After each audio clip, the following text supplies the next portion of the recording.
Okay, everybody. Oh, real quick.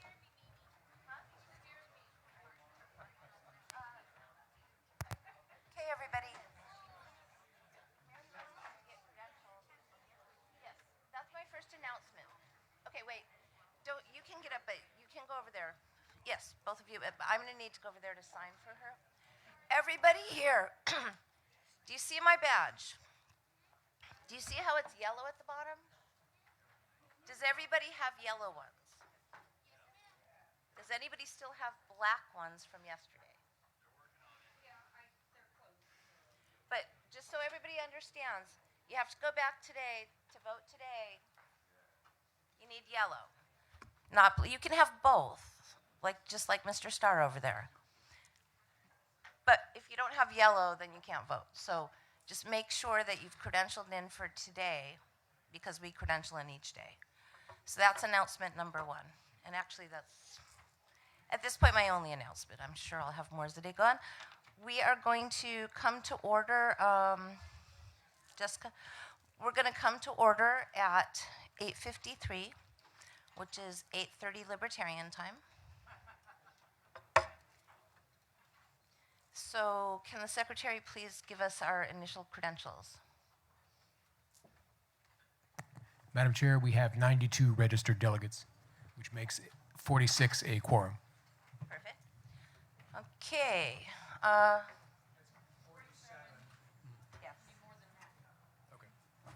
Quorum's a majority. Yeah, 47. You can say so I see a gentleman at the microphone, Mr. Dean. Yes, Joe Dean, Santa Clara. Is this microphone right? Yeah. Joe Dean, Santa Clara County. I moved to amend an item previously adopted in the consideration of Bylaws Committee recommendation number 4. There was an amendment made to remove the comma after the words any and all, which was probably a good idea, but unfortunately it matched another comma after the word coordinating, which was not removed. So I move to amend that text by deleting the comma after the word coordinating. So the sentence makes no sense the way it is been left. Okay, I need, you said how many people? We had 96? 92, either which way. I need 10 people standing or raising your hand. That's 10. I know, we've gotten really lazy this convention. People used to actually stand. I don't know what happened. Okay. I know. Is there any discussion on this removal of a comma? It's number 4. It's on page 11 in the printed report. Yes. You got to sign my name. Page 11. I know. That's why I reminded you. Okay. Here I am. Can you write it? And the very end of that. There. So the way it stands now, it says each area coordinator shall be responsible for coordinating, comma, and assisting with any and all county organization activities in their respective areas of state. That the comma doesn't make any sense after coordinating. Okay, does everybody see it, and is there any further discussion on the deletion of a comma? Hearing none, is there any objection to deleting the comma?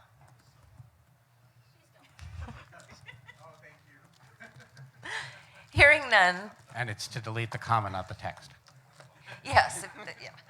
Okay, so thank you. We have deleted the comma, so we have fixed the sentence. Thank you.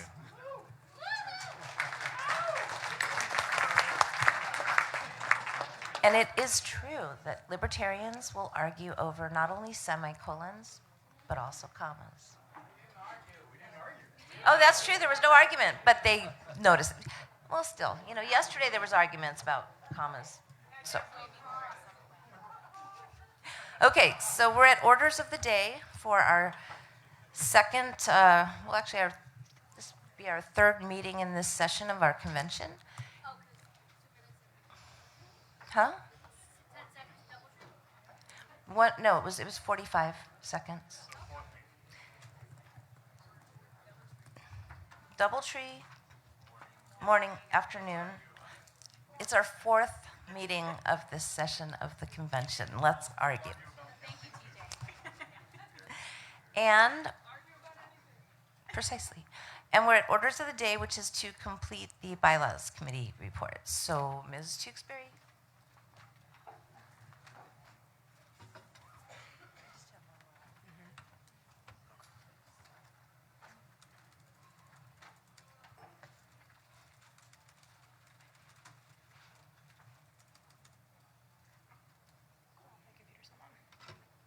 I'm gonna pull it up here.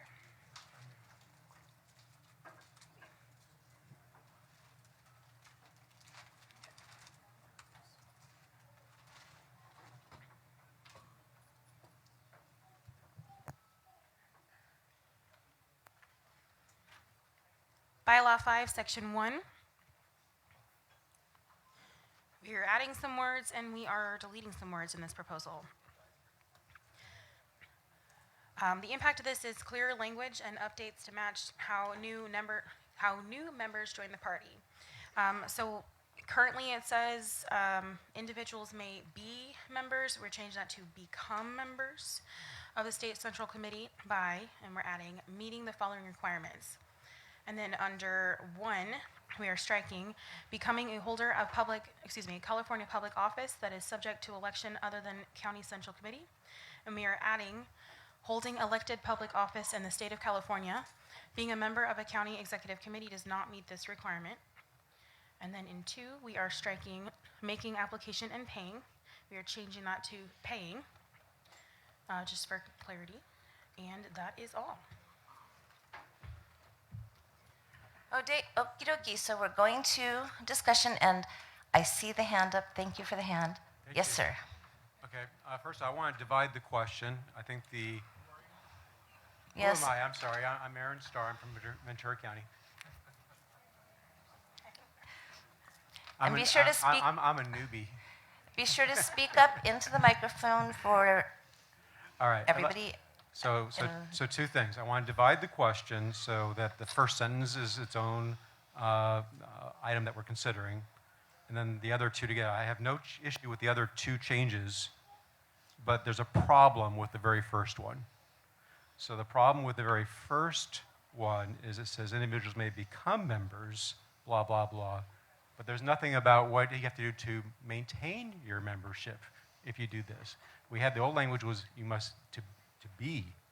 So the way this is written right now, it sounds like you become a member by paying dues just that one time. You're a member forever. So I don't think that was the intention here. So I'd say vote down the first part of the proposal, Doesn't say annual load, just says and the second part, the C1 and C2, I think should be adopted. Okay, so your motion is to divide the motion into 2 parts or 3? 2 parts. Okay, I'm just making sure that I'm clear. And the first part is going to be So number 1, and the second part. Right, so no. The Oh, first sentence where it got it. says individuals may become, that sentence change, that's the first thing to consider. The second thing to consider is the 2 changes below that, right there, correct. So the problem up in the first one is individuals may become. Become is a problem because it sounds like it's a permanent status after that. And we actually just changed it from become to be Exactly. in 2021. Exactly, so this, Just thought I'd mention that. thank you. Deja vu all over again. Okay, is there a standing second of hands for to divide the question? I see far more than 10. We will go to discussion on the first part of the divided question, which is changing individuals may become members of the Central Committee to be. And then, Can I suggest, just for ease, that we just adopt, that we considered the latter part first, sure. and then Okay. So the latter part, that's not that part, is we, instead of saying becoming a holder of California public office that is subject to election other than County Central Committee, we say holding elected public office in the state of California, being a member of a county executive committee does not meet this requirement. And then 2, making application and paying such dues as prescribed. We're taking away the making application and paying and just say paying. Is there discussion on that part of it? Point of information. Yes? Does this mean that anyone so a Republican can be on the Central Committee if he's getting elected sent to a public office? No, because further in that bylaw, which is not shown here, Okay. it says that you have to be registered Libertarian if eligible, and so therefore somebody elected as a Republican wouldn't be registered Libertarian, so therefore they couldn't be a Central Committee member. Thank you. You're welcome. Any further or any discussion? Hearing none, we'll go to a vote. All those in favor of this portion of the divided question, please say aye. Aye. All those opposed? Thank you very much. That passes. So we will then go to the second part of the divided question, which is the first sentence of Bylaw 5, Section 1, where it says individuals may become members of the State Central Committee by meeting the following requirements. It will be changed. I see your hand, but I'm going to finish read. It will be changed to individuals may be members of the State Central Committee by meeting the following requirements. Mr. Starr. Yeah, I was happy with just changing become to be, and the rest of that sentence is fine. That's what I thought that the motion was, so I got it right? Excellent. Okay. Oh. Yes, sir. Yeah, point of group privilege, Scott Lieberman, Santa Clara. Can the secretary go back to what he was doing yesterday with the split screen? Can the secretary do that? Yes, I was told by some people that it was not readable that way, but I guess we'll just have to muddle through.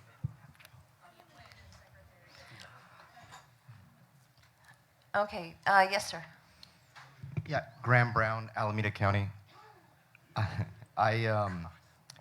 So if the concern is that it could be interpreted to be suggesting someone could pay their dues once and then no longer be required to pay to remain a member, I'm just looking at number 2 under C, and to me it says paying such dues as prescribed by the executive committee seems like it could build in that kind of expectation that we're having an annual membership or annual payment, right? So I don't support, so I support keeping the language as recommended in the Yes. the document. Thank you. Speaking in favor of changing it to be rather than become, it's not just the issue of dues either. It's also residing in California. One of the reasons we made some of this change was we had a whole lot of out-of-state members, and we only wanted people that were lifetime members, to retain that if they moved out of state. But if you have become, then you also have the issue of you move out of state, and we're right back to the problem that we work kind of hard to solve of so many out-of-state members. Thank you. Yes. Sandra Callender, Contra Costa County. I'm in favor of changing it back to B or leaving it at B, mainly because having been reading through the membership requirements, there's a lot of little things that prohibit you from being a member in different sections, but it's really hard to remove you as a member as long as you meet the qualifications that you met when you became one. So I think you can be. What I really like about it is nobody gets to decide whether you're a member or not. They just get to check and see whether you meet the qualifications, and then you're basically, if you meet the qualifications, pay the dues, make the application, whatever, you are a member, and you can't be kind of removed unless you do something that is a great violation. So I'm speaking in favor of be rather than become. Okay. Any further discussion? Okay, we're going to go to a vote on the second portion of the divided. I have a question, point of order. Yes, sir. Was this language amended as part of the division of dividing the question? Or is it, what is on the floor now? Is there an amendment to change Yeah. become to becoming, to be? Yes. That's the amendment. Yes. It's not the whole thing. No. So everybody understands, the amendment is just simply to change become to be. So it will now, if this were to pass, and we're going to be voting on the amendment and then the second half of the divided as the main motion, but this is the amendment right now. And the amendment is individuals may be members of the state central committee by meeting the following requirements. Okay, so does everybody understand what they're voting on?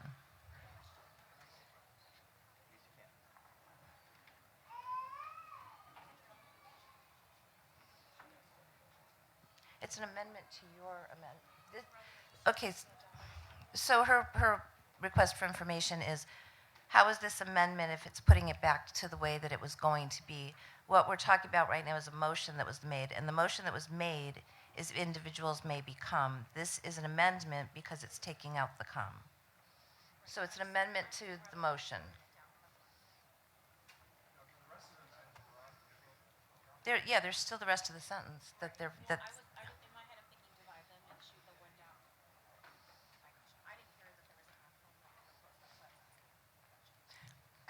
Okay, because there was a question, and it was actually from the Bylaws Committee Chair, I just want to make sure nobody else has a question on what they're voting on.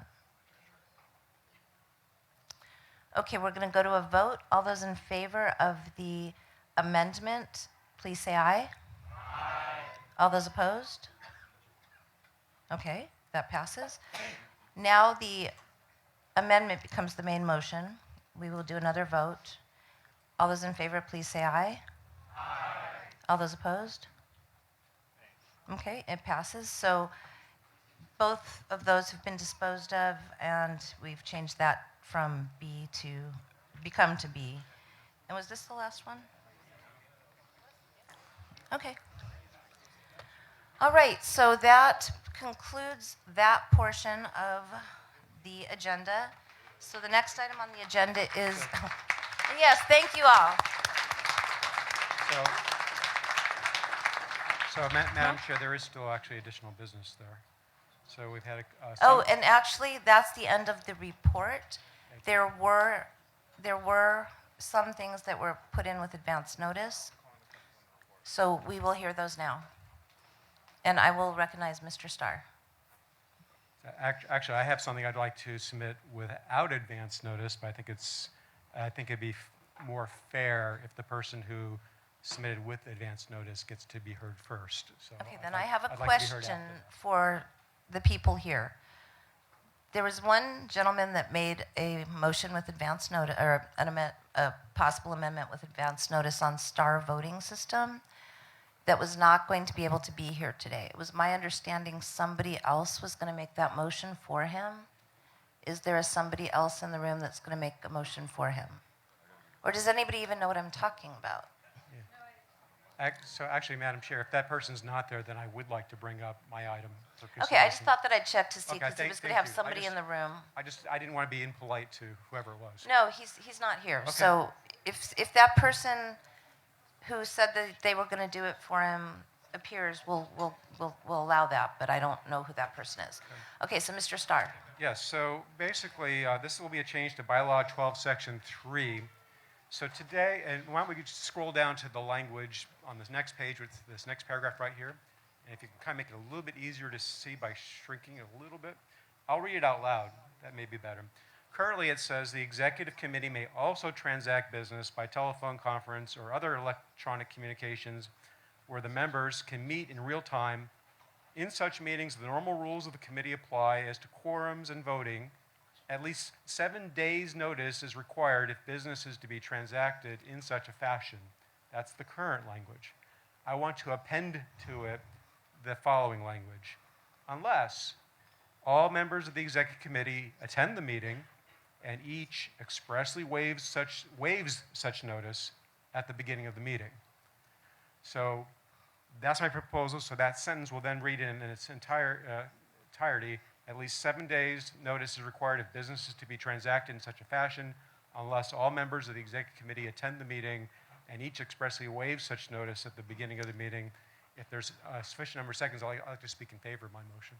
Okay, and was that given to the secretary to Yes, put it up? is. And I can't see That's from why, here. that's why it's on the screen. Okay, I can't see the screen from here, which is why I asked the question. Got it. So it's on the screen. Yes. Okay, could I see your copy of it just so I know what I'm talking about? Because I don't see the, thank you. Okay, so a motion has been made from the floor for an amendment. And is there a standing second? This will need 10 people. Second. Okay, that's more than 10. Okay, now you have 30 Right. seconds to speak to your, 30 seconds, okay. So I've heard complaints that it just really interferes with the ability to do business if you have to artificially wait 7 days. I mean, I understand having 7 days notice so people can plan around that. But if everybody says, you know what, I can make it earlier, and I'm waiving notice, well, why not be able to do business under those circumstances? So if you can arrange a meeting in 3 days and nobody's deprived of being able to participate, let's have the meeting. Why have this artificial barrier? So I think it makes common sense. I hope you guys adopt it. I realize it requires 3/4, and I'm springing it on you, but I think it's reasonable. You get your consents out of my party. okay, we're now going to go to discussion. Yes, sir. I completely agree with Mr. Starr, therefore I call the question. Okay, and by the way, your name, especially if you're going to call the question, you need to say your name. Michael Lima, Alameda County. Thank you so much. Okay, so the question has been called. This will require a 2/3 vote. I object to calling the question. Oh, you objected? I'm sorry, I didn't hear that. Okay. There's been an objection to calling the question, so all those in favor of ending debate, please say aye. Aye.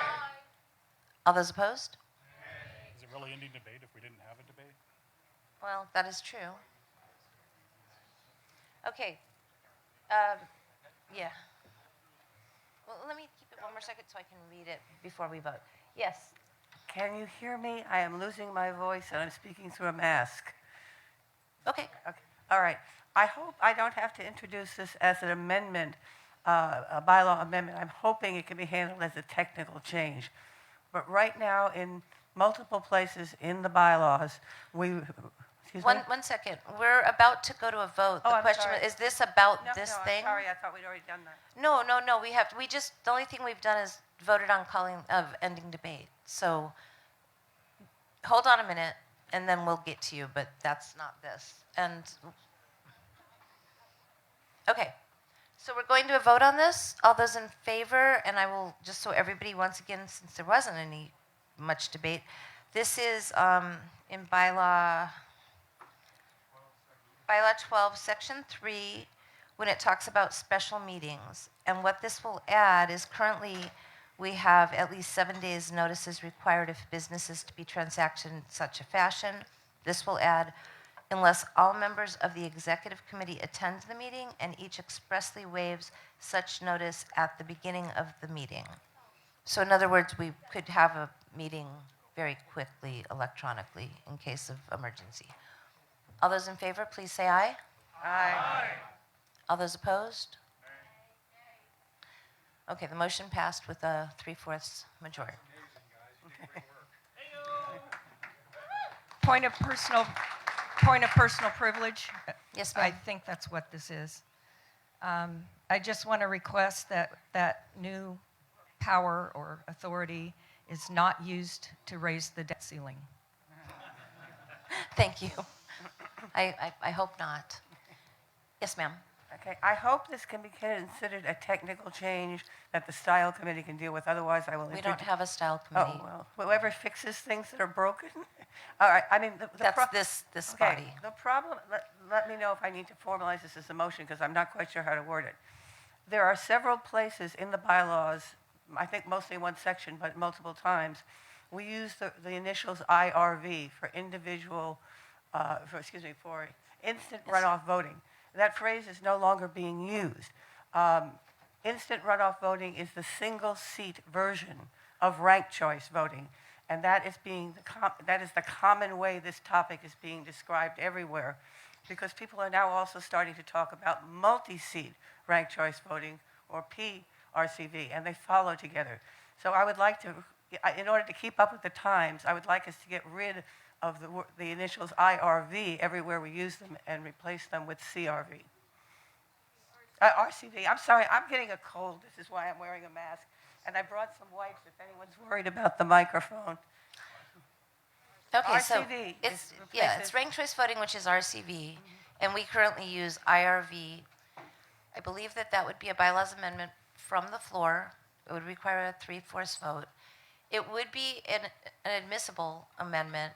I believe that the bylaws, it's the only, I think it's actually, all- it's not in the bylaws, it's in the convention rules, Oh, right? but that's- we're dealing that with here too, aren't we? Huh? I saw it somewhere when I was reading. I that. believe, the reason why I'm saying this is I believe it's in the convention rules, which actually does have a different vote threshold. Okay.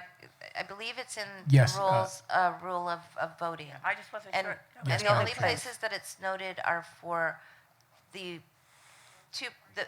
the election of party officers. That's the only place that we use IRV, There's- currently IRV. There's one other one, Madam Chair. So it's Rule 10, Section 2 uses IRV, and then Rule 11 also uses IRV.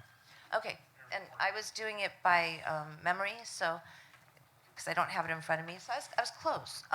Okay, so there's two 50%. instances, so Ms. Mattson. But it's not just IRV. It actually, in at least one of the instances, it says instant runoff Oh, voting. yeah. So it's not just changing IRV, but the phrase instant runoff voting. Okay, so I believe that the motion, can I see the bylaw? Thank you. I need the, okay.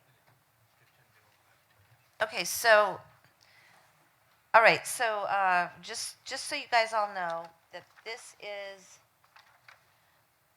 a change, this is a amendment to the rules, not to the bylaws. And Section 2 of Rule 14, amendments. Amendments of these convention rules shall normally take effect at the close of the convention in which the amendments were adopted and shall require a majority vote of the convention. Amendments to these convention rules, which will take effect immediately upon adoption, shall require a 2/3 vote. I'm assuming that this does not have to take effect immediately. No. So this would require a majority vote. So I think that your motion that you're making, if I heard it right, is that in Rule 10, election of party officers, when we get to Section 2, and it says elections will be conducted using instant runoff voting, parenthesis, IRV, that would be changed to ranked choice voting, RCV. Correct. And then the exact same change would be made in Rule 11, election of area coordinators, for exactly the same thing, instant runoff voting in the second paragraph, first sentence. IRV would be changed to ranked choice voting, RCV. Is that how I heard you make your motion? That is correct. Okay, and does the secretary have that? Yes, Madam Chair. Okay, do I have a standing second of 10 people? You're kidding. Okay, we've got 10 people. We can go to discussion. You can speak to your motion for 30 seconds. It's just, I think we need to keep up with what the language which is being used by the public so they understand what we mean. You're going to see less and less of the phrase IRV and instant runoff voting because we now have a statewide coalition trying to promote ranked choice voting, and that's the terminology they're using, and you're going to be hearing that terminology a lot. It's just to clean up. Okay, over here. Joe Dean, Santa Clara County. I don't think it's necessary to make this change at this time. If the language is evolving, this can be considered by the next bylaws committee. The only cases where we mention this are apparently for area coordinators and officers, which are single winner, and everybody understands IRV is the single winner case of ranked choice voting. So it's fine the way it is. If we want to do clean up the language, it's the right place to do that is not from the floor, but by somebody reading through the whole bylaws and considering it and coming up with a proposal. So please vote no on this. Okay, is anybody else at this microphone? Okay, yes, sir? Mark Jaffe, Contra Costa County. Before I make my motion, I just want to ask as a point of information whether after we have this vote, whether it would be in order for somebody to make a motion to terminate all further discussion of the bylaws and move on to the election of officers. My man. It's just a point of information, I'm just asking. You can. I mean, it would be a motion to suspend the rules to amend the agenda if anybody else had anything that they wanted to do, which would require a 2/3 vote. Okay. I move to call the question. Mark Jaffe, Contra Costa Okay. County. All right. Yeah. So I just wanted to Yeah. make sure that you remembered that we were in a vote. So perfect. All right. So the question has been called. Is there any objection to ending debate? Hearing none, we will go to a vote. Again, I'm not going to go read the whole thing, but these are amendments to the election rules, which are changing IRV to RCV in 2 locations, words and acronym. All those, and it requires a majority vote. All those in favor, please say aye. Aye. All those opposed? Nay. Okay, that fails. Yes, ma'am. Madam Chair, I have a motion without notice. The secretary has a flash drive that has the text of it. I'm going to bring you a printed copy, and my motion will not alter any wording of our quorum rule. It's going to move the location of the quorum rule, and I'll explain why. Okay, and she got to it before you. Okay. Sorry, and she was next, because I go back and forth. Sorry. And you called the question last. Okay, yes. All right, so my motion is to move the quorum rule that we have, which reads, in Convention Rule 2, Section 3, delegates shall register each day of the convention. Each day's quorum shall be a simple majority of those delegates registered for that day. So I just want to keep the same language, but move it from the convention rules to the bylaws. So this would be inserted as Section 4 of Bylaw 19, and we would renumber the remainder of that section. Okay, so this will require a standing second. We still have, I need 10 bodies standing or raising your hands. It really is important. I'll explain in a second. 2, 3, 4. Okay, we've got more than 10, so we will now go to debate. And Ms. Manson? Purcell? So this is to keep us from getting Oregoned, okay? I don't want any arguments that because this quorum is in the rules instead of the bylaws that it's not a valid way to establish the quorum. It is in the nature of the bylaw. Quorum needs to be in the bylaws. There are sections of Roberts that people may read and say putting your quorum in the rules is insufficient. And so I want to move it to the bylaws, remove any doubt. Clearly, we intend for this rule to establish our quorum, so let's put it in the right place so that there are not arguments about that could kind of leave us in a bind, like Oregon. And, okay, so, and our parliamentarian just said that he wanted to mention that he agrees with this. And I'm not speaking in debate, but just keep in mind it's very easy to amend the convention rules. I just said that for the last thing. And Roberts is very clear that quorum should be in the bylaws. So I think this is... Madam Chair, Yeah. is the motion that I asked about earlier now in order? No. 'Cause- Unfortunately, you Okay. missed my you window. missed your, so be ready and not be the last person that did something, because if you're the last person that did something, I'm going to go to the other side before I go to you again. Got it. So I'm just saying, if it, Okay, I move to, I'll just say one thing. We will survive another year with the bylaws and convention rules as written. We will not survive another year if we screw up the elections that are coming up, and we need time to do that. So with that in mind, I call the question, or I move to call the question. well, you just called the question. The question's been called. Is there any objection? Okay, hearing none, we will go to a vote. And, actually, I do have a question. Right, so it would be one vote, right. So it does need, Point of information, Madam Chair. I just want to understand something. yes, sir. If for some reason this rule were ever to be eliminated because someone suspended it, would the quorum then become a majority of all the members in California In other words, would we not be able to even meet the quorum requirement if this thing actually was accidentally or on purpose removed from the rules and not put into the bylaws?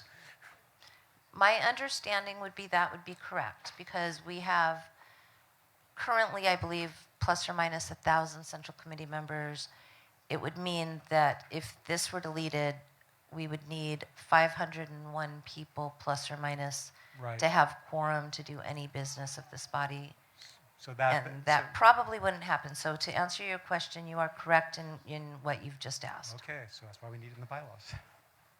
Okay.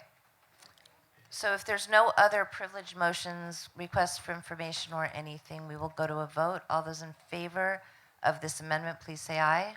Aye. All those opposed? Nay. It passes. Thank you. And yes, ma'am. Hi, Renita Sussman, Ventura County. I move to add the following language at the end of Bylaw 19, Section 2. In the event that the Executive Committee determines fewer than 120 days prior to the convention that the location previously noticed for the convention has become unsuitable for the party's use, the Executive Committee shall select a new location and shall provide notice as soon as practicable to the membership of such new location. Notwithstanding the foregoing, the Executive Committee shall not select a new location for the convention fewer than 14 days prior to the convention, and any new location selected by the Executive Committee shall not be more than 10 miles away from the initially selected location of the convention. Okay, so that's a motion from the floor for a bylaws amendment. Was the secretary able to put that up on the screen? I believe that language was sent to the executive committee. Yes. Okay. All right, so I'm going to need a standing second of 10 people to consider this.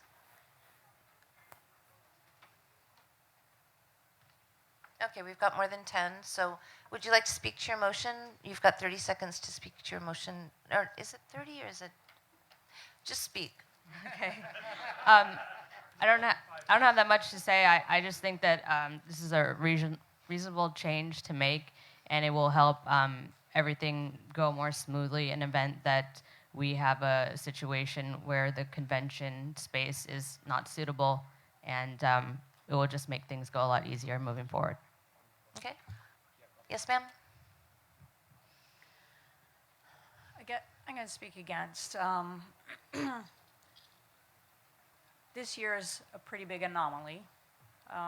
It's not something that routinely happens. You could end up, 14 days is awfully short notice to tell people that we're changing things up. People could have rooms in the other hotel that can't cancel and that kind of stuff. You could have issues with that. Depending on what the original location was, the restriction of 10 miles may not be sufficient, right? You know, if you pick something on the edge of town, maybe there's not another suitable location, and this would lock you in on your distance. So I'm concerned that to solve one problem, we may be creating others. And so I'm speaking against this motion. Yes, sir. Michael Lima, Alameda County. I move to call the question. Okay, and you don't need to move because it's a single thing that one person does. Motion? It's not a motion. You're just calling the question. I'm calling the question. Yeah, I don't know. I just figured my last little thing to say. Is this something? Nope. Okay. I'm just in line. Okay. All right. So the question has been called. All those in favor of ending debate, please say aye. Aye. All those opposed? Okay. We will end debate and go to a vote on this motion. Request for information? Yes, sir. This is 2/3? No, this is 3/4. Okay. This is from the floor. This would require a 3/4 majority. Okay, all those in favor of the motion, please say aye. Aye. All those opposed? Nay. That did not get 3/4 vote. I need 10 people standing to call for division.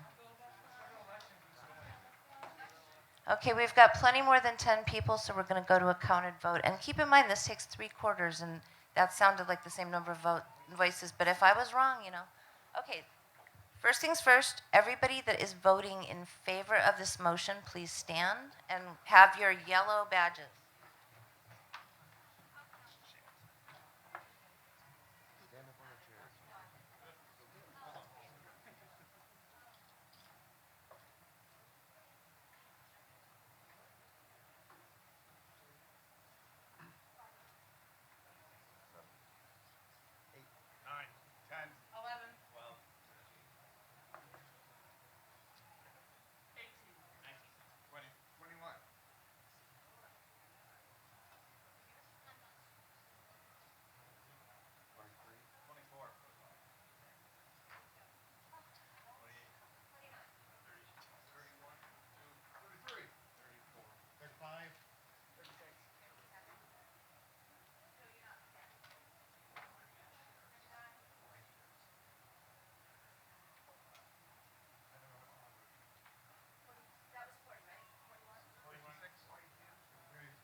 Twenty-three.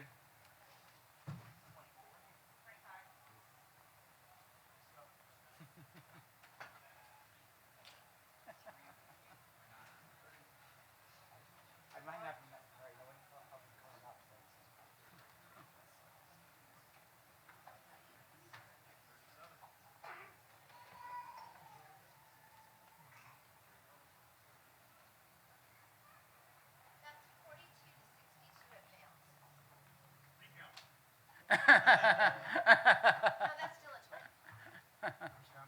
42 to 62 advance.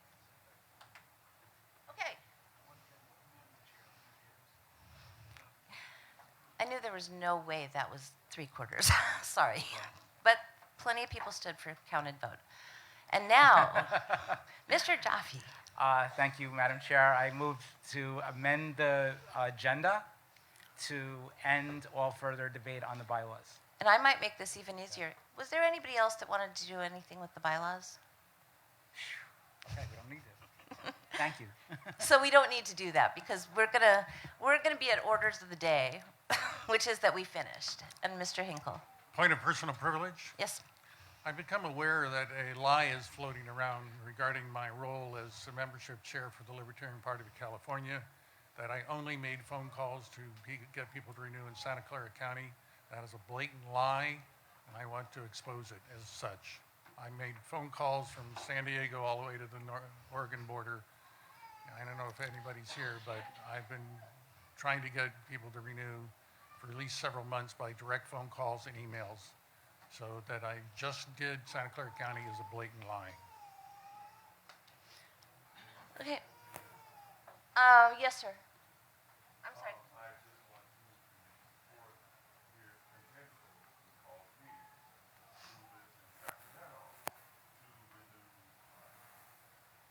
Okay.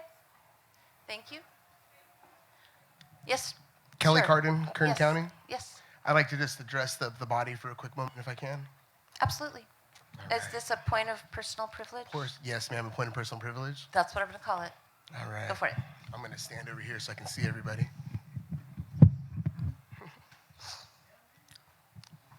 Good morning, central members of the Libertarian Party of California. Tomorrow is the year that I stood before you, and I give a passionate plea for your endorsement to run for office.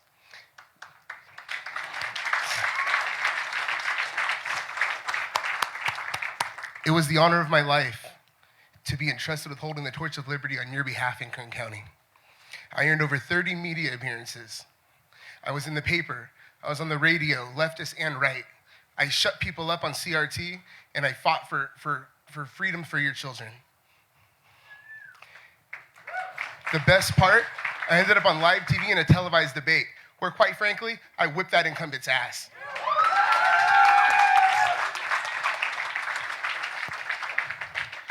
Even though I lost, I ended up in a local seat in my hometown, the same town I've lived in for my entire life. My family's been there since 1965.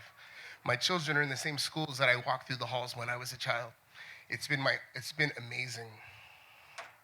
In 2 months, I've given multiple speeches. I've been asked to sit on multiple committees locally in Kern County, and I'm advancing liberty at every opportunity that I have. I've built my brand, and I promise I'll continue to learn so much. I hope we can get through these elections and we can get back to the work, liberty in our lifetimes. It's the only thing that matters.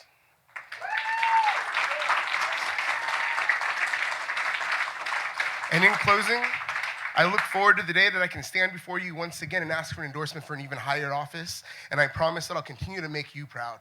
That everything that I do is for my children and for the people that I fight with alongside tyranny, against tyranny, with my fellow fighters of the Central Committee of the Libertarian Party of California. Thank you. Thank you, Mr. Carden.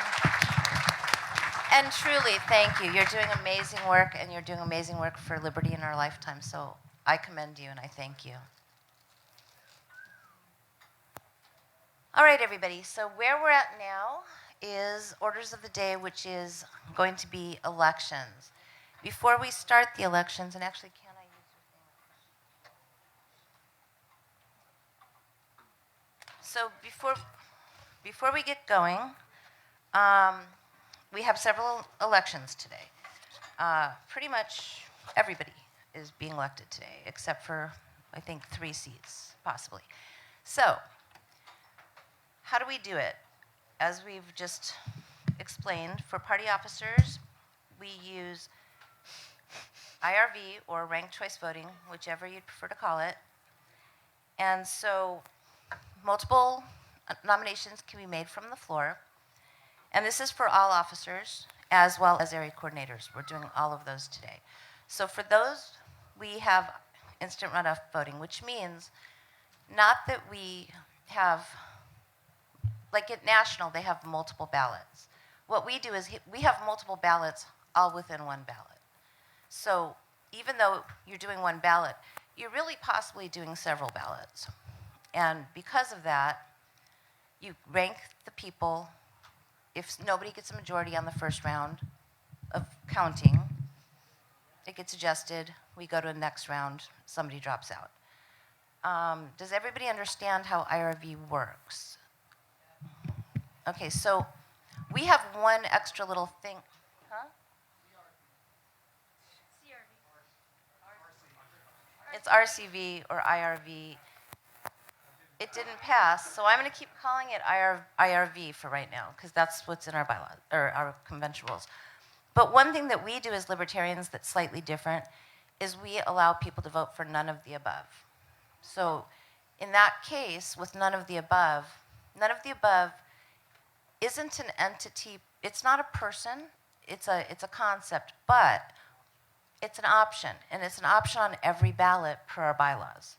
That's in our rules, and that's a libertarian thing, which means that being we have multiple ballots all on one ballot, NOTA could be ranked in that as well. So I just want to make this announcement so everybody understands. Next thing, when we get to the at-large, I'll explain how we do that then, because I don't want to say too much about explanations all at once. We're going to do what we're doing right now. I will need tellers for the elections.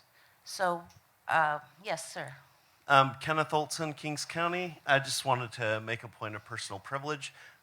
You just spoke about NOTA being an option in all elections. I've got a bunch of NOTA pins if anybody wants them over here. So come on over if anybody wants a NOTA pin. Okay.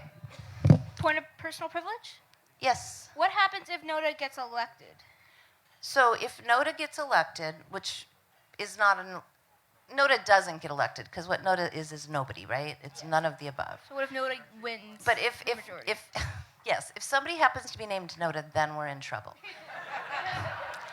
So don't change your name today, okay? No, if NOTA gets a majority of the vote, then what happens is that nominations are open from the floor again, and other people can be nominated and accept the nomination. The only ones that cannot be nominated are any candidate that lost to none of the above. Okay. Can we also recess for 5 or 10 minutes before the elections happen? Actually, I was going to ask for that so that we can get everything set up with tellers and index cards. I think that we need a brief time to get ourselves ready, but I just kind of wanted to go over the framework. To what? We're not there yet, because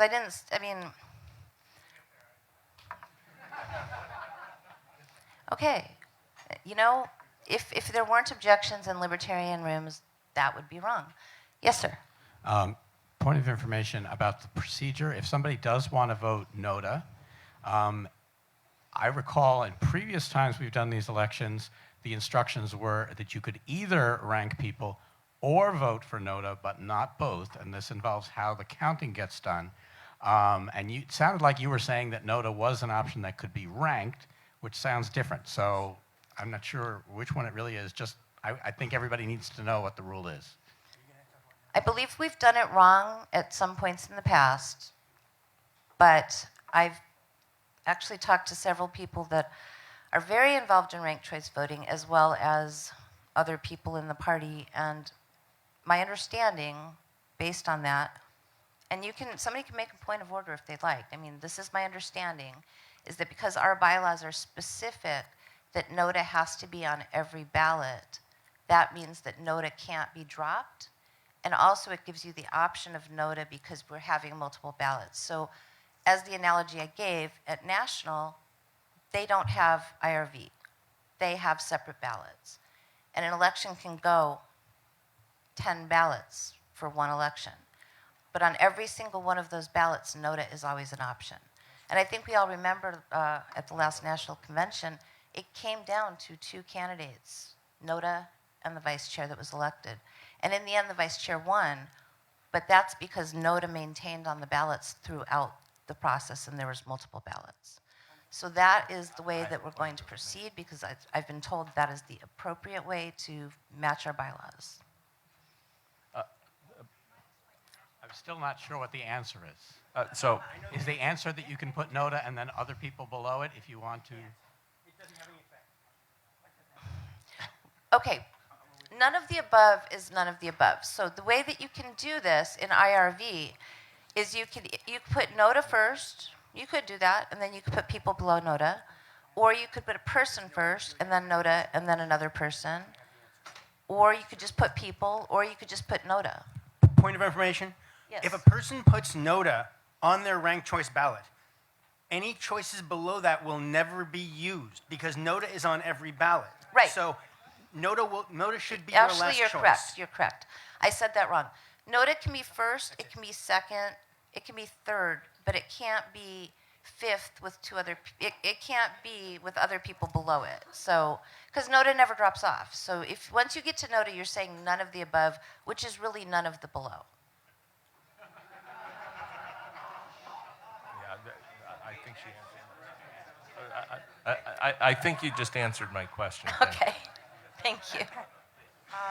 There is one still ambiguity. What are you going to do with the ballots if somebody is crazy enough to submit one with somebody ranked below NOTA? Are you going to throw out the ballot, or are you just going to not count it? We're not going to count. Okay, so it will not invalidate a ballot. Yeah, once you get to that point, once NOTA's there, nothing below happens because it does not invalidate the ballot. There's just no chance that things ranked below it will ever be used. Right. Yeah. Precisely. All right, so I just want to point out, I think some of the confusion is because national has a specific rule which says you can put NOTA or candidates, and sometimes that confuses about what our rule here is, but we don't have that rule here. So I think that's where the confusion has come from in the past, because there is a national rule like that. Yes, sir.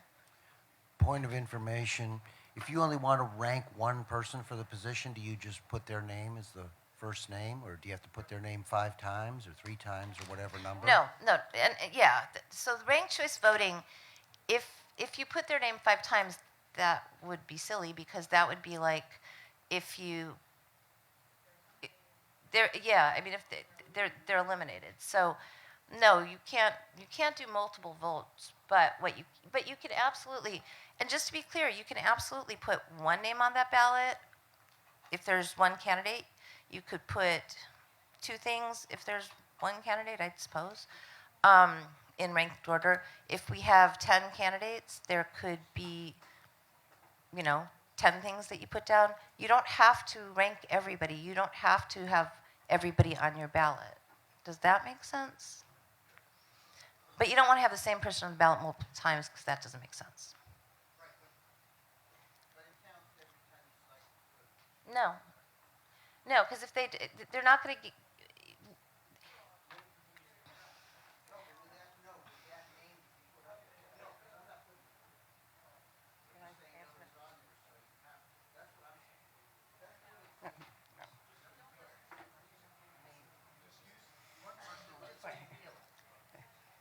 Can I try and clarify that? Yes, ma'am. The reason it makes no sense to put the same person down multiple times is because the only time your vote is going to transfer is if your first choice is eliminated. So if you put the same person as your second choice and they've been eliminated because they failed the first choice, then it's not going to change anything. So it makes no sense to put anything. There are differences, however, between making your last choice NOTA and then not putting only ranking some of the candidates. Both are options. If you only rank, say, 3 out of 5 candidates, what you're saying is, if these 3 people are all eliminated, I don't care who wins. If you vote for 3 candidates and then NOTA, you're saying, I don't want any of the remaining candidates to win. So there is a difference in interpretation that you need to be aware of. Okay. Yes. Okay, so I'm going to need tellers for these elections. I'm offering to volunteer myself as a teller. Okay, so that's Alicia and Avens and Mix-Belinsky. Alex. I think we need 3 typically.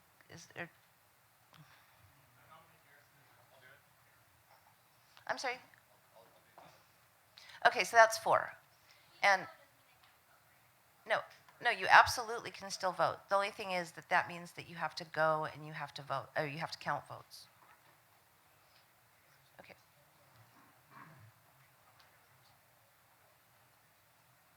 Okay, and then so we've got to get stuff together. So I am going to ask that you'll indulge me in a 7-minute recess to get the supplies out for the postcards and all that, or not the postcards, the index cards, and just so when we come back in, we'll be ready to hit the ground running.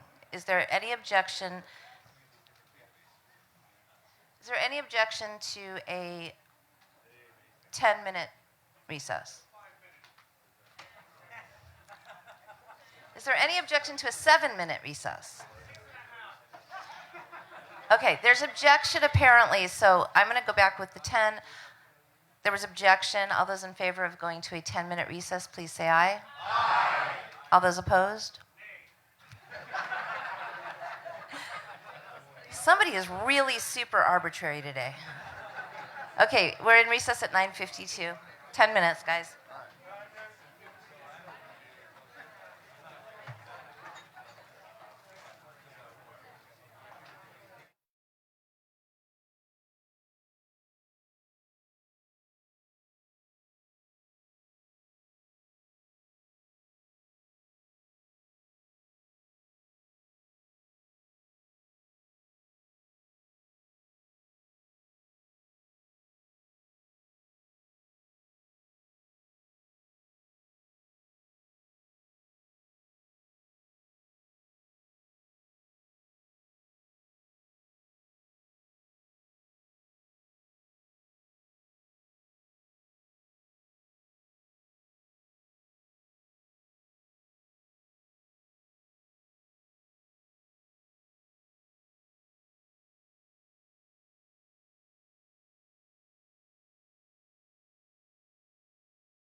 Garrison Ham, are you here?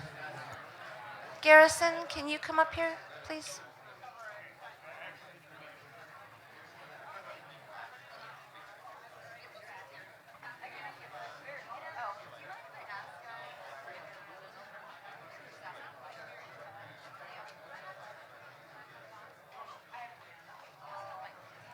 Does anybody in the room have a Sharpie? A Sharpie. Oh, Mr. Brown has a Sharpie.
We're not there yet, so.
I'm calling back to order at 10:20.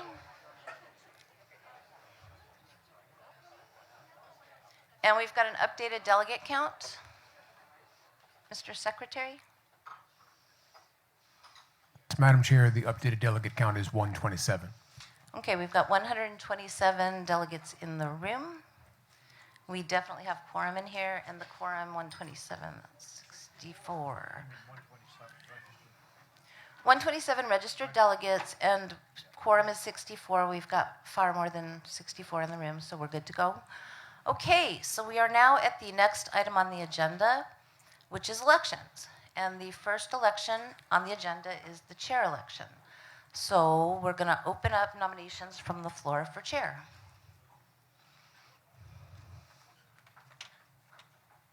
Kat McElroy, Fresno.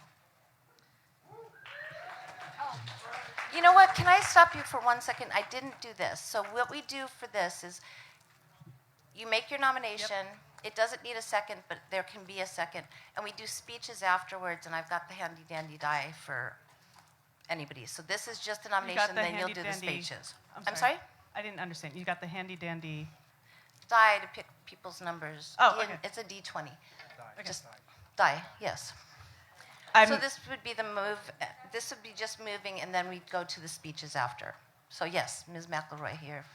I'm nominating Adrian F. Malagon for chair. Okay, thank you.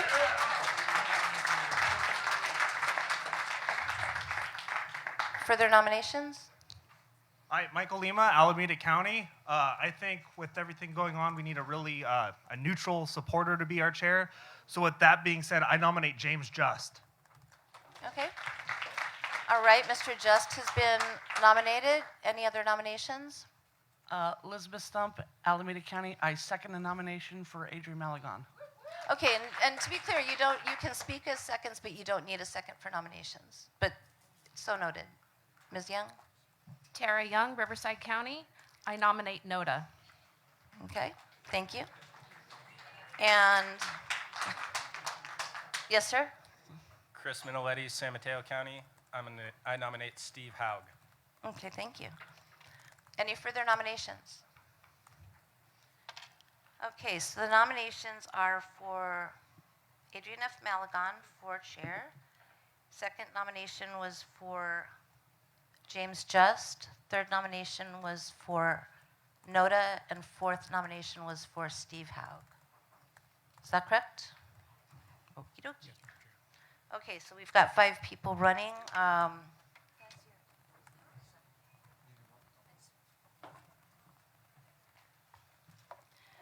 Okay, so next now we've got our nominations, and there was no further nominations, so I've closed nominations. So for this, each candidate shall be allowed 1 nominating speech and 1 seconding speech made by the delegates. The total time for both of those speeches shall not exceed 5 minutes. And Mr. Lima, can you be our timekeeper? I can. Thank you. Okay. So it's 5 minutes for both of those 2 speeches, followed by the actual nominee will be given 10 minutes to speak. So, oh wait, yeah. It's 5 minutes for each and 10 minutes for the chair. When we get to the area coordinators, it's slightly different. So, we're going to now decide the order of these speakers. So,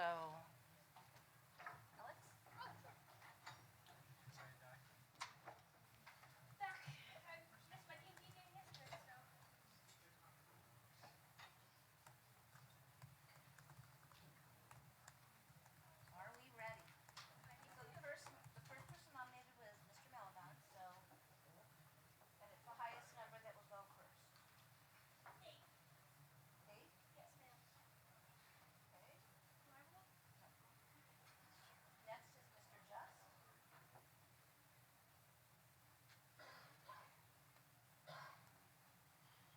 Next is Noda. Point of order. Yes. Can she read the die that I just threw? 7. Point of order? A point of order. While national certainly allows nominating speeches for NODA. Our bylaws do not. So there is no candidate speech for NODA because NODA is not a candidate. NODA is an option. Point of information. Okay, so it's a point of order, and I do believe it could go either way. Point of information. Yes? Do the bylaws prohibit speaking for NODA? No, they do not. That's why I think that this could go either way. There is nothing prohibited, nor is there anything actually sanctioning NODA for speaking. So, my point being, Point of parliamentary inquiry. we're going to do this one first. Okay. Yeah, we can't do two at the same time. So, I'm going to leave it up to the delegates. So, my ruling will be that we will allow it. However, I am encouraging somebody to appeal my ruling. Okay. So, thank you very much. Is there a second? Madam Chairman, I have a point of parliamentary inquiry relating to this very issue. How does that work? I'm in the middle of a point of order, and he has another point of order. But he says it's relevant. No, I have a point of parliamentary It's an inquiry. inquiry. Okay, go ahead.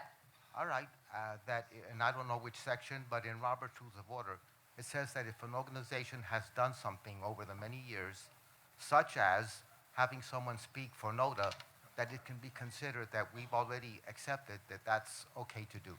What they say is that that's called custom, and what it says is custom falls to the floor if it's objected to. Or if it conflicts with the rules. Personal privilege. Yes, sir.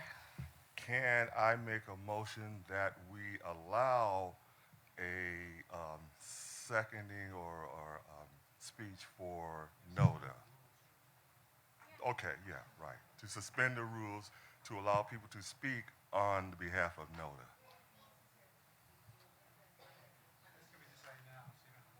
Oh, it is going to be decided now. Okay. She said that it was going to be a ruling of the chair. Okay, but so, okay, let's just take a step back for a minute. It is, for right this second, it's a question of a point of order, and I'm saying that because it's not explicit, I'm ruling that it is okay. But I do see that that's a gray area. What I will say to that last gentleman, though, is that if my ruling is overturned, he could still make a motion to suspend the rules to do so, because that would be a separate thing, because that would have nothing to do with my ruling. So I'm just saying when he was told, no, that's not necessary, I don't know. So this is an appeal from the ruling of the chair. The way those work, this is the first one we've had this weekend, so I'll just explain it all to you. For an appeal of the ruling from the chair, it needs to be made, it needs to be seconded. It doesn't require a standing second like many of our other things. It just requires a second. The chair speaks first, and the chair does speak on this one because it's appeal of their ruling. And the chair also can speak last. So there's debate. It is a debatable situation. And so we will now go to, and each person can only speak once in debate. That's another rule. So we will go to debate on the motion. Would the person that appealed like to speak on that? I mean, you would go first because it's your appeal. And my first was what I just said, which is I believe that because it's not explicit, it's okay, but I also see that it could go either way. So you're And it is custom. I'm just saying NODA should just, is the mic on? Yes, okay. I just think NODA should be able to give it a chance to speak. No, but that's not this. This is the motion to appeal my ruling. Okay, go ahead. Yeah. Actually, you know what? That's cool. Yeah. I just think NODA should be given a chance to speak, so I believe that the chair's ruling, even though I love the chair, should be overturned. No. My ruling is that NODA gets to speak. You got it sideways, backwards. Oh, okay. Well, I think it should be put up to a vote either way. So the reason I challenged the vote was so it can be put up to a vote. Perfect. So That's cool. I think we should vote on it. Okay, excellent. Okay, now we will go to further debate. Inquiry? I just have a You question. can do an inquiry. So, as it stands, nominees have a nominating, there's basically 5 minutes allowed for the people who are nominating them, and then 10 minutes for the person who's been nominated. So, are we saying that there's still a nominating speech for NODA, but not the NODA doesn't speak because NODA isn't a person, but there's still 5 minutes for NODA. Is that correct? That is the way that I'm taking it. Okay. Because I don't really have a because problem NODA with that. can't speak for themselves. Right. So we're still going to get 5 minutes in NODA. We're just not going to get 15 minutes in NODA. I'm just like clarifying that for everyone. Precisely. Thank you. Precisely. Okay. Yes, sir. So speaking to overturn the ruling of Closer to the mic. So speaking to overturn the ruling of the chair, so if I look at bylaw 19, section 5, in the second paragraph, starting with the second sentence, in all voting for party officers or for endorsements of candidates for public office, voting shall include the option of none of the above. If I go to Rule 10, Section 2, it says each candidate shall be allowed one nominating speech and one seconding speech made by delegates. Since NODA is not a candidate, it is an option, because NODA can never actually become the office holder. Therefore, it would be inappropriate without a suspension of the rules to allow a candidate speech or nominating speech for NODA. Okay. Anybody else speaking? Are you speaking to the appeal? So, no, I just had a question. Michael Lima, Alameda County. If NODA did get to speak, they would get 2 speakers, 5 minutes each. That's it, right? 5 minutes total. 5 minutes total. That's it. Not more than one person gets to speak to NODA? Only No. one person? No, it could be multiple people. As long as it doesn't exceed 5 minutes. It's 5 minutes. And by the way, for all of these speeches, for the first 5 minutes, it doesn't have to just be, it could be the maker, it could be the person that nominated and several people that seconded. But once we're at time, it's over. Oh, yes. Okay. Oh, and this is, Who you're cares then? keeping Let them time, talk. so yes. So yes, 5 minutes. And what was the, okay. That's it. Point of information or whatever the... Yeah, so they get 5 minutes, and all nominating speeches and seconds get 5 minutes total. This mic. For those of you with a, a scientific bent, you will perhaps remember that light is both a particle and a wave. I submit that NODA is both a candidate and a concept, and therefore deserves to have the same time as the candidates. Thank you. Thank you. Yes, sir. Dave Bowers, Los Angeles County. I'm speaking in favor of the chair's ruling because I know someone just said a candidate, but there could be an infinite number of votes, and NODA could keep winning those votes, so maybe they should get a speech or something like that, because they could win in a way, because there were so many votes, we might hit 5 o'clock. Just saying. Okay, yes, sir. I'm speaking in favor of the chair's ruling. From a common sense standpoint, do you make a better decision if you hear all the information or multiple sides or only one side?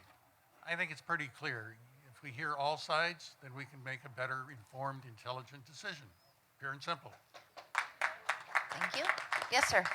Michael Lima, Alameda County. I also speak in favor of the chair's ruling. This will be a lot quicker if we just give NODA 5 minutes, and therefore I call the question. Okay, thank you. And I will allow you to do that, but just because of the rules, I get to speak last. So if the question is called, I will have another possible 10 seconds of something to say. But first, what we'll say is there any objection to ending debate? Okay, hearing none, my last 10 seconds are, again, I think it's, I think it's allowable, but it is gray, which is why I left it up to all y'all. So this takes a majority vote, and the voting on this is a little different. So the motion is made to appeal my ruling, but the yes vote actually upholds my ruling. So, I'm sorry?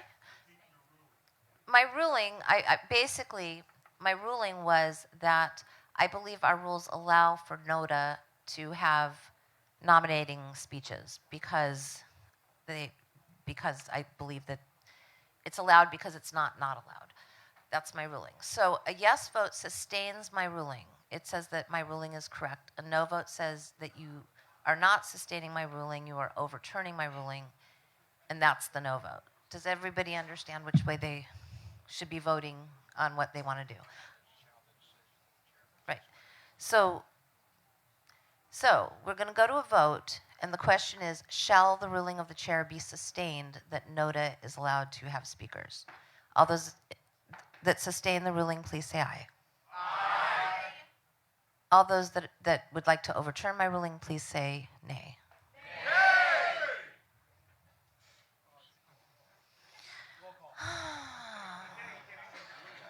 Now, you know what, though? That it's a majority vote, and that was really close.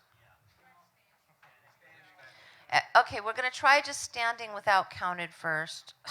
And by the way, your point was very well taken before. All those in favor of sustaining the ruling, please stand up.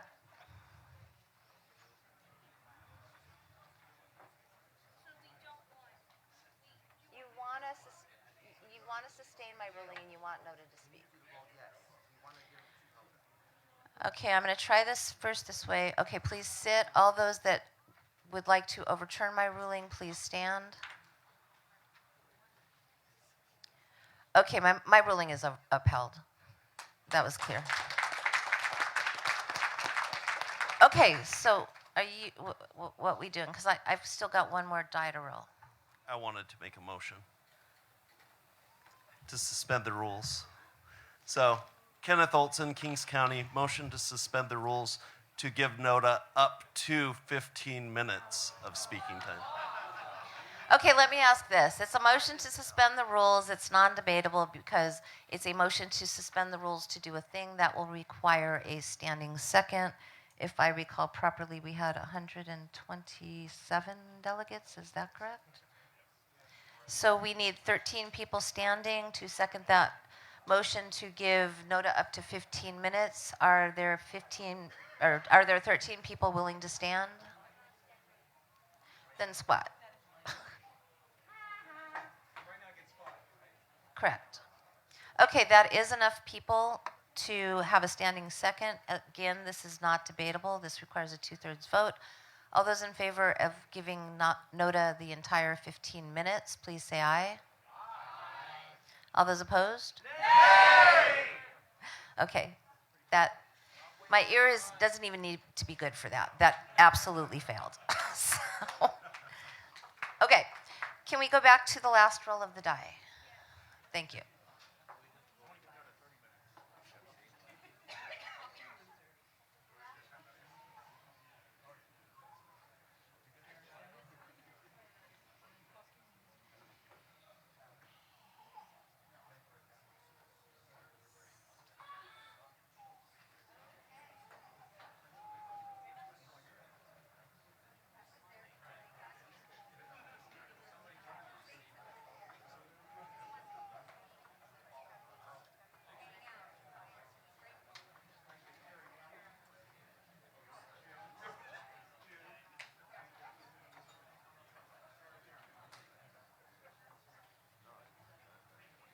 Okay, so the numbers that were rolled were for Mr. Malagon, he got number 8. For James Just, Mr. Just, he got number 3.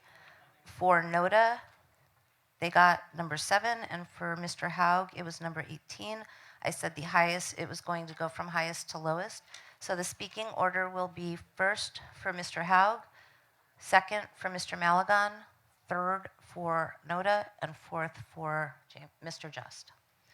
So would the speakers, would the nominators and those for Mr. Haug please go to the mic? Keep in mind, and you can get up after, it's 5 minutes for this, it's 5 minutes total for this portion. So we will start the clock, and I see Mr. Minoletti at the mic. Okay, Chris Minoletti, San Mateo County. I nominated Steve Haug. He has an incredible amount of experience. He's well respected. He has intimate knowledge of bank accounts, the 4 bank accounts that are managed. In fact, he was, I think, one of the architects with a few others that helped make that happen to get our finances in order about 5 years ago. In the interest of time, I'm going to yield the rest of my time. Thank you. So we will now start. Mr. Haug, you've got 10 minutes. Hi, my name is Steve Haug. I think a lot of people in this room know me. I've been around for a few decades. Brief resume. I was a county county treasurer for a short period of time. I spent, I think, most of my time as state party treasurer for 4 years. And I had the pleasure of working with Mimi. It's like when both of us got here in 2017, things were a mess. And both of us worked together as a team to straighten things out and get things growing. Mimi was just absolutely incredible. I think probably most of you in here aren't aware that she quit a full-time job. It was a very high-paying job to spend more time building the party. I don't know of anyone who has made that much of a sacrifice to grow this party. If there was an outstanding award for sacrifice, donating to the party, and achievement, she certainly deserves that. Anyway, we went from a mess to over $100,000 of income in just a short period in 2 years. So it was a hell of a turnaround. In addition, I'm also I think approximately a 25-year life member. And per FPPC definitions, I'm also now a major contributor to Libertarian Party candidates.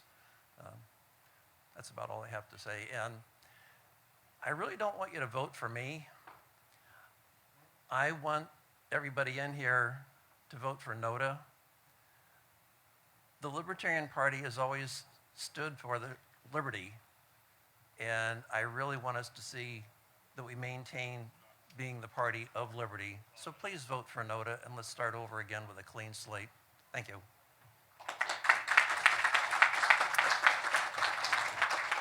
Thank you. The next nominating speeches will be for Mr. Malagon.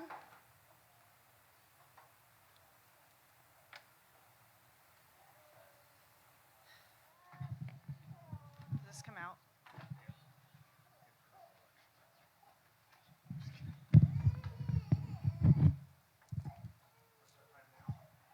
Yes, please.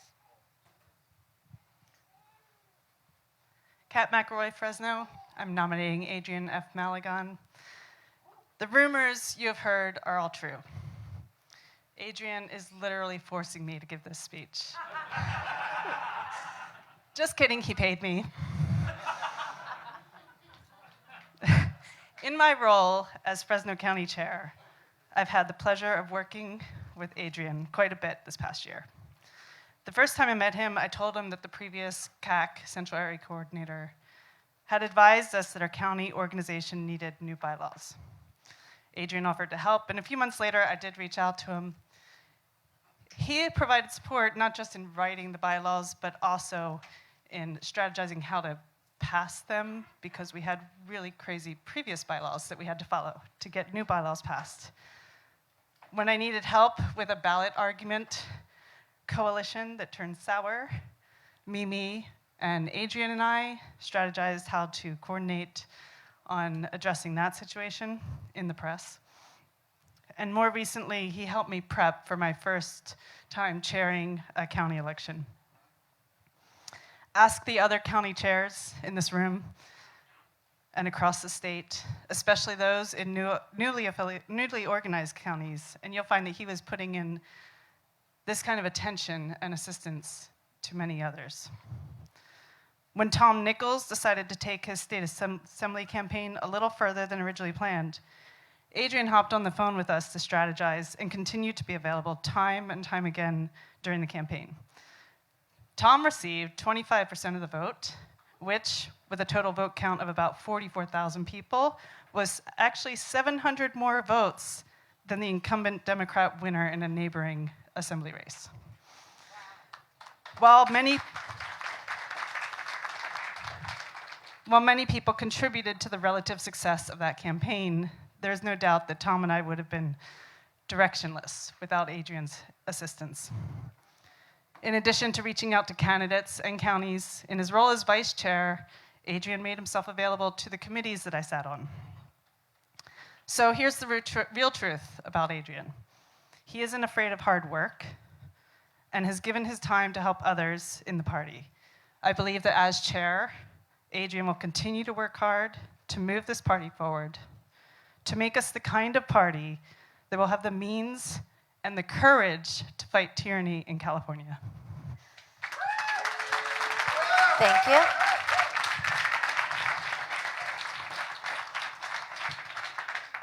My name is Elizabeth Stump, Chair of Alameda County. I met Mr. Malagon in 2020 and was impressed by someone new who immediately brought a lot of energy and drive to the Libertarian Party. He was jumping in with both feet and immediately began reaching out to people around the Bay Area, organizing casual meetups with fellow liberty-minded folk.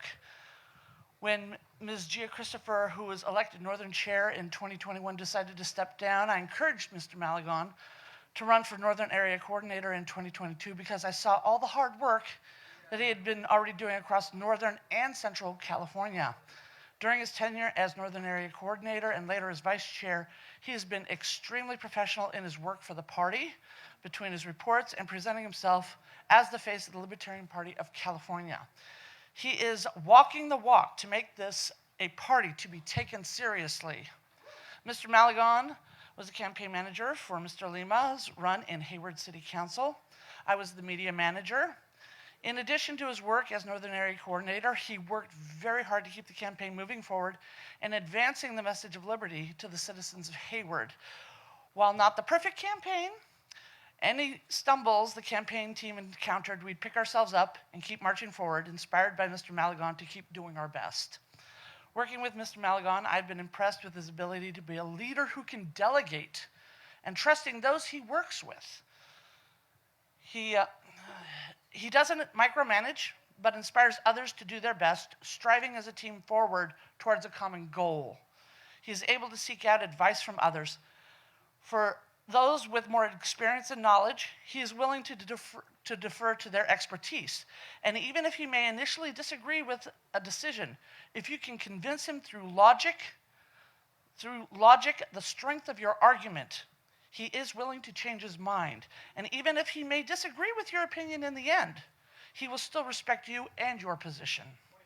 Ms. McElroy covered many fine aspects of Mr. Malagon, which shows why he should make an excellent chair for the state party. So I will keep it brief. I will end this by saying I second nominate Mr. Malagon for chair. Thank you. Okay, we will now go to Mr. Malagon.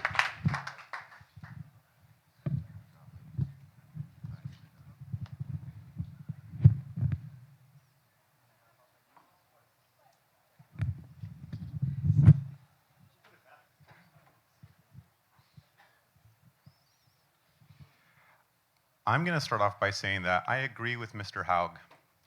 We need a clean slate, and that's why I'm running for chair. If we spent, imagine how much time, energy, and money this took. If we spent at least a little bit more of that on the party, we might have a functioning vehicle for advancing liberty in this state. Why don't we do that? This is a step up from last year, though, where it was a Nazi flyer, right, that we were passing around. So this is a step up, progress. Progress, way classier. I really do like how happy she looks in the picture. If anyone wants me to sign these after, I'd be more than happy to.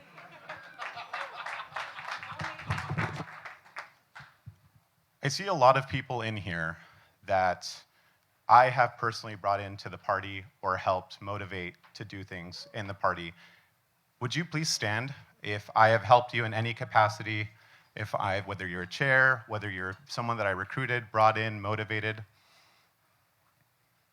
It's a lot of people. Now, some of you were already here, and you still like me, and I helped you and did stuff anyway. But the reason that matters, I am a recruiter by trade. That is my professional acumen. I brought in new members to the party every month, not just as an at-large member, not just as Northern Area Coordinator, but also as Vice Chair. You have an opportunity to have a chair that would be the first Hispanic chair, native Spanish speaker that could bring in a different demographic, a more diverse demographic, which is more important here in California than in most other states. This is what I do for a living. we're desperate. We're in desperate need of membership growth. We know that. We saw the numbers the other day. We're in desperate need of membership growth. We're in desperate need of revenue. And instead of, oof, all right, I guess the speaker wants Noda too. All right.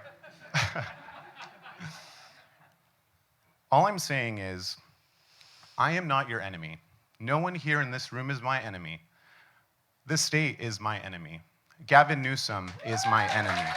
Nancy Pelosi is my enemy. We may disagree at the end of the day onto how to get things done, but that doesn't mean that we still can't work together.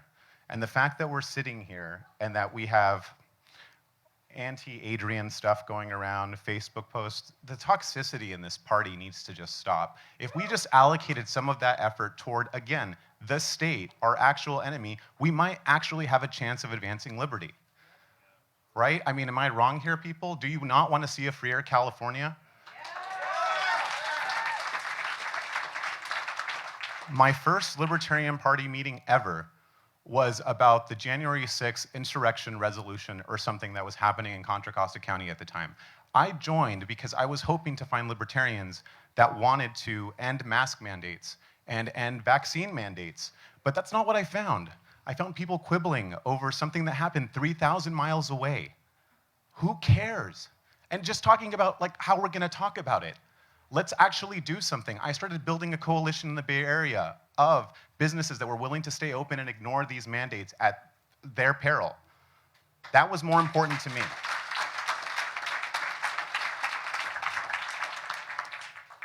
All of this just needs to stop. We have an opportunity today to be adults and to do something important. There is a new generation coming, and we need to embrace it, and instead of fighting it, we need to bring more libertarians into the fold. We have 250,000 registered libertarians here in California. That is a widely untapped market. Let's actually be drama-free in 23, reach out to these people, and let's grow this bitch.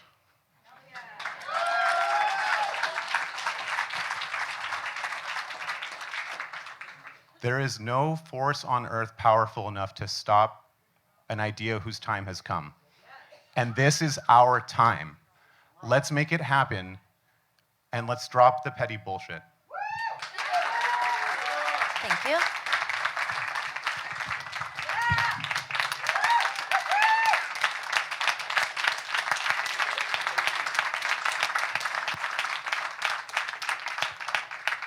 Thank you. Okay, the next speech will be for Noda. And we will have 5 minutes for both nominating and seconding, and whoever's going to speak. I can get this out. So I joined this party 4 years ago. I joined it as a Mises caucus. Thanks to Angela McArdle and my good friends Tracy and Ryan over there. I've been working to build Mises caucus values in this party for 4 years. But during that time, I didn't alienate anybody. I built friendships, and I worked with everybody, and I think most people here know that I'm just an overall nice person. Those of you that follow me on social media know that I love my animals, I love my farm, I work hard for my community. In fact, I work so hard for my community that I've been putting seeds in for the past 3 years, and I was recently appointed to the Planning Commission. So I am now on the Planning Commission because of the seeds that I have built, the bridges that I have built, and guess what? I didn't do it because of anybody. I did it on my own. And I talked with a lot of you out here, and a lot of you, my Mises Caucus friends, tell me you want to get shit done. You're good people, I know it. You don't see through the lies because you haven't been on the XCOM and seeing the vileness that has come through all those emails, seeing the verbal abuse that Mimi has taken, the vile lashes at Paul, Kalish, and Miniletti, anybody else that dares to speak up and say anything against. It's been vile. But he hides that from most of you, regular Discord. You don't see that. The XCOM emails, working with him, we see a whole different side. A whole different side. So to all my XCOM, or to all my Mises Caucus friends out there that want to get shit done, I am a perfect example that you do not need Adrian Malagon to get shit done. You can do it on your own. You go in your communities, you work hard, you build bridges, you serve. That's what you do. If anybody wants to know how to actually get something done in your own community, I'd be more than happy to talk with you. But I feel after the last 2 years, I've been used by him, a con man who came in and used me to make himself look good. But I'm telling you all, you don't know the true Adrian.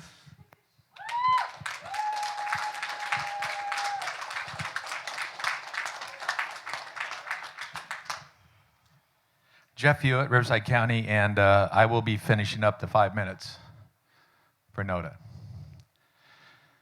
I just got my ass kicked trying to get reelected as a county supervisor down in Riverside County. And I did it because I stood on principles, because I said what I thought needed to be said all the time.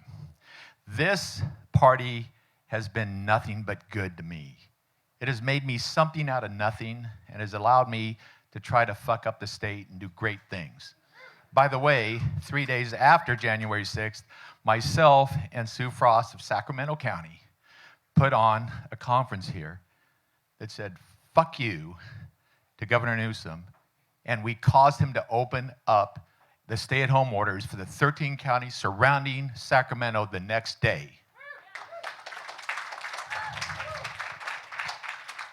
Don't confuse arrogance for leadership. This is nothing personal. I'm sure you're a great guy. But when I saw what happened the other day when he arbitrarily and unilaterally changed one committee to take over the funds from another committee without consulting with even the group that was appointed to do that, that added to what I always thought was someone who wanted to control everything. First of all, we're against tyranny. Those are the marks of a tyrant, not a leader. Also, just the other day when I came in, I was one of the first, I was getting to know the guy that was setting up the mimosa bar. I did not buy any package. I just came up here to cause trouble. And you know what? I got my little mimosa there, and just a few seconds later, Mr. Malagon comes over and says, hey, this is only for people that have the gold thing on here. This is $3,000 of money that we all pay through our dues and everything else, everyone here. And he was going to make it about only the few. This is not leadership. This is bringing people in. This is making them all part of a small group. Every one of us in here, we believe that the government needs to be much smaller. We believe that we need to have our personal liberties back again. We're not arguing that. But let's do this. Let's vote for NODA. There's a lot of good Mises people that would make great chairs. And think about it.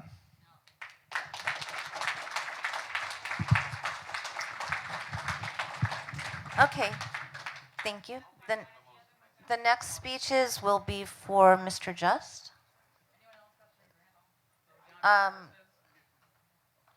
You guys, James Just speech people, as well as Mr. Just. Is he in here? Oh, you can't time yourself and do it at the same time. So I sure can. I'll tell you what, I'll keep it under a minute. Okay, you can multitask. I can. Wait, is he going to even be in here? Oh, he's right there. Ladies and gentlemen, my name is Michael Lima, Alameda County. I think we need a chair that will unify us, both sides, someone that stayed neutral the entire time and wasn't Mises Caucus or the other faction, whatever. We need somebody like James Just, who will bring unity to the California Libertarian Party and continue the mission of fighting the state. Without further ado, Mr. Just.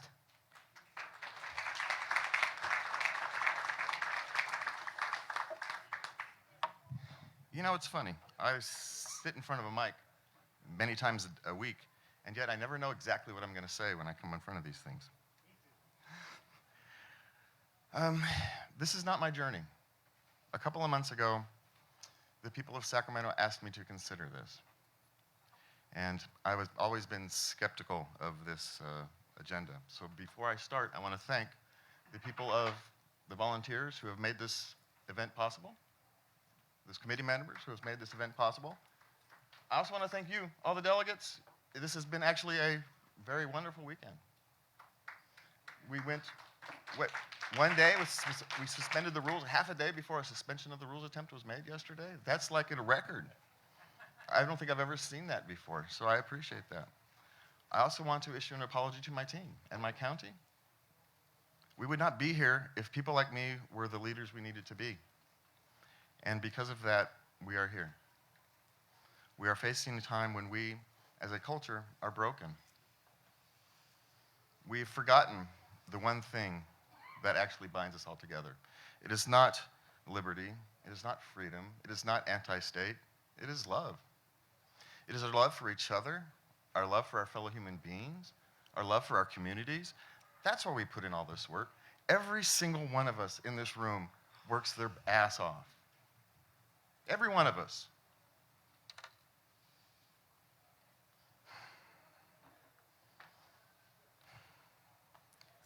Going forward, we have decisions to make. What kind of communities we want to be, what kind of friends we want to be, what kind of family we want to be. That little L next to our name, that makes us family. And families argue, families fight, they have divisions, but at the end of the day, they love each other. They care about each other. You all will do what you all will do, and I have faith in the power of this body to make the proper decisions for the future. If you want someone like me as chair, be prepared to have a mirror held up in front of us. I'll be standing on the same side as you, but we all have a lot of thinking to do. We all have a lot of consideration to do. We all have a lot of repair work to do. I am tired of fighting, but I'm not tired of working. It's time to get to work. Thank you.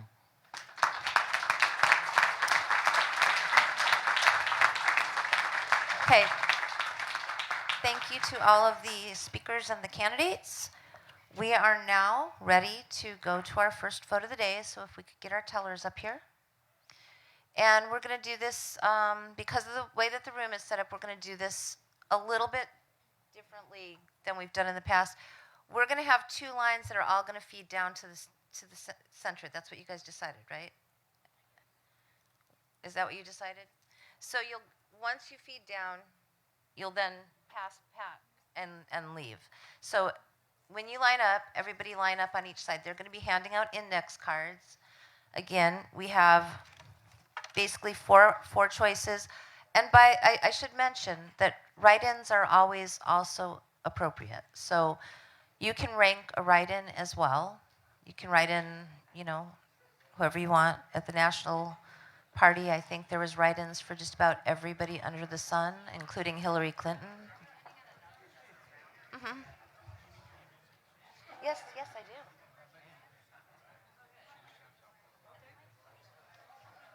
Yeah, that's right. Yeah. No, we don't hand out all of the index cards all at once. Okay, so once you finish your ballots, you can start lining up. And you're going to be feeding down again to the center, but I'd say start the line probably at each end of the stage to start with, so that the tellers have room to get in between you. And they're going to be, oh, and one last thing. This is important, because it'll make things go faster. When you get up to the stage, you're going to have to show your badge, and you're going to have to show your delegate ribbon.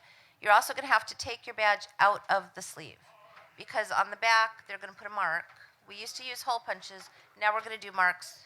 Oh, yeah, they used very little time. We still had time to.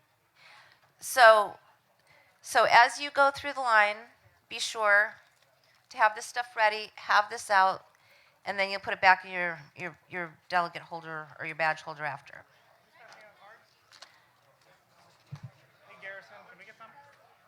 Oh, you need a pen?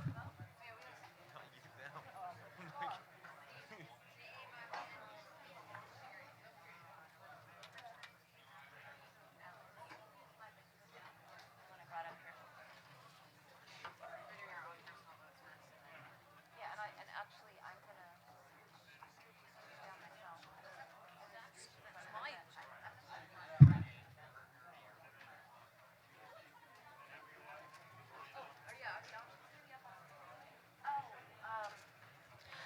Mr. Miniletti, or no, I'm sorry, not him. Mr. Edgar, Mr. Secretary, could you real quick put the options up on the screen people are asking? Once people line up, then yeah. And I've got another, I have another favor to ask.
I almost brought that.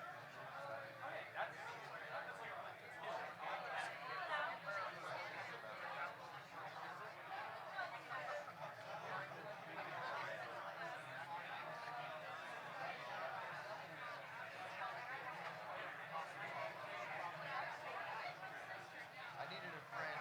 Can you turn back up?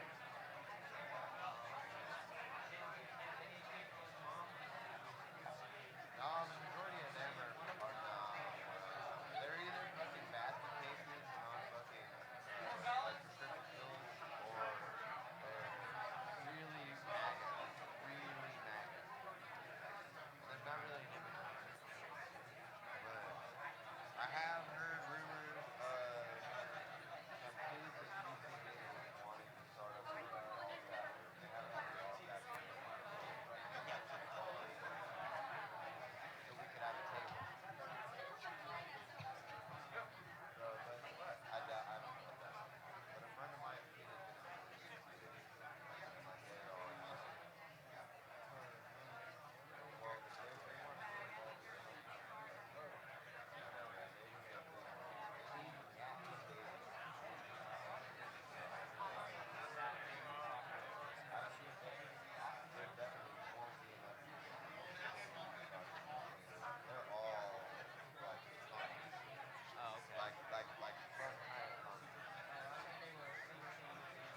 No, a couple of the kids are like right dating, so we might be able to see that.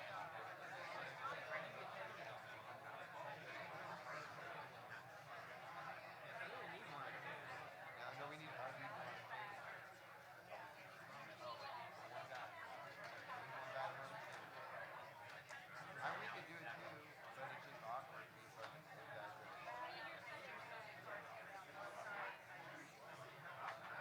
yeah, no, you could. Oh, you could play that game. Oh yeah.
Is there anyone who has not yet voted in the chair's race? Anyone who has not yet voted in the chair's race, make your way to the front.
Noah Eiler.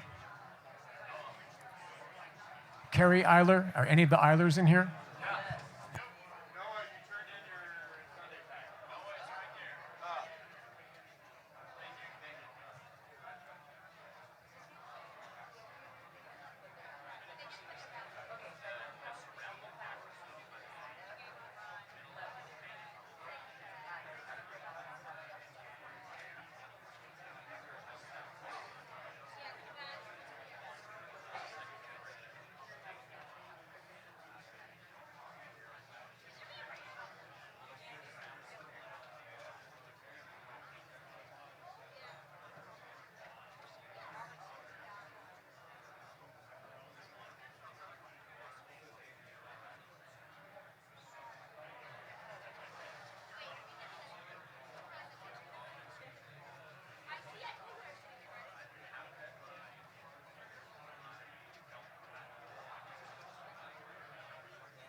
Just in case anybody was wondering, it was a D20. And it's, by the way, I use a gold one.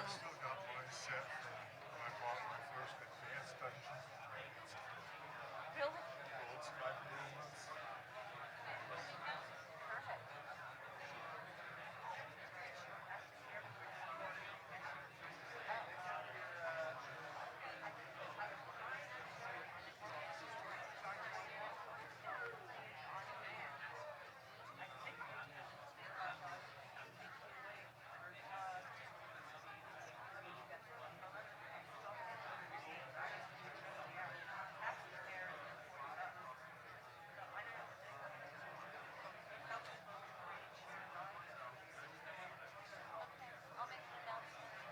What time do you have to be there?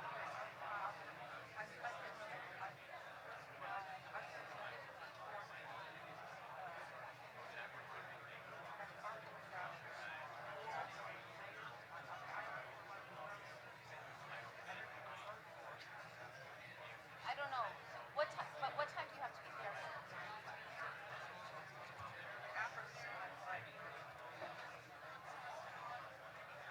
Let me make an announcement. Everybody, just as an announcement, while they're counting the votes, if anybody has things like resolutions or endorsements, things that are coming later in the agenda, motions could be made to suspend the rules to entertain those things while votes are being counted, because we can't do anything else until the vote is counted. We are still in order, so I just wanted to, and I see somebody at the mic. Yes, sir. I'm not too familiar with your... I can't hear. James, are the mics on? Okay, speak closer into the mic. Testing. Oh, yeah. You want to get rid of that thing, don't you? I think this is a point of personal preference. Is that correct? Personal privilege. Personal preference, yes. Privilege, but Privilege, yeah. yes. Close enough. So, obviously, this is a contentious election, but it's going to be over in a minute. And when it is, there's going to be a winner and a loser. And however it comes out, I think we need to remember that the mission comes first. We need to heal after this is over. And I think we also need to keep in mind that there's a place for special teams. In an NFL football team or in the military, we have special teams. So Just because somebody doesn't win this particular seat doesn't mean that the work that has been done here, which is good work, shouldn't continue. And I hope that the people who are not on the victorious side stay with us and focus your energy. It takes more than one way to win this game. We have to have all different approaches. Thank you. Madam Chair.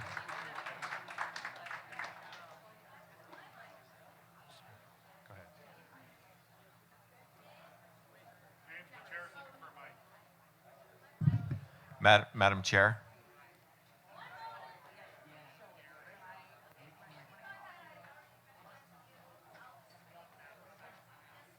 Chair, I'd like to approach the bench for a moment.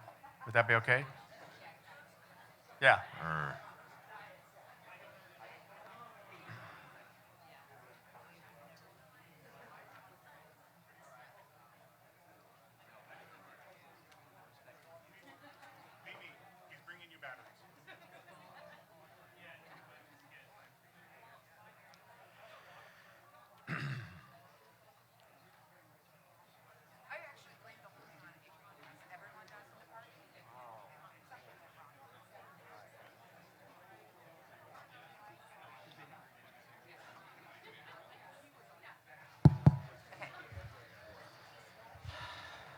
Chair Robson, I'm very, very honored today to give you, and it's really just a small token, and I hope you can put it up on your wall in the central spot.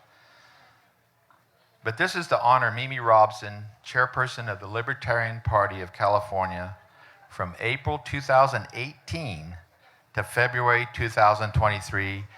This gives her a gavel to look at and also realize how happy she is that she's not there for next year. And let's all hear it for one of the greatest chairs there's ever been. Here you go.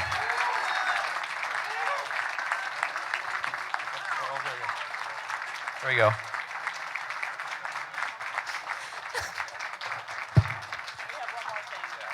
Actually, we've got you another gift. We'd like you to open it up. Here you go. Here. We have one more thing. I'm wearing waterproof mascara. Please open it right now. Here, you can sit it down.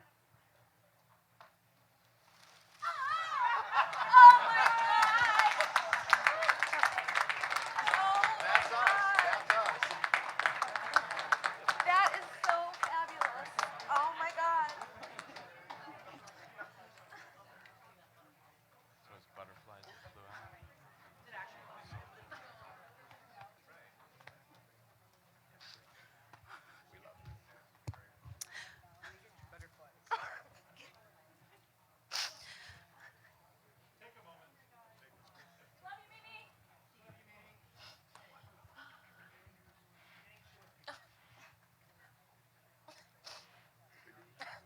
Don't look so sad.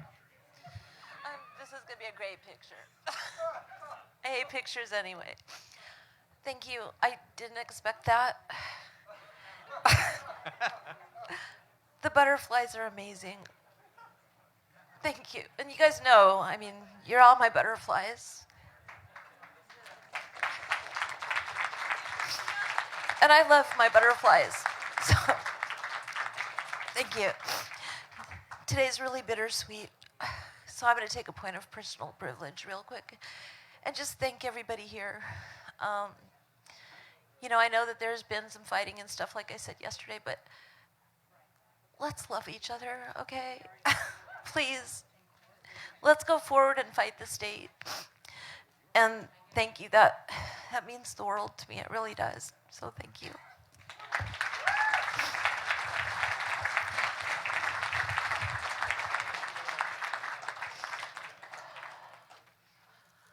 Okay. Okay, the next mic is over here. Yes, sir. Madam Chair, is it in order to bring a resolution before this body? Yes, so what it would be is you would make a motion to suspend the rules. You could do it as a one-part or a two-part, depending on how you want to do this. My suggestion is if it's a resolution, you might want to do it two parts. So a motion to suspend the rules to consider a resolution for whatever that resolution is for. Or you could make a motion to suspend the rules to adopt a resolution. That would be up to your choice of how you wanted to do that. Okay, Madam Chair, I'd like to suspend the rules to consider a resolution. I have provided the text in advance to the Secretary. I will read it. Okay. Whereas no scientific study of masking people shown effectiveness in preventing the spread of respiratory diseases, whereas the cost of masking otherwise something is not without financial cost, whereas I'm asking, masking helping people has been shown to reduce the blood oxygen concentration levels. Be it resolved, or actually, Chris, could you put the text up? Do you still have it? Okay, thanks. Oh, you did it as a test. I think it got garbled in the translation. So, Well, just to be clear, so once we finish this, because you made a motion to consider, so what I would say is he's making a motion to consider, which is a suspension of the rules, right? Right. The resolution, which is about masking. Yes. So I think that that's sufficient for us to do the first part, and then we Okay. can go to the next part, which will be debatable. The suspension of the rules is not debatable. So Okay. first things first, I believe that I don't think much has happened in credentialing since, so we're still at 127 delegates, just so everybody knows. Okay, it's still going to take 13 people to stand. So I need 13. Okay. Real quick, while I do this, could somebody hobble on over and see how many people we have? Okay, so this is a motion to suspend the rules to consider a resolution regarding masking. It needs a standing second of 13 people. Can I please have 13 people, if they'd like to second this, to stand? Far more than 13. This goes to a vote. All those in favor of suspending the rules, and again it's 2/3 vote, please say aye. Aye. All those opposed? Nay. Okay, the motion carries. So therefore, Mr. Grenier, you can go ahead and make your motion for the resolution.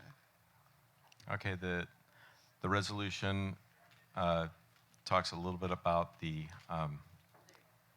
okay, there it is. Yeah, it looks like the text did not come through properly. Whereas masking helping people has been shown to reduce blood oxygen concentration levels in healthy people by masking. Okay, I'm gonna have to redraft this. I'm so sorry. But Okay. the point being is that I want to tell California that it's no longer mandatory, that it's voluntary to wear masks in facilities owned, operated, or subsidized by the state government and all of its political subdivisions. Okay, and yeah, I am looking at the resolution as, thank you very, very much. I'm looking at the resolution as texted, and I think it does need some fine tuning because it's not, it's something happened. I agree. So I'm gonna suggest that it be laid on the table until that is finished and then taken off the table. So would you like to go ahead and motion to lay it on the table? I'll motion to set it aside for Lay it further on the refinement, table. to lay it on the table. Thank you. Okay, perfect. There's been a motion to lay this on the table until it's done. We don't need a time certain. Is there any objection to laying it on the table? Hearing none. Once it's finished, we'll get back to where we were, which is the actual making of the motion for the resolution. Thank you, Madam Chair. You're welcome. Madam Chair, we have a result in the election. Okay. FYI, updated credentials, Mr. Edgar, just so you know, it's 130.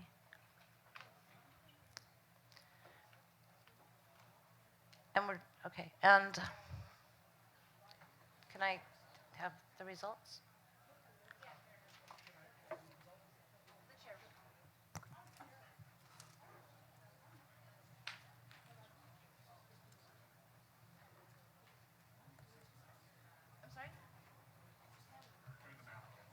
What's the first number there? I can't. It's kind of is it? No. I just want to make sure because of the check mark next to it.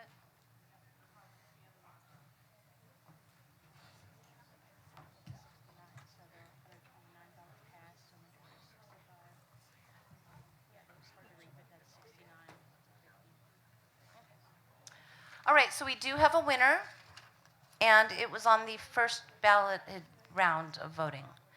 So, and this is fabulous. I love this. Mr. Malagon won with 69 votes.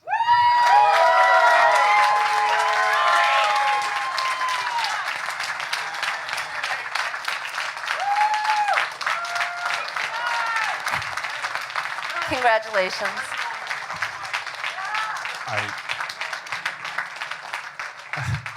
I do feel like I'm obligated to say nice.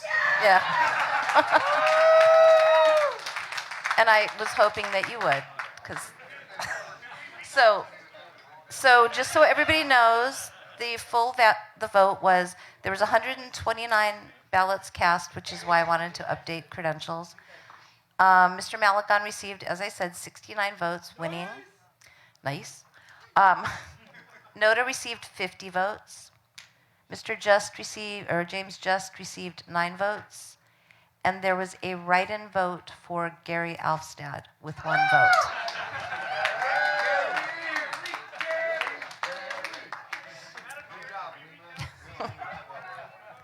Okay, so congratulations, we have a new chair.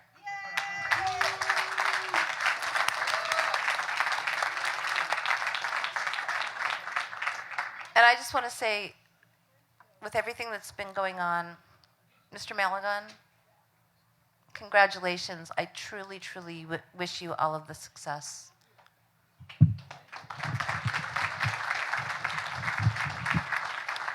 Thank you, Madam Chair. On that point, I have a point of correction, if I may.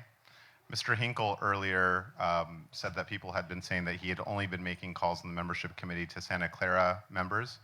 As someone that was on those membership committee calls and have gotten various texts and calls attesting to I can attest to it personally, Mr. Hinkle has been calling the state, as he said, from San Diego to the Oregon border. So I thank Mr. Hinkle and Mr. Butts for being the 2 instrumental people on the membership committee, and I was privileged to help guide them, and I hope that they reapply and that we continue to build the membership. So thank you, Mr. Hinkle, and I'm sorry if anyone accused you otherwise. Thank you.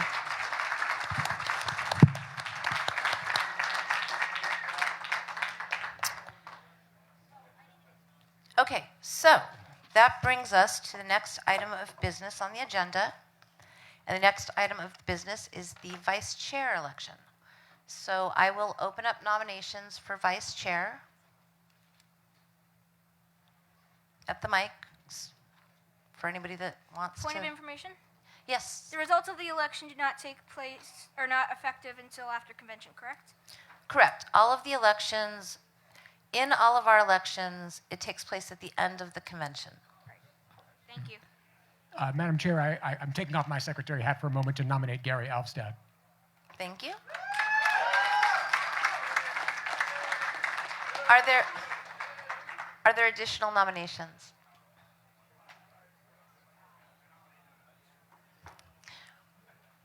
Okay, that would have to be done at the mic, but Noda is an option.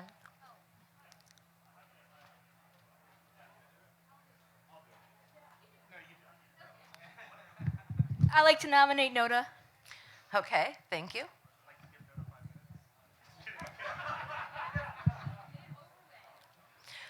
Okay, are there any further nominations? Okay, there are no further nominations, so I'm closing nominations. We have 2 nominations. We have 1 for Mr. Alfstad, and we have 1 for Noda. We've actually already litigated this, so if somebody really wants to speak to Noda, they can, but just so everybody understands in our bylaws, when we have only, and we still will be having the speeches, believe me, you're going to get your time up at the mic. When we only have 1 nomination, then per our bylaws, we do this by a voice vote, where You either vote in favor of the candidate or you vote in favor of NODA. So it's done as a voice vote, not a balloted vote. Does everybody understand? Okay, so do I need to roll the die? Is NODA going to want to speak?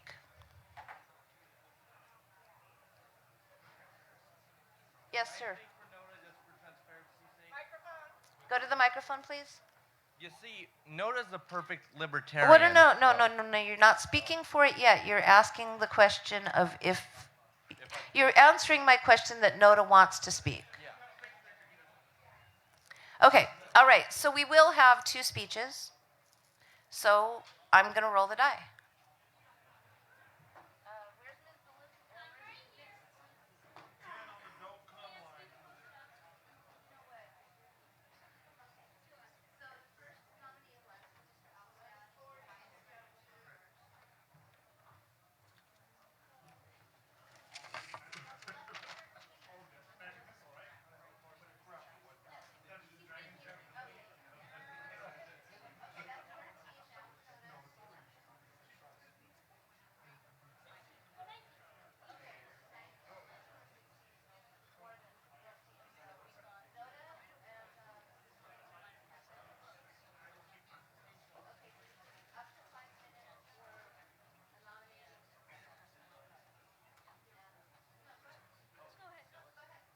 So we all hear the phrase every day, nobody's perfect. No one's a perfect libertarian. Well, that's why you vote NODA. I yield my time. Okay. Is there anybody else that's speaking for NODA? I'm sorry? No, I'm really having trouble hearing you. I don't see Tom Arnold in the room. Okay. So now we can have the nominating and seconding speeches for Mr. Alfstad. And again, 5 minutes total. Thank you. My name is Chris Edgar. As many of you know, I'm the secretary of the party. I'm speaking to nominate Gary Alfstad for vice chair. Gary is obviously a very smart dude. For those of you who know him, he can do lots of complicated math in his head and has been doing complicated math in his head, in his capacity as a member of the Credentials Committee all weekend, just for you guys. But more relevant for the purposes of this speech, I've had the pleasure of working with Gary on the Bylaws Committee, and as technically the guy who leads the Credentials Committee. Gary is very sharp. He has a very clear understanding of the governing documents of the party. He has been a merciless ensurer of quality control when it comes to putting together the report that we did for the Bylaws Committee. Working with him has just been very enlightening and enjoyable, and I hope that you will vote for Gary Alfstad for vice chair. Thank you. Thank you. And is there anybody else speaking for the nomination? That'd be me. Okay, no. No. So, Hey. That's me. You were on the other side. You confused me. Yeah. Yes, sir. Ma'am. Switching it up and speaking from the other side of the room. Jen Kirkendall from Orange. I'm going to be doing the second speech for Gary.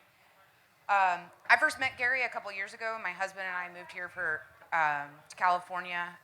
We were politically stranded transplants, and we decided to give the Libertarian Party a try, and we came to the state convention. And Gary followed up with us and followed up with us and followed up with us, and it really encouraged us to get involved in the party. And I don't know if I should say thank you, Gary, or but here we are, super involved in the party. And I've really got to know Gary personally this last year. I joined his pub trivia team, and Gary's a really smart guy, so we win every week. And it's really awesome to hear the trivia announcer say our team name every week, which is Taxation is Theft. Taxation is Theft is in the lead again. All fun aside, Gary has been working for Liberty for 25 years, and for this party on the Credentials Committee, the Bylaws Committee, the Platform Committee, and I just don't think there's anybody else better suited for this position of vice chair. Thank you. Thank you. Thank you very much. Now we have 10 minutes for Mr. Alfstad. Hey, thanks, everyone. I'll try to keep this brief. As Ms. Corkindall noted, I originally joined the party 26 years ago.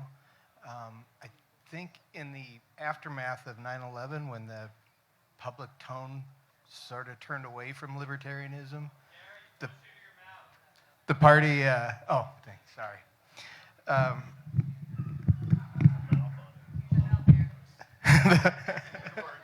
Hey, nice.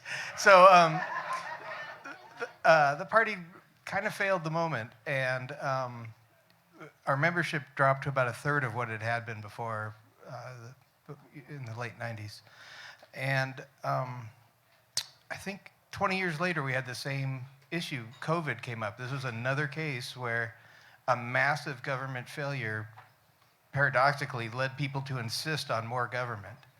And we're in that moment now, and this time we cannot fail. This time we have to, even if it's unpopular, even if people call us names, we have to be willing to fight for liberty. I think that's what I bring. As they mentioned, I've since I rejoined, I have been working on the platform committee, no longer exists, bylaws committee, credentialing committee, maybe something this morning, and for a year on the XCOM. And my most important qualification, maybe the most unique, I like Adrian. And sorry, no counting for taste, right? We make a really good team. We've been working together for a couple years, and like I said, we're just a very good. I'm a good yin to his yang. Anyway, thank you. Thank you very much.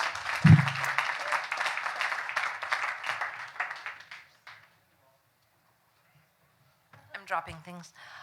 Okay, so we have one nominee as well as a nomination for Noda. We will now go to a voice vote. All those in favor of Mr. Alfstad being the vice chair, please say aye. Aye. All those in favor of Noda, please say aye or nay. Aye. Or aye. Okay. Mr. Alfstad, congratulations. You are elected the vice chair.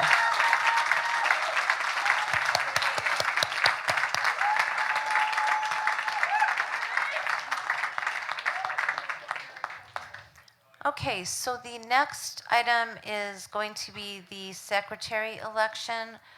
I'm going to say that we've got 11 minutes till lunch, and nominations and speeches would take more than 11 minutes if there's speeches. So I would suggest that instead of doing that, we spend this last 11 minutes taking off the table the resolution, because we now have text for it, and then coming back to orders of the day.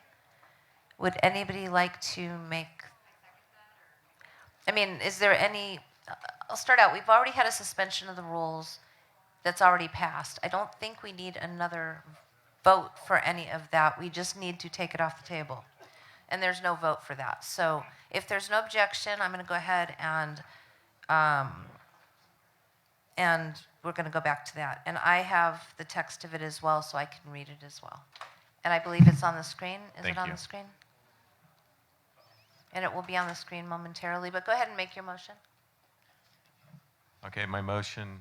So I've suspended the rules to consider the motion, and we'll read the text, and then I would propose to suspend the rules to pass the motion. You don't need to suspend them again. Now we are at your making a motion to adopt a resolution as follows. Okay, so my motion is to adopt this resolution as follows. All right. Chris is still working on it, so.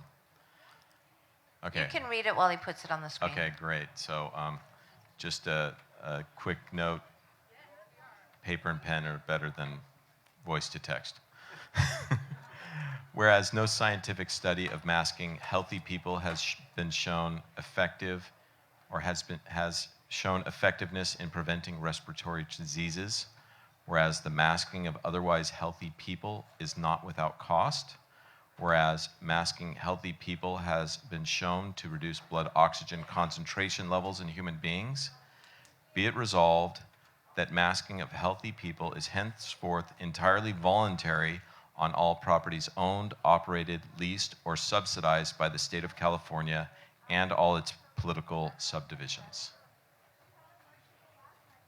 Okay, sorry.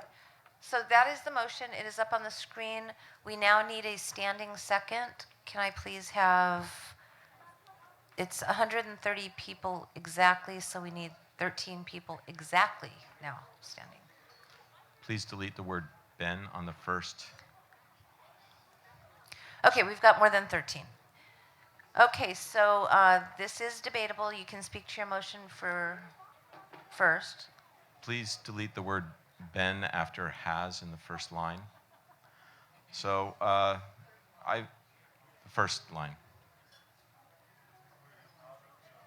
I'm sorry, I'm not a grammarian, but I'd like to speak to this. It's already gone from this version. Yes. So, has no scientific study masking healthy people has been shown effectiveness. So, delete the word B-E-E-N. There, has shown effectiveness. Thank you very much. I went to a healthcare facility, and they're still saying, well, the state of California says you've got to wear a mask in here. I'm a healthy person. I went there for a shoulder injury. I did not go there because I had a respiratory disease. And not only was I requested to have a mask on, but then the entire staff was having masks on, and all of the other patients. So obviously this is pointless. There's no scientific data supporting that masking somebody with a shoulder injury helps prevent respiratory disease for anyone, and that it should be entirely voluntary. If someone feels more comfortable wearing a mask, I'm fine with that, but I'm tired of having people tell me to put on a mask. I don't need a mask. Thank you very much. Oh, thank you. Okay, yes, sir. Ed Wimmer, Santa Clara County. I'm going to speak against this, not because I disagree with the point of it, but I don't like it being dependent upon scientific studies. Liberty shouldn't depend on a scientific study. So I don't like the clause, whereas no. Okay, so I make a motion to delete the phrase, whereas no scientific study of masking be deleted. Okay, so you're making a motion to amend, and your motion to amend is to take out the section, whereas no scientific study of masking healthy people has been shown effectiveness in preventing respiratory diseases. Is that correct? That's correct, yes. Okay. Okay, I'm sorry, what was your name, sir? Ed Wimmers. Ed Wimmers. Okay. Do I have a second for the amendment? Okay. It's been seconded. We will now go to debate just on the amendment. Mr. Wimmers, do you want to speak to your motion? Or your I amendment? think I already have. Okay. Liberty is not dependent on scientific studies. Okay. This microphone? I have a friendly amendment to add medical facilities. Okay, first, no, that wouldn't be germane. Wait there, we'll dispose of this, then you'll make another amendment, because there's no such thing as a friendly amendment once it's to the body. So I'm going to go over here. Actually, at the right time, I'd like to be recognized to get rid of the apostrophe in it's, because it's not it is, it's. I think we can just do that, seriously. I'll do it right now. I mean, really, seriously. Okay, this mic? I just want to speak for it as a mom and somebody who cares about kids. My brother is a speech therapist for the school system in the state of California, and this has been so harmful to children. So I just want to, for the sake of the kids, please let's pass this and show them that we're for their speech development. Okay, perfect. Okay, this mic? Yes, sir. Jose Castañeda from Los Angeles. I've noticed there are many grammatical errors. Would it be, or how would we fix that? After whereas, on each of the whereases, it deserves a comma, or it needs a comma. not to have the comma is grammatically incorrect. Is there objection to putting commas after the whereas? Is there, without even going to anything else, would there be an objection to putting commas after the whereases without having an actual, another amendment? I hear no objection, so Mr. Edgar, can you please add those comments? Yes, Madam Chair. Okay, perfect. Any further discussion on the amendment, which is to take out the first sentence? Or the first whereas, actually. You guys aren't standing at the mics for that? None of you? Are you standing at the mic for that? There's no such thing as a friendly, so we have to do this in order. So first things first. First thing is we are going to vote only on the amendment. The amendment is to, well, we've had some things that we did do, like add comments, because I don't think that needs an amendment at this point because of the way that it was kind of put on the screen on the fly. So the amendment is to remove, whereas no scientific study of masking healthy people has been shown effectiveness in preventing respiratory diseases. So the first whereas would be the next one instead. Is there, we'll just go to a vote. This only takes a majority. The resolution Madam Chair? itself, yes. There was a person standing in line to speak on the amendment, which we didn't realize, and so we put her at the front. Okay, I'm all sorry. right, then yes. I'm a physician in Fresno County, and I just want to speak to the fact that there has been release of scientific, under the Cochrane study recently, stating that masks have not been shown in healthy people to decrease, at least speaking of the COVID virus. So I would agree with the original wording. Okay, thank you. Is there anybody else that's speaking on the amendment itself? Okay, seeing none, we'll vote. This is a majority vote. All those in favor of the amendment, please say aye. All those opposed? A lot of people that are hungry, huh? Because that wasn't very many people that voted. I'm going to say it passed. Okay. The amendment is passed. We are now on discussion of the motion as amended. I believe that there is an amendment over here. Ms. Lightfoot? Oh, she moved to over there. Sorry, I get tired. I want to add a friendly amendment to add medical facilities, the doctor's offices, the hospitals, where they make you mask. They're not always involved with the government, only part of the time. Okay, so your amendment is To add the words at the bottom, and medical facilities. okay. So healthy people. So concentrate level be resolved. Masking healthy people. Health entirely fund. Properties owned, operated, leased, or subsidized by this. Oh, got it. Okay, so you're basically saying it's not just places that are in California. So I believe that the amendment that you're making, and please correct me if I heard you wrong, is that to the sentence that says, therefore be it resolved that masking of healthy people is henceforth entirely voluntary on all properties owned, operated, leased, or subsidized by the state of California, as well as all medical facilities? Right. Well, not grammar. Huh? Thank you. Subdivisions.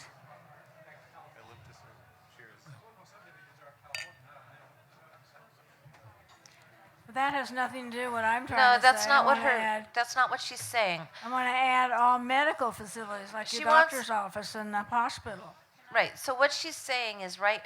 Okay. Correct me if I'm wrong, but I believe that what she's saying for this amendment is currently it's very specific to things that are owned, leased, or subsidized by the state of California. In other words, private facilities also are included in that as far as medical facilities. I believe that's what she's saying. Am I correct? All right, in speaking with Ms. Lightfoot, we have some alternate wording that we think will cover what she wants. So if her motion is instead to say, all properties owned, operated, leased, regulated, or subsidized. So that's going to cover medical facilities. It's going to cover a lot of grocery stores, all kinds of public places. Okay, so So leased just insert or the word regulated in the comma list of owned, operated, leased, regulated, comma, or subsidized. Okay, so that's adding one word plus a comma of regulated right after, huh? And a space. Yeah, there's a space there too. Right after, right after leased. Is there a second to the amendment? I will second the amendment. Okay, is there any objections to the amendment? Objection. Okay, is there any discussion on the amendment? Okay, I see no discussion. I also see a ton of people leaving for lunch, so we still have quorum though. All those in favor of the amendment, which is the insertion of a comma, a couple spaces, and the word regulated, please say aye. Aye. All those opposed? Okay, it is now amended to that. Is there anything else? I believe there was somebody else that wanted to make an amendment over there. Does she want to make an amendment? No, she does not. Okay. All right, so. I have an amendment at this mic. Okay. Hopefully easy. Okay. Yes, ma'am. Okay, so the tone of this ought to be our advocating for public policy, and I think using the verb is, kind of sounds like we're saying we have the power to declare this as true, like we're making the law. So be it resolved that the masking of healthy people is henceforth. We don't get to make law, right? So we can advocate what we think public policy ought to be. So my proposed amendment is to replace is with, replace is henceforth with must be henceforth. Okay, so. It should be advocacy rather than declaration of law. So this is changing is to must be. Is there a second? Is there a second? Okay, it's been seconded. Is there discussion on the amendment? Seeing none, all those in favor of the amendment, please say aye. Aye. All those opposed? It passes. That brings us back to the main motion as amended. Is there any further discussion on the main motion as amended? We don't need to call the question because we already did that thing. Point of personal privilege. I'm not a delegate. I am a longtime Libertarian. Please go to the mic. I cannot hear you. I'm sorry. Sarah Foster, and I'm a registered Libertarian with Sacramento County. I'm not a delegate, but I asked for personal privilege to introduce a friendly on this resolution. Okay, unfortunately, you'd have to if you're a member of the party and but you have to be a delegate to do anything. You can ask somebody that's got a delegate badge to make your motion. No, I don't have that. You don't have a friend? Unless somebody, I understand there's been all sorts of changes in the rules, so maybe I can do it for you. Yes, thank you. I just wanted to say the Libertarian Party exists to oppose tyranny, to create, and this particular masking mandate is the epitome of that. That's why we should oppose it, not just the scientific. Well, are you saying this is... I got an idea. Can we lay this on the table till after lunch? Yes. Okay. Could somebody say, let's lay this on the table till after lunch? Let's lay it on the table. Okay. We are going to get back to this after lunch. We are now adjourned for lunch at 12:05.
It's the open ocean or bust.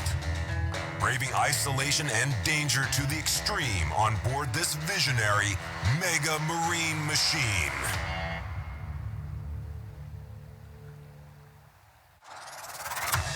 From the sunny shores of Florida to the crowded canals of Holland to Canada's wild west coast, mega marine machines are taking over. Modern tech and outside-the-box thinking have led humanity to the edge of a new frontier. A frontier where the horizon is nothing but blue. All right, to the first seastead by Ocean Builders. This mega marine machine lies 25 kilometers off the coast of Thailand. Created by engineering firm Ocean Builders, it's called a seastead, the world's first home designed for the open sea. Inside the seastead's living quarters are a main kitchen and dining area, a bedroom, bathroom, and small pantry for storage. Then there's the rooftop patio. You know, you cannot find this view. Like, you can see the sunset and sunrise, you know, see the many, like 1,000 million stars, you just look up. According to the Seasteading Institute, life out here could fix some of the world's worst problems. Not only is it far from land, it's far from the regulations that can handcuff innovation. The fact that it takes the FDA, 5 years to approve a new drug that could save millions of people's lives, we don't need that, and we should be out here on the seastead to allow freedom-loving people to voluntarily choose their medical treatments. Anything within 12 nautical miles of a country's coast is considered territorial sea, so it's under that country's control. Further out, it's international waters. All ships can travel freely, and the rule books and who enforces them? Those are murky waters at best. But when it comes to weather, the middle of the ocean is the most hostile outpost on Earth. So Ocean Builders turn to the oil and gas industry for a sturdy design. And there it is. We have the spar. A spar is a long vertical cylinder that's mostly hidden beneath the waves. Most of the spar is hollow to provide buoyancy, but it's weighted at the bottom with concrete to lower the center of gravity and keep it from tipping over. And because it drops so far down, wind and waves at the surface have less impact on the superstructure above. Just like an oil rig, the seastead perches safely, high overhead. Now that we've proved the concept, Ocean Builders will be building 20 more, and they'll be higher, taller, better, and we're looking forward to freedom-loving people to come join us out in the open ocean. Ocean Builders is already prepping for Seastead Mark II, replacing the original sharp corners with futuristic curves, adding coral gardens to attract sea life below, even a room inside the spar with underwater views, all for a cool 150 grand. And it's designed by the same guy that brought us the Ark Up. What we have learned is that the ideal cities on the ocean are not like kind of Thai paradise with small boats. I think it will be much more like oil rigs combined in a kind of a community, because the waves you can expect in the middle of the ocean are extreme. It's a badass idea, but a lawless city on the high seas is still well out of reach.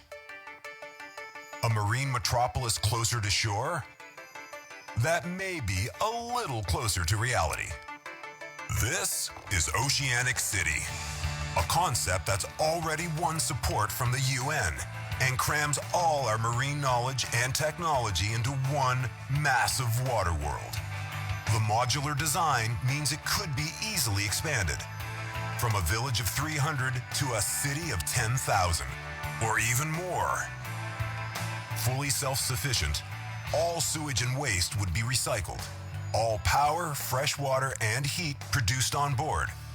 And all residents fed year-round by vertical vegetable farms above the waterline and fish farms below.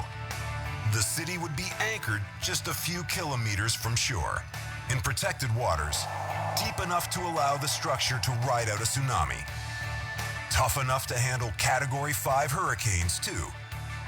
Clearly, a floating metropolis like this is not just around the bend. A mountain of technical and legal issues still stand in its way. But if you're thinking it sounds too expensive for anyone to buy in, well, just consider this. In Hong Kong, one of the most densely populated places on Earth, a single parking spot recently sold for $969,000.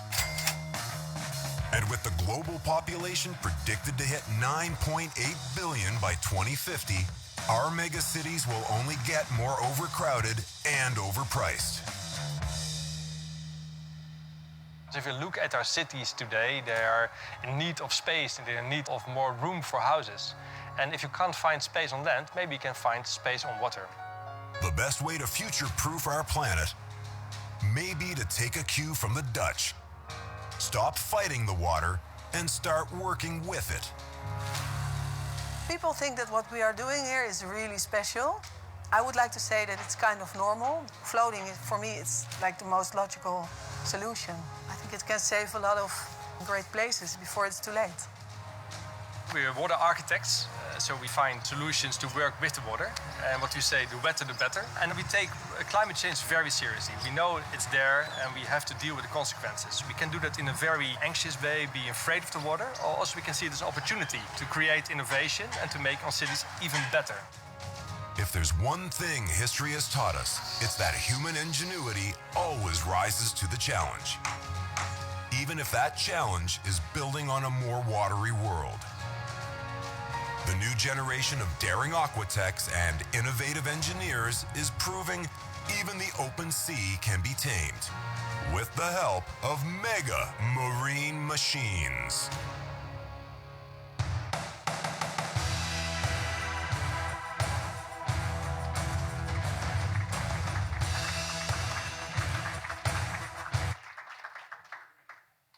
Okay, that was the Discovery Channel spending their own money telling the seasteading story of liberty. The Seasteading Institute has inspired engineers to spend tens of millions of their own money to make seasteads happen. We have a 2-person staff and a 6-figure budget. How do we do it? Seasteaders know something that libertarian philosophers do not, and I'm going to tell you what that is at the end. The news media encourages us to fix things by fighting, but Michelangelo counseled us to criticize by creating, and we don't remember his political opinions. We remember the Renaissance he helped create. The Renaissance started in Venice. Venetian innovators didn't change kingdoms from the inside. Venetian innovators quit the kingdoms and fled to a marsh and built a society on stilts, which the ancients called the floating city.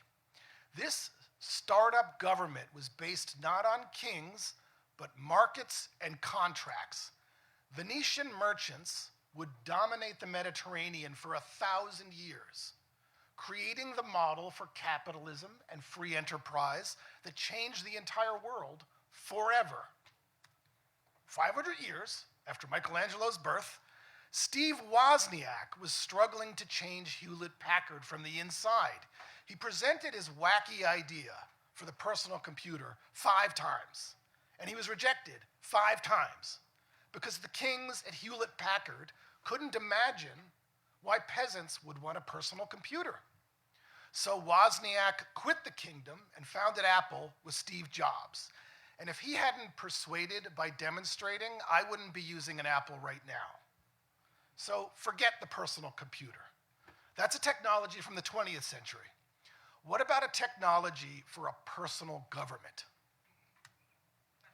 These are the Hewlett-Packards and the feudal kingdoms that won't let a renaissance of startup governments happen.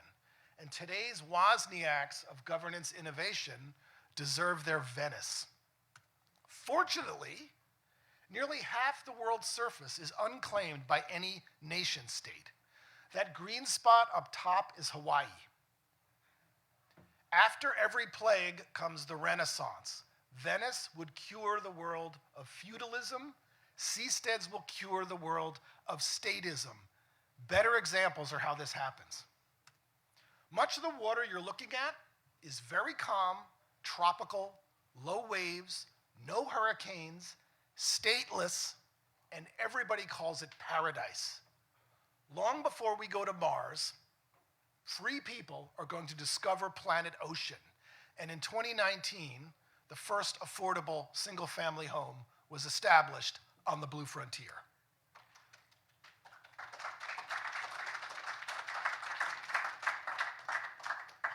Robert Ballard, the famous oceanographer who discovered the Titanic, he's been called Carl Sagan with gills. He gave a famous TED Talk where he concluded, why are we not looking at moving out onto the sea? Why do we have programs to build habitations on Mars, but we do not have a program looking at how we colonize our own planet? And the technology is at hand, unquote. Bob was a seasteader long before I was, and he is holding my book, published by Simon & Schuster, the most prestigious publisher in America, called Seasteading: How Floating Nations Will Restore the Environment, Enrich the Poor, Cure the Sick, and Liberate Humanity from Politicians.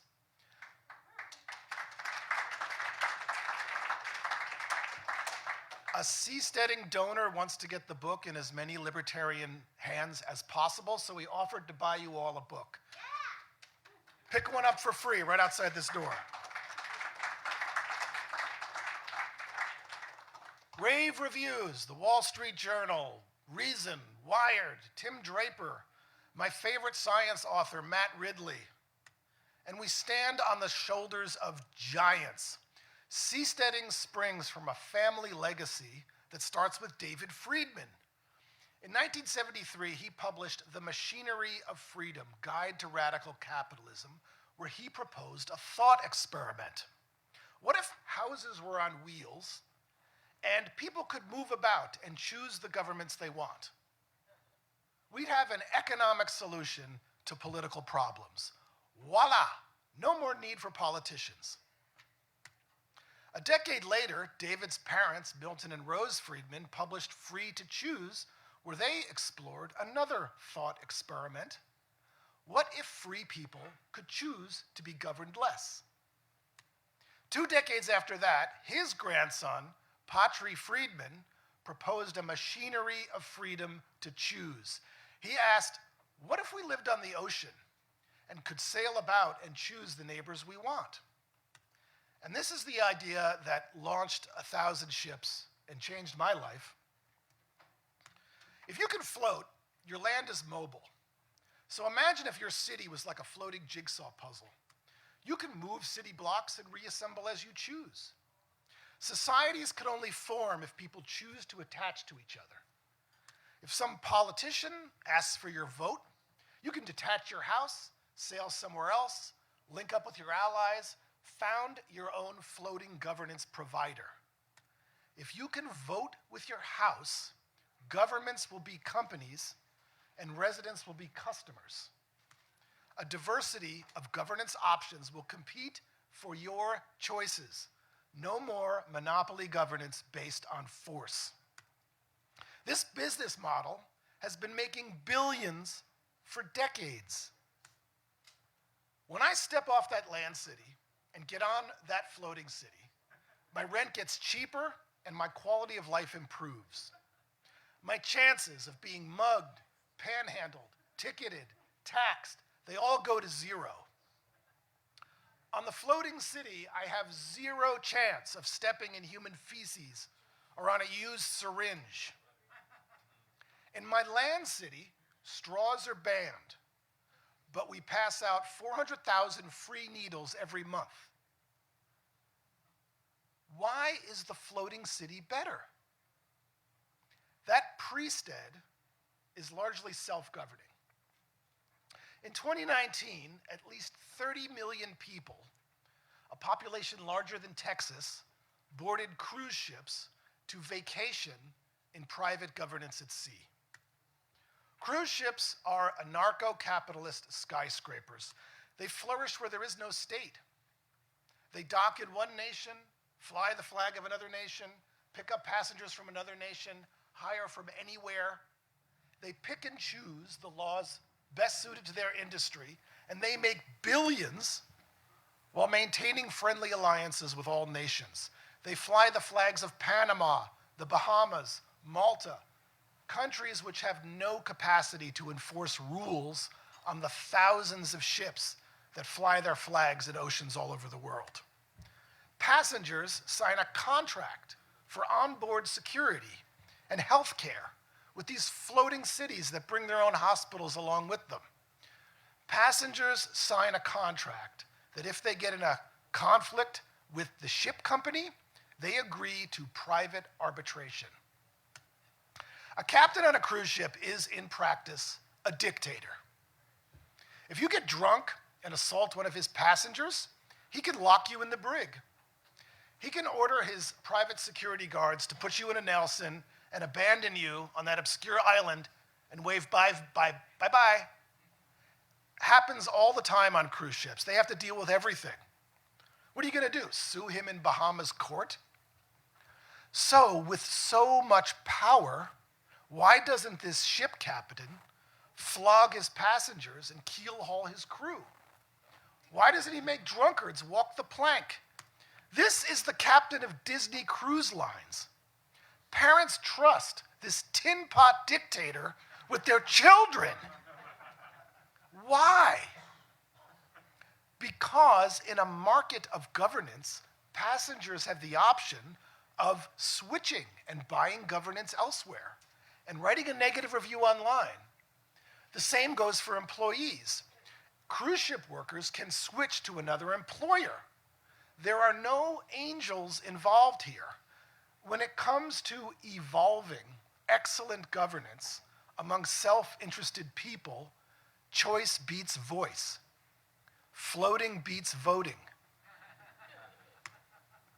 It's a short step from a vacation involuntary governance to a home involuntary governance. I think of seasteads as the mobile phones of the sea. We provide the platform, you bring your governance app. As long as people can choose them voluntarily, leave them voluntarily, and create them voluntarily, the best solutions for civil society and voluntary governance will emerge through variation and selection, which is the secret recipe for progress. Seasteads are a technology for evolution in governance, rapid, peaceful, which humanity has never experienced before. Bad governments are founded on monopoly control of land. Seasteads are the technology to decentralize the very ground beneath our feet. This is not an argument for voluntary societies. This is a technology for voluntary societies. The technology for variation and selection among societies. A research and development zone for better governance. The machinery of freedom to choose. Technology beats philosophy every time. And the seasteading story of liberty has inspired the engineers. This is the Seastead Showcase being built right now by the company Ocean Builders. This is a technology to cure the world of state politics. That block at the bottom will hold 2/3 of the weight. So the Seastead Showcase floats like an empty wine bottle with the bottom inch filled with sand. So think of it as a buoy. Not a new technology. Floating sea pillars have been serving the oil and gas industry since the Ford administration, since the Beatles broke up. The challenge for seasteaders has always been to bring the price of this down from $1 billion to something a middle-class family can afford on the high seas. And the Seasteading Institute issued that challenge. And in 2019, an engineer I didn't even know achieved that at his own expense. 2-person staff, 6-figure budget, inspiring story. The blue around the edges is the curved solar panels. You have plenty of space to land your autonomous drones. You plug your phone into your phone where you want your product to land. You come up a spiral staircase. You pick up your delivery of 10 seasteading books, which you will each be passing out to your friends. Stable in waves up to 5 meters, which is higher than the historical maximum in Panama. A spiral staircase will take you to an underwater room 10 meters deep. Calcium carbonate will encase your seastead in a solid seashell, and it should last at least a century at sea. Ocean Builders has already demonstrated that a habitat will grow quickly. Ocean Builders will get things started with 3D printed coral. Every seastead you build increases the amount of life on the ocean. More coral, more mussels, more sea crops, more fish, more oysters, more food. You want politicians to protect your seastead? Stop saying sustainable. Start saying eco-restorative. Environmentalists in California demand that the government protect decommissioned oil rigs to preserve the life that grows on it. And when an entire ecosystem is growing on your home, you're protected from politics as they currently exist in California. And you don't have to bring your diving gear. What you see on your coral reef dives will be visible outside your window. The EcoPod comes with its own underwater observatory, 360-degree aquarium windows, which Ocean Builders just finished installing. Anchors up to 200 meters deep, we can secure a seasick-free lifestyle. It's a catenary system, meaning those chains are very heavy. So if a big storm event will gently push you a few meters to the side, and the heavy chains will gently pull you back into place. The anchors are easily retracted, and you can tow this anywhere on planet Ocean. The upper part is already floating in Panama right now. Customers are already renting nights on it. This is the shallow water version. Instead of 1 long sea pillar, it's 4 short sea pillars. We're starting with baby steps. The seasteading story of liberty has inspired aquapreneurs to spend tens of millions of their own money. 2-person staff, 6-figure budget, inspiring story. Phase 3, we wanted flying cars. We're getting flying cars to seasteads. Next step after that is helicopters. That roof is designed to be a helipad. And now for the trillion-dollar question. How much freedom do we get? Volunteer research by none other than Tom W. Bell, the James Madison of the Blue Frontier. A single-family affordable seastead will be exempt from most international conventions, even while in territorial seas. So Tom helped me present this to the Panama government with the CEO of Ocean Builders. We presented to the presidency. We presented to the Panama Canal Authority. We presented to the Minister of Economy and Finance, who studied under Milton Friedman. Panama is hosting our seastead factory. I cannot wait to stop talking about seasteading and show everybody the damn seastead. Every tourist who visits is going to take cell phone footage of their experience, and this is how we show people that freedom works better than force. If you can do 1 floor, you can do 2. To go higher and taller, go deeper and heavier. If you can run a CB&B, you can run a medical tourism center. If this is 12 miles off the coast of San Francisco, I'll take a ferry ride to get my knee operation at 1/10 the price. Imagine dozens of these accelerating medical research all over the world. If 1 sea pillar makes you stable, imagine what 4 sea pillars can do. 4 years ago, we had 2 active seasteading companies. Now we have 13. 2-person staff, 6-figure budget, inspiring people with our story. Among the companies we inspired is Arctide. They want to provide affordable single-family homes in the next couple years. If you can make 4 sea pillars, you can make 8. This is a technology for startup societies on the Blue Frontier.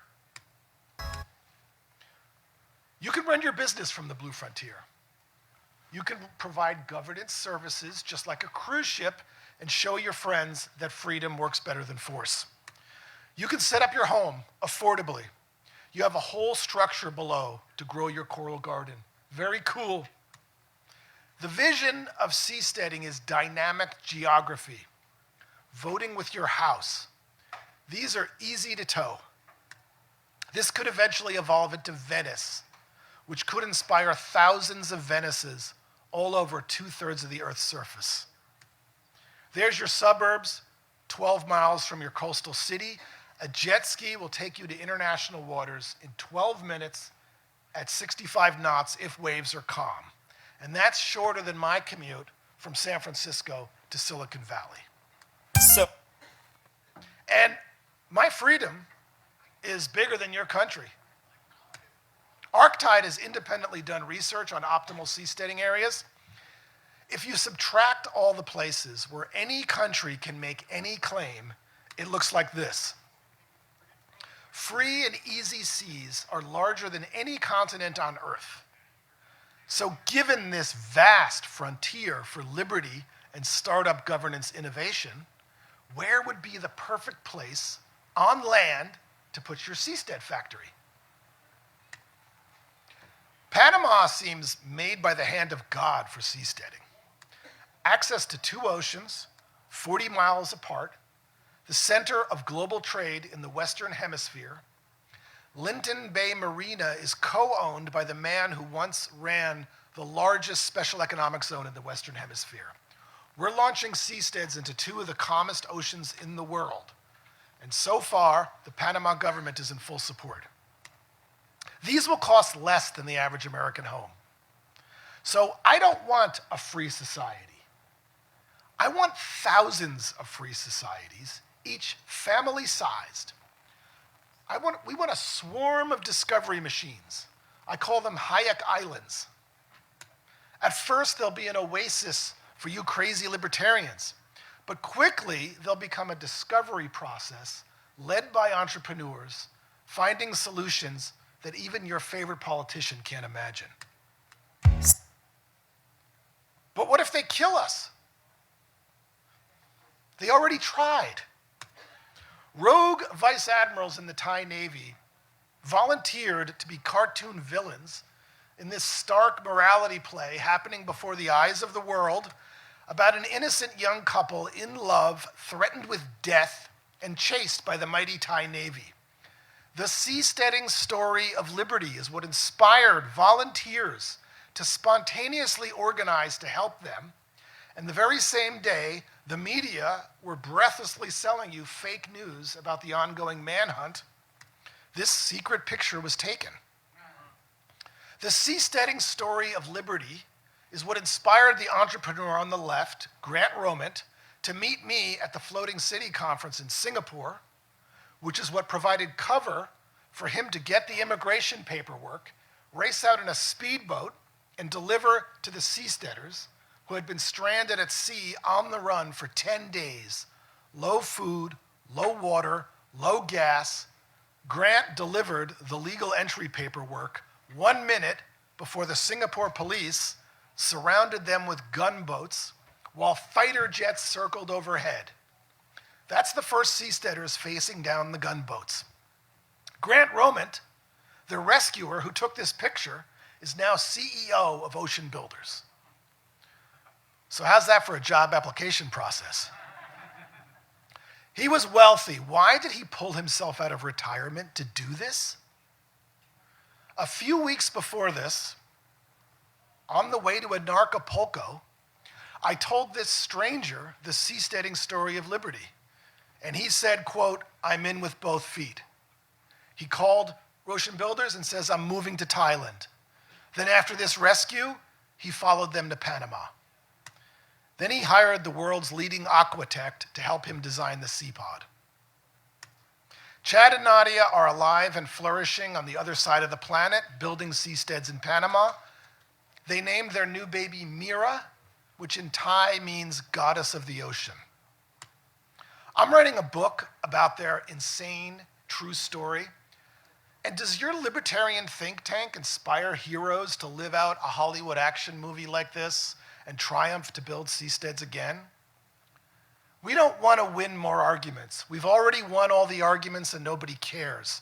We want to inspire people to take human action. And these swashbuckling pioneers already nearly lost their lives, fortunes, and sacred honor to go down in history as the first seasteaders.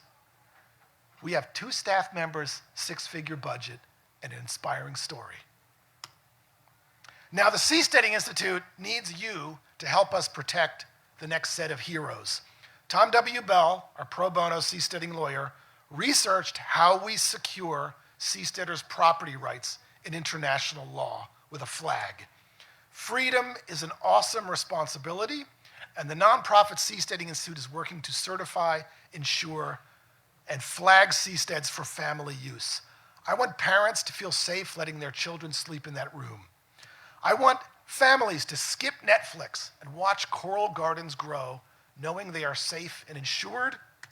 I want the aquatic generation to grow up watching coral grow in their homes, free of politicians. And freedom is so easy if you go to the ocean. Stop negotiating with governments. Start negotiating with flagging registries. Governments outsource their sovereignty privileges to private businesses. To get a flag for your vessel, you never even talk to the flagging government. Do you want your libertarian fantasy? How about private flagging registries competing to grant seasteads de facto political autonomy? This is the holy grail of freedom. It's not persuasion. For example, the Bahamas flag, you have no income tax and no corporate tax. That's just for starters. So far, I've spoken to flagging registries or politicians from 9 flagging states. Palau, Panama, Liberia heard about this opportunity and reached out to us to compete with the other guys. A seastead flag is a public good to be used by any seastead company in any ocean.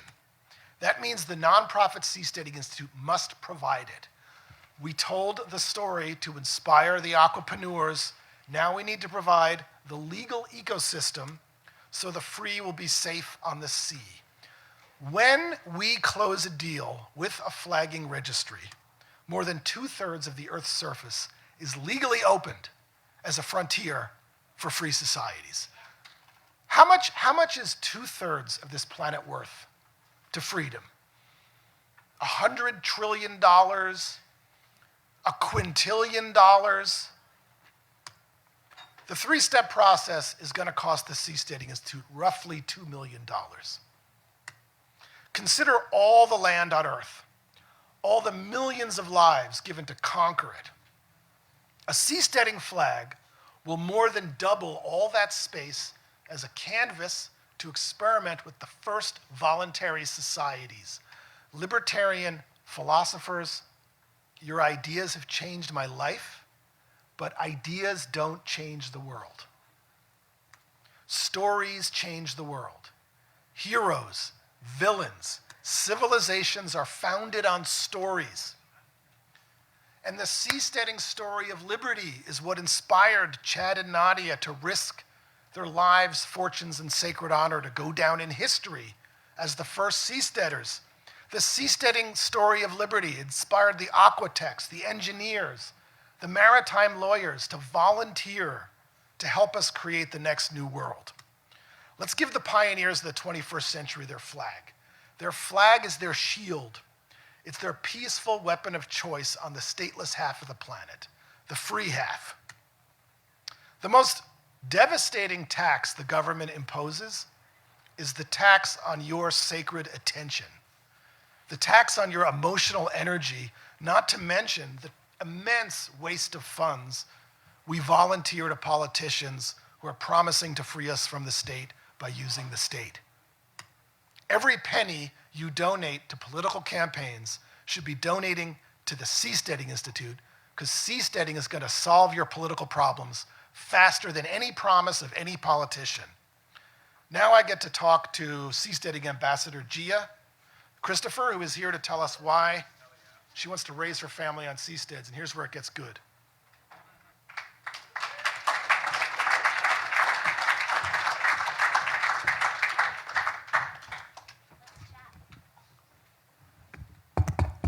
Hey guys, I'm Gia.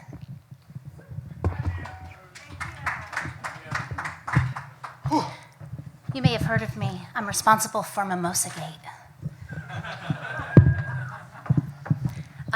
Joe, thank you for having me here with you. Thank you for inviting me here. You're the reason I'm here. So I wanted to ask you, what about pirates? Pirates, there are probably fewer pirates between here and Hawaii than there are criminals right here in Sacramento.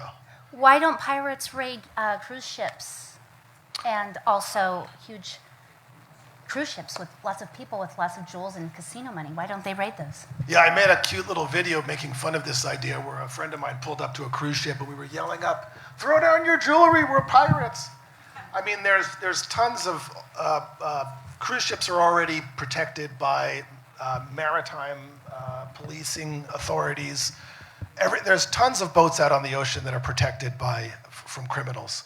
And piracy waters are less than 2% of the world's oceans. So if you want to avoid pirates, just don't park your seastead off the coast of failed states. There you go. I have a question for you. What is the coolest idea besides mine that somebody's going to do with a seastead? Well, I have my favorite. Everyone has a different favorite.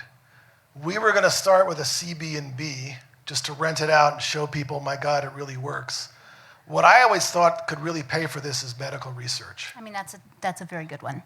Being able to innovate without red tape and bureaucracy, you would move truly at lightning speed, but probably a lot safer than the way we do it here when we do that sort of a thing.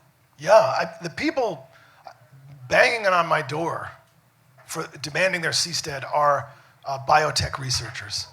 They want to get out from under the FDA. And they're afraid. They're afraid of the FDA. Listen to what Joe Rogan says when he gets his stem cells. Like, you can't do that here, what he wants to do. It's illegal. What's your favorite idea? My favorite idea is my own. I want to have a restaurant and bar, like a tavern, and it's called Uncle Ron's, and it's an homage to my two favorite Rons, Ron Paul and Ron Swanson. So when you come in, you can eat all the bacon and eggs that you have, and I will stop serving anyone bacon and eggs until you admit you've had enough. That's my idea. And then I'm sold. You can take your jet ski over to my seastead anytime you need butter, sugar. I'm right there for you. I'll do it. I'd love to have you as a neighbor. Yeah, likewise. And I'd love to have any of you as my neighbor. And I have kids. I have kids that are 21, 14, and 2 years old. And I want to take them out, and I want them to be free. Like, I want them to be the kind of free that I thought I was. I was told, oh, I can do that. It's a free country. Remember that? It's a free country. And I always thought I lived in a free country. I always thought I was free until I tried to actually act like it, and then I found out.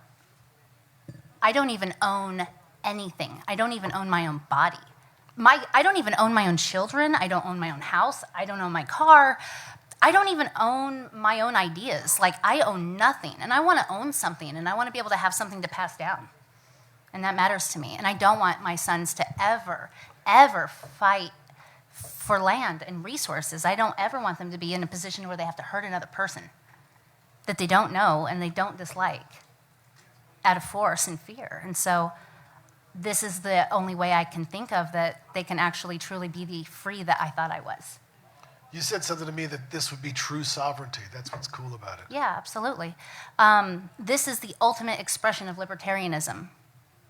There isn't, we all like to talk about, our philosophies, but when are you ever going to actually, put your money where your mouth is and prove it?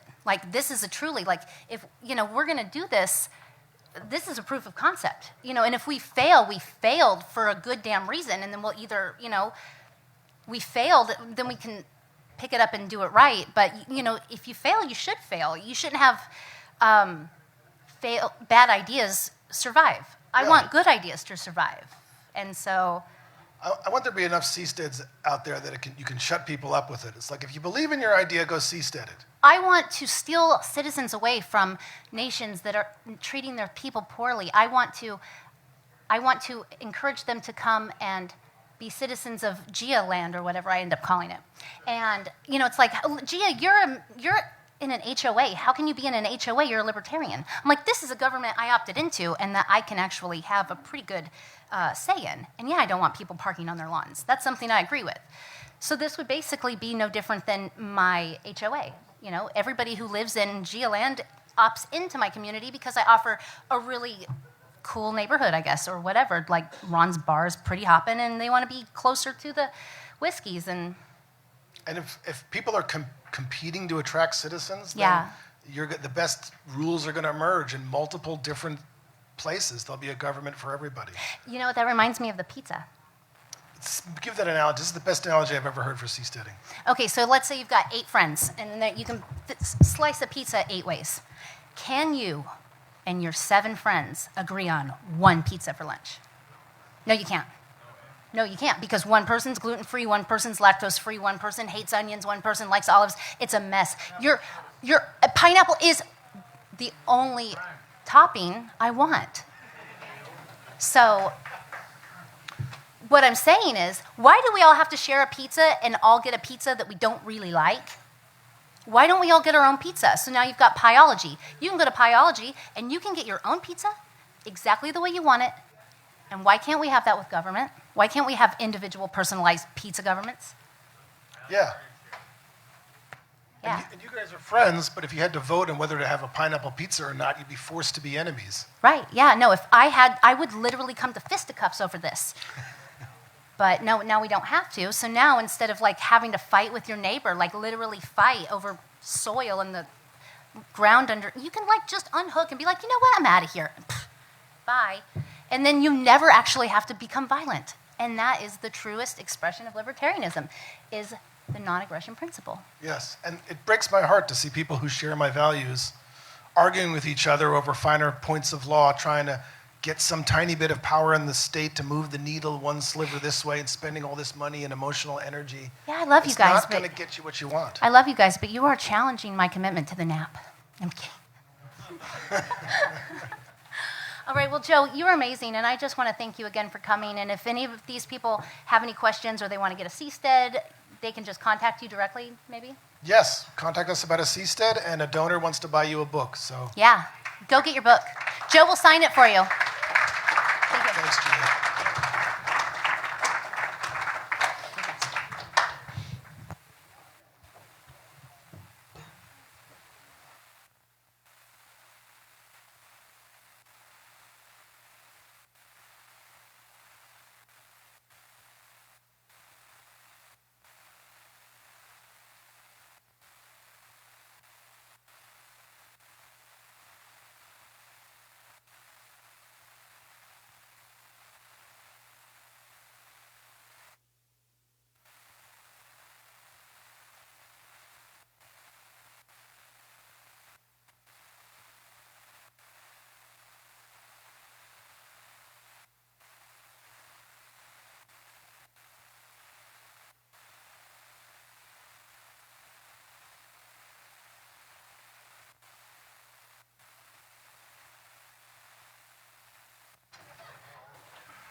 Seriously, thanks so much.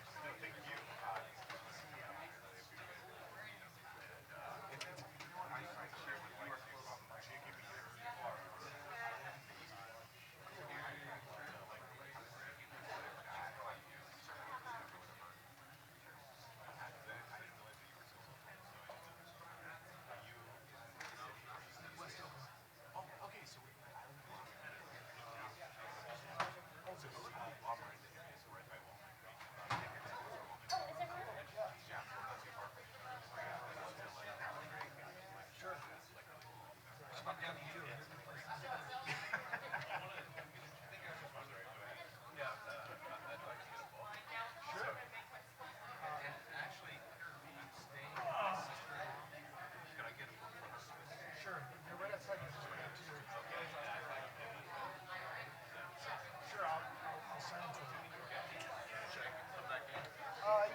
sure I don't forget anything. Sure, sure.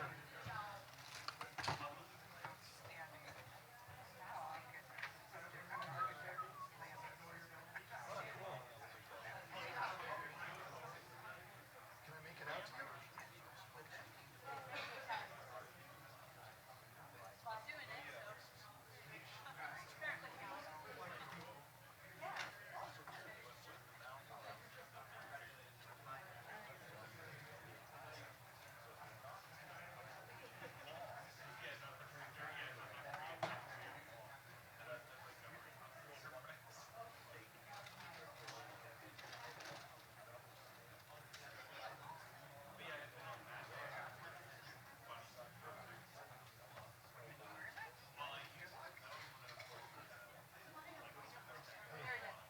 Very good. Is it one word or two words? One word. I was just thinking about that documentary about the Catholics. How they fell apart. But that was, of course, that was a Oh, yeah, yeah. Well, it was such a, I mean, the way that they presented capitalism and drug addicts.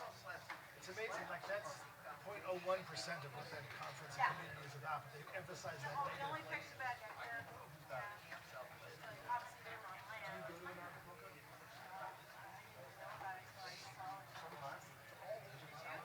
I went once. I presented the CC.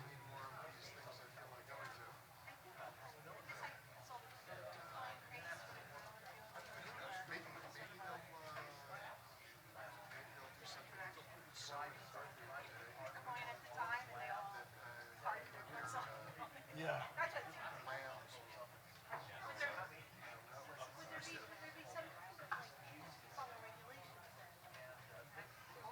It was international law. Social club, and that they were going to run candidates. Depends on your C-STEM. Each C-STEM is going to be different. It's just like a cruise ship. You can make rules. Yeah, so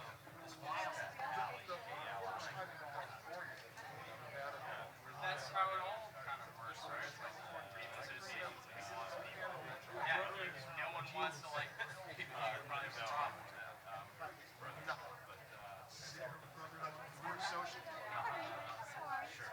But there was a great guy.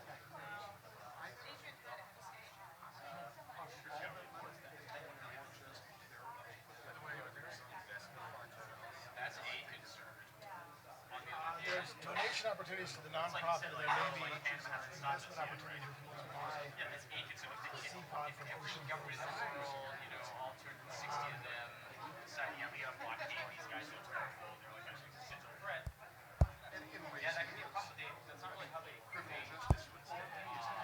It's a better not doing that sort of thing. Well, it's hard to. Well, that's the thing with monopoly, right? It's hard to maintain like a hospital monopoly. These guys to their advantage. Right. And they were in the prison cell.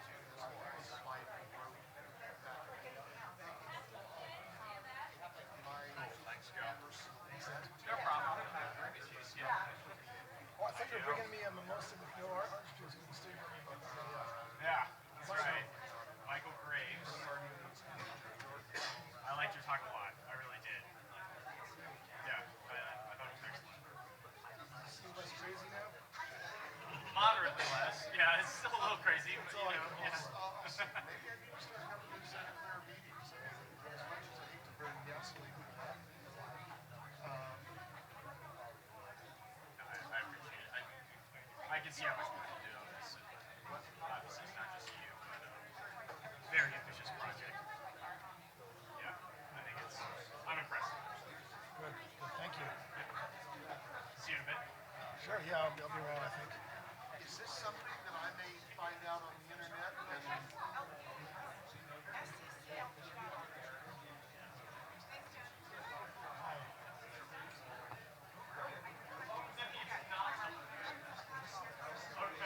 Okay, that's good.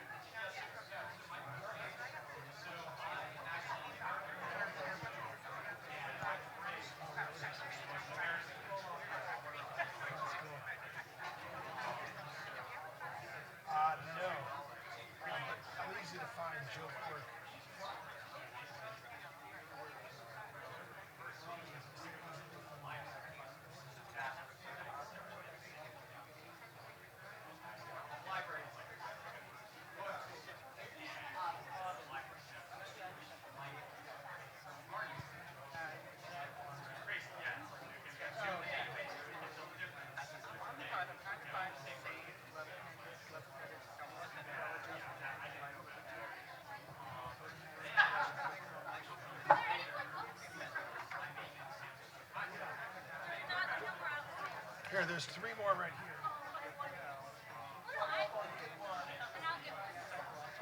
get one. I gotta save this one for. Oh, is this yours here? Yeah. Sure, sure. No, go ahead.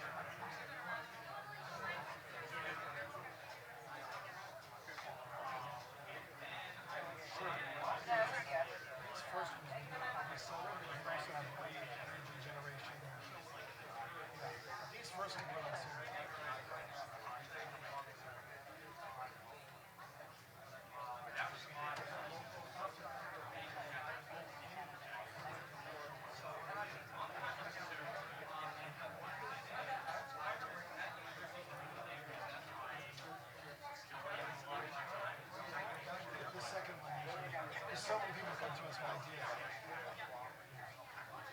Great to meet you, Elizabeth. Yeah.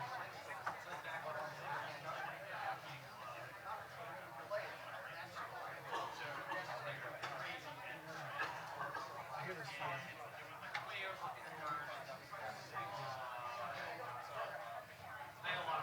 Thanks for being good.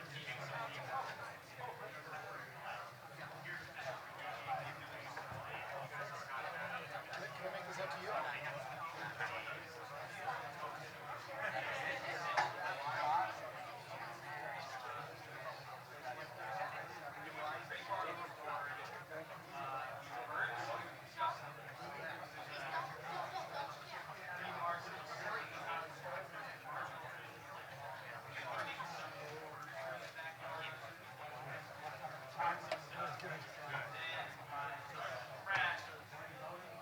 Good.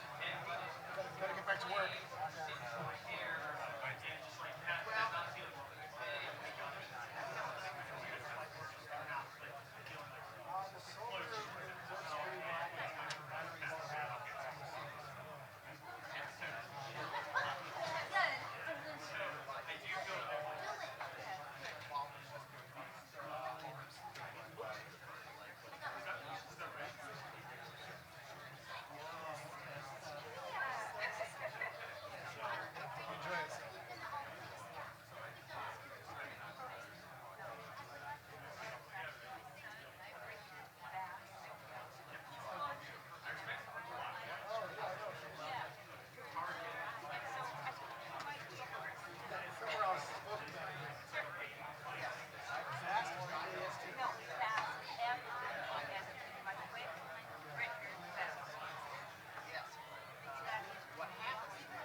Sorry, I was running late, but we're ready to call back to order because I'm already late. So thank you so much for everything. I'm sorry I've been running around ragged, but thank you for being here, and I really appreciate it. Thank you for saying that. Thank you for organizing all this and dealing with everything.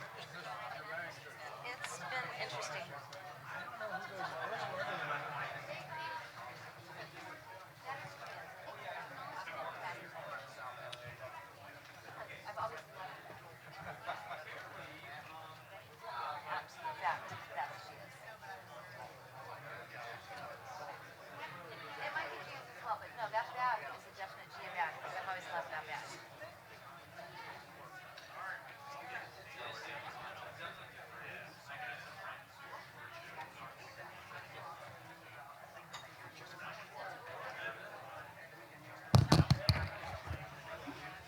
Hey all y'all, we're going to be coming back to order real soon. So you might want to filter back in. We're on Libertarian time. We're already at 2:14.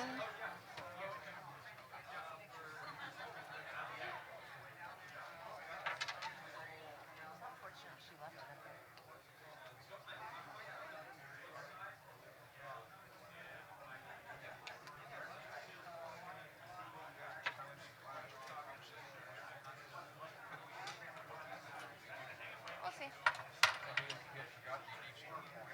Huh? Oh, well, yeah, that's the main thing they have to do. Yeah, that's the main thing that has to happen tonight. Yeah, and really the operations committee is less important than it used to be because of email but it's still Okay, all y'all, we're going to be coming back to order real soon. And as a reminder, we're at orders of the day to take that item off the table before we go on to the next election. So if we could get the people that need to take that off the table. And I haven't called back to order yet. I mean, I haven't called it to order yet. Oh. And James, can we start the audio visual, the projectors again? Huh? Oh, I don't know. Are you plugged in for your computer?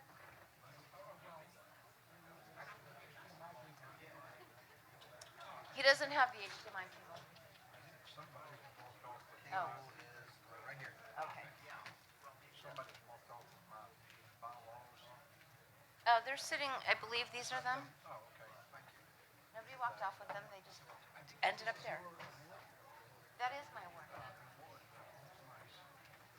Except for it kind of broke apart. And that is my gavel. Yes. Oh, yeah, I could also use my notebook. I guess it had to move for the speaker, so. All good.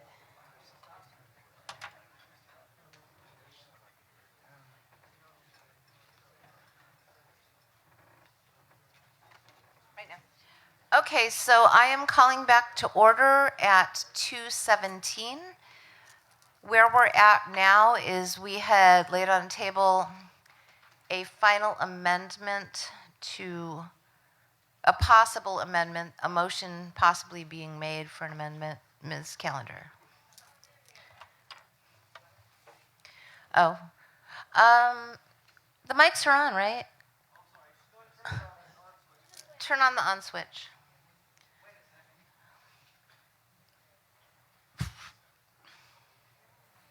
Hello? That's there you better.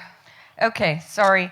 I've lost the proposer of this change, but she has been determined to be eligible to pick up her credential because she rejoined a few minutes ago.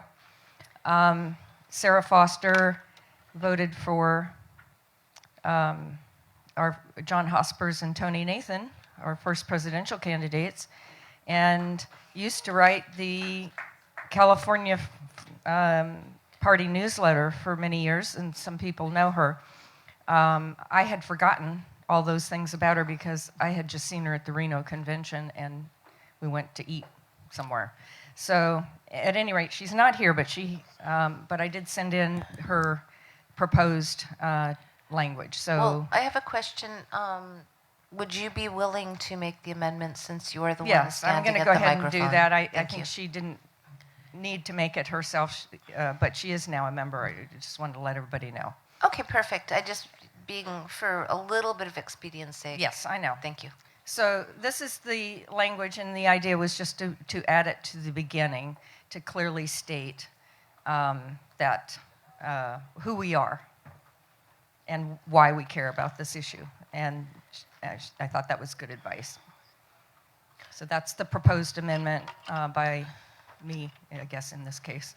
Okay, thank you, Ms. Callender. So I can't see it from here, but we have a motion to amend, which is to add that language at the start of the resolution, correct? Yes, and I can read it if you like. If you'd like, that would be nice. I did send you a copy too, but I know you're doing multitasking. And he just took it off the screen, but I will read it in a moment. Whereas the Libertarian Party was created to oppose government overreach, and whereas the mask mandate is a particularly egregious example. Okay. All right. Is there a standing second, or is there a second to the amendment? Second. Okay, it's been seconded. We are now on discussion of the amendment only. Is there discussion on the amendment?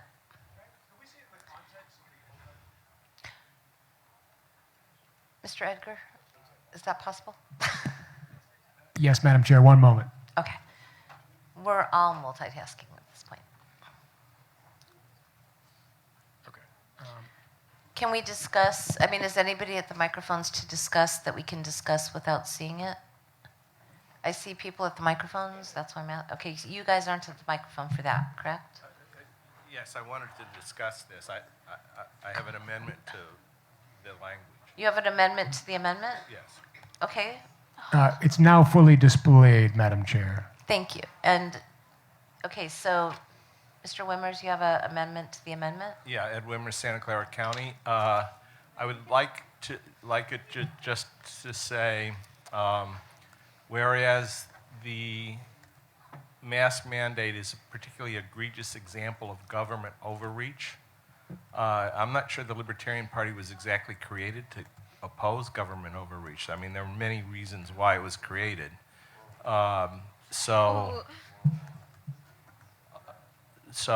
I would like to just shorten the wording there. Okay, so can you just say it the way that you'd like it to be worded? Yeah, so it should just be, whereas the mask mandate is a particularly egregious example of government overreach, and then continue. Okay. So take out the first whereas and make the second whereas a little longer. Here's my question, is that germane to the current amendment? Okay, Yeah, it is. because I'm not amending looking, once again, I'm not looking at it, so it's hard for me to see. So, okay, perfect. So is there a second to the amendment to the amendment? Okay, here's seconds. Is there discussion? Would you like to speak to your amendment? Well, it's shorter and it avoids, like, why was the Libertarian Party created? I don't think it was just created for government overreach. Okay, fair enough. Madam Speaker? I'm not a speaker, I'm a chair, but that's okay. Sorry about that. I moved to call all questions. I'm sorry? I moved to call all questions. To go to a vote, yeah. Okay, so you're calling all pending questions? Yes, ma'am. Okay, so is there objection to ending debate on all pending questions? I'm going to object because that completely changes the reason she wanted it and the reason, in other words. Okay, that's an objection, so objections don't get to have commentary as well. Okay. All pending questions have been called. There was an objection. We will vote. All those in favor of ending debate on all pending questions, please say aye. Aye. All those opposed? Okay. We are closing debate on all pending questions. The first of the pending questions is the amendment to the amendment. The amendment to the amendment is removing the words to shorten it, to take out that we were created for all overreach. Does everybody know what they're voting on now? All those in favor of the amendment to the amendment, please say aye. Aye. All those opposed? Okay, the amendment passes. Now we are on the next question, which is the amendment as amended, which is basically the same as what we just voted on because it's already been amended. So all those in favor of the amendment to the amendment, please say aye. Aye. All those opposed? Okay, it passes. Now we are on the resolution as amended. This is the entire resolution. I'm going to ask the question because if there's a yes answer, we'll do it. Do you guys need the whole thing read to you before we vote? No. I knew y'all would say that. And actually, I'm going to ask a favor of the secretary since he has it in front of him. Mr. Secretary, can you please read the resolution as amended? I can do some things by memory, but not everything.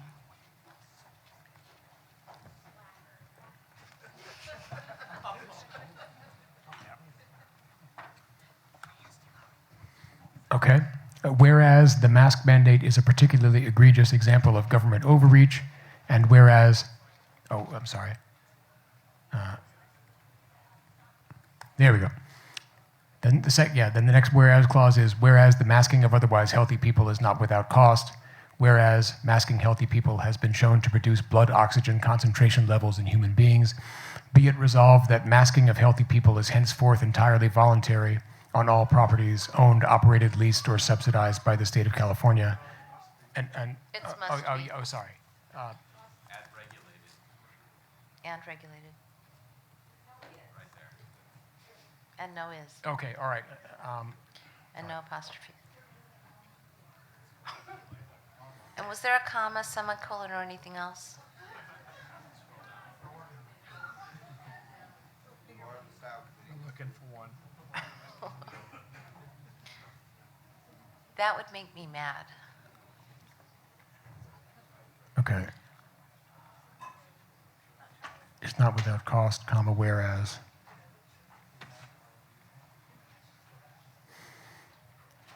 Yeah, I think, okay, it's now correct. Yeah, all right. So now I'm gonna put it up on the screen. How about that? And can you, if they want it read, do you want me to read it? I can read it from your computer screen. Sure, I'll read it. That would be even better. Whereas the mask mandate is a particularly egregious example of government overreach, whereas the masking of otherwise healthy people is not without cost, whereas masking healthy people has been shown to reduce blood oxygen concentration levels in human beings, be it resolved that masking of healthy people is henceforth must be entirely voluntary on all properties owned, operated, leased, regulated, or subsidized by the state of California and all its political subdivisions. Yes, the quotation mark at the end is deleted because that was in the text. Okie dokie. So everybody knows what they're voting on. This does take a 2/3 because it is a resolution. All those in favor, please say aye. Aye. All those opposed? Nay. It passes. Thank you very much. And yay. Okay, so where we're at now is orders of the day. We are on the next election.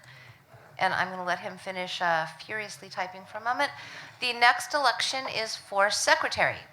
So I would like the people, anybody that's interested in nominating a secretary, to please go to a microphone. Pretty please. Anyone?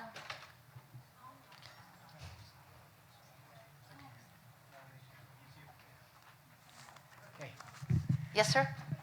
I would like to nominate Chris Edgar, secretary. Thank you.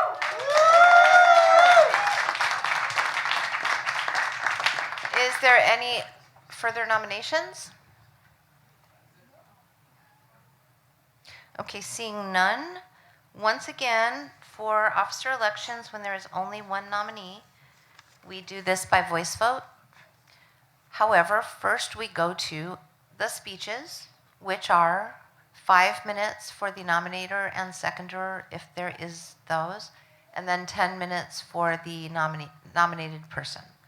So is Michael Lehman here? Huh? Perfect, there you are. You were hiding for a second. There you are. Okay. Yes, sir. Okay, hi. Chris Edgar, I just want to talk about what an amazing guy he is. He is a lawyer, one of the sharpest minds you'll ever meet. He's become sort of an expert on Roner. Maybe not up to Mr. Brown's level, but but still an amazing asset in that respect. Besides being a lawyer, he's also an artist. He's made a great movie called Power Day, which is coming to a... Yeah, if you get a chance to see it, don't pass that up. It really is fantastic. Hopefully, he'll expand it and we'll see it on a streaming service as a series someday. He's also a musician, Underground Man. It's a great song. It's on my playlist. I listen to it a lot. So yeah, he's an artist. He's an intellect. He's really a Renaissance man. He's literally Da Vinci in a ball cap. And beyond that, he's just a spectacular secretary. I've worked with him on several committees where he's kind of typecast as a secretary now because he's so good at it. So ask anybody who's been on any committee with him. You'll see his minutes are accurate. They come out very quickly, and there's just no problem with it at all. He's like the perfect secretary. Thank you.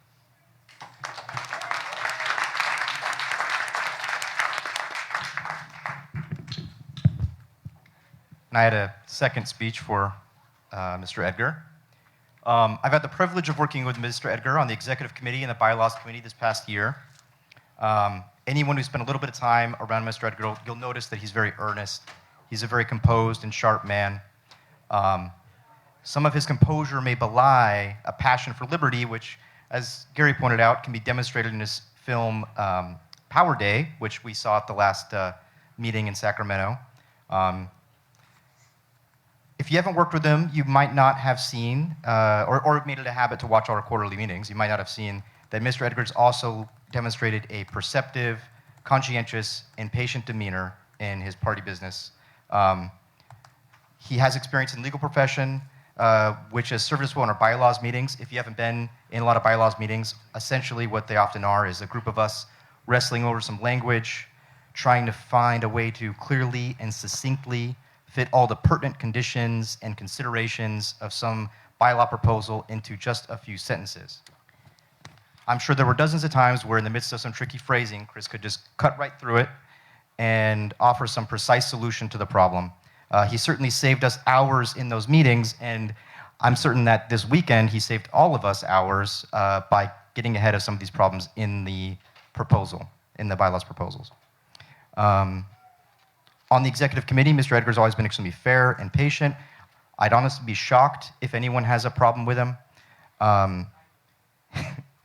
He has, and I'm confident that he will continue to, bring calmness when tensions are high, keep us focused when the path becomes nebulous, and deliver clarity when problems become complex. Mr. Edgar has demonstrated himself to be a tremendous asset to the party. We're very lucky to have him, and I hope you will join me in supporting him for secretary. Thank you. Thank you. Okay, Mr. Edgar.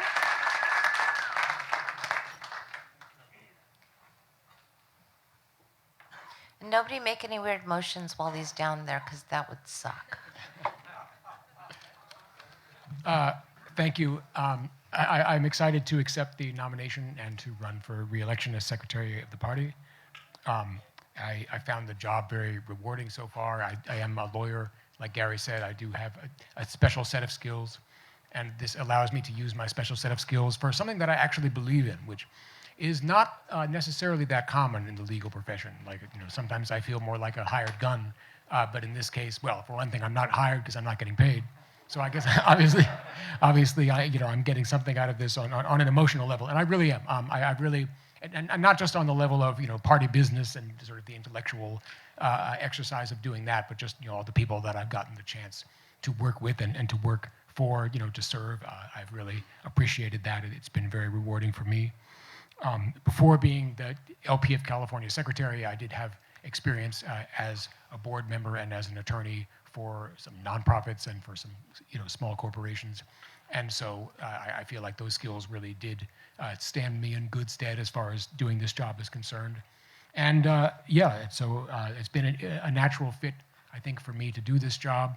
There are some aspects of it that I wasn't as familiar with. Like, I don't think I've ever been in an organization that takes Ronar quite as seriously as this one.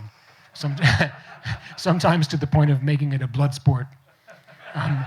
But I have learned a lot about it. I've been forced to brush up on parliamentary procedure if I want to be part of the Ronar Fight Club.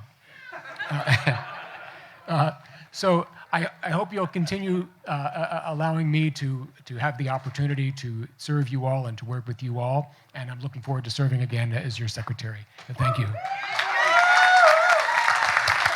Thank you, Mr. Edgar. And you will eventually join the cult of Ronar. It's going to happen. Yes. Okay, so we are going to go to a vote, and of course I'm not going to speak to anything other than say, I'm not saying this, but a certain secretary we've had for the last year has been absolutely fabulous. and I support him wholeheartedly. Okay, we're going to a vote. All those in favor of all those voting yes, and keep in mind you can also vote no, and that's a vote for Noda, because we love Noda in this party. All those for Mr. Edgar, please say aye. Aye. All those opposed or for Noda? Good job. Mr. Edgar has truly been nominated and elected unanimously. And I want to thank you for all of your hard work. I think you and I have worked together very fabulously, and you really have kept up on the job, and I appreciate you a lot. You've made this, the last year you have made, that is one of my shining parts of it. Okay. Congratulations. Okay, so now we are on to the next order of business, which is the election of our treasurer. This is a thankless job. It's a sucky job. Most people don't want to do it. You have to be really good to do it because you have to be on top of things. So I would like to take nominations for treasurer. Yes? Madam Chair, Craig Strachan, Ventura County. I nominate Jason Regier for treasurer.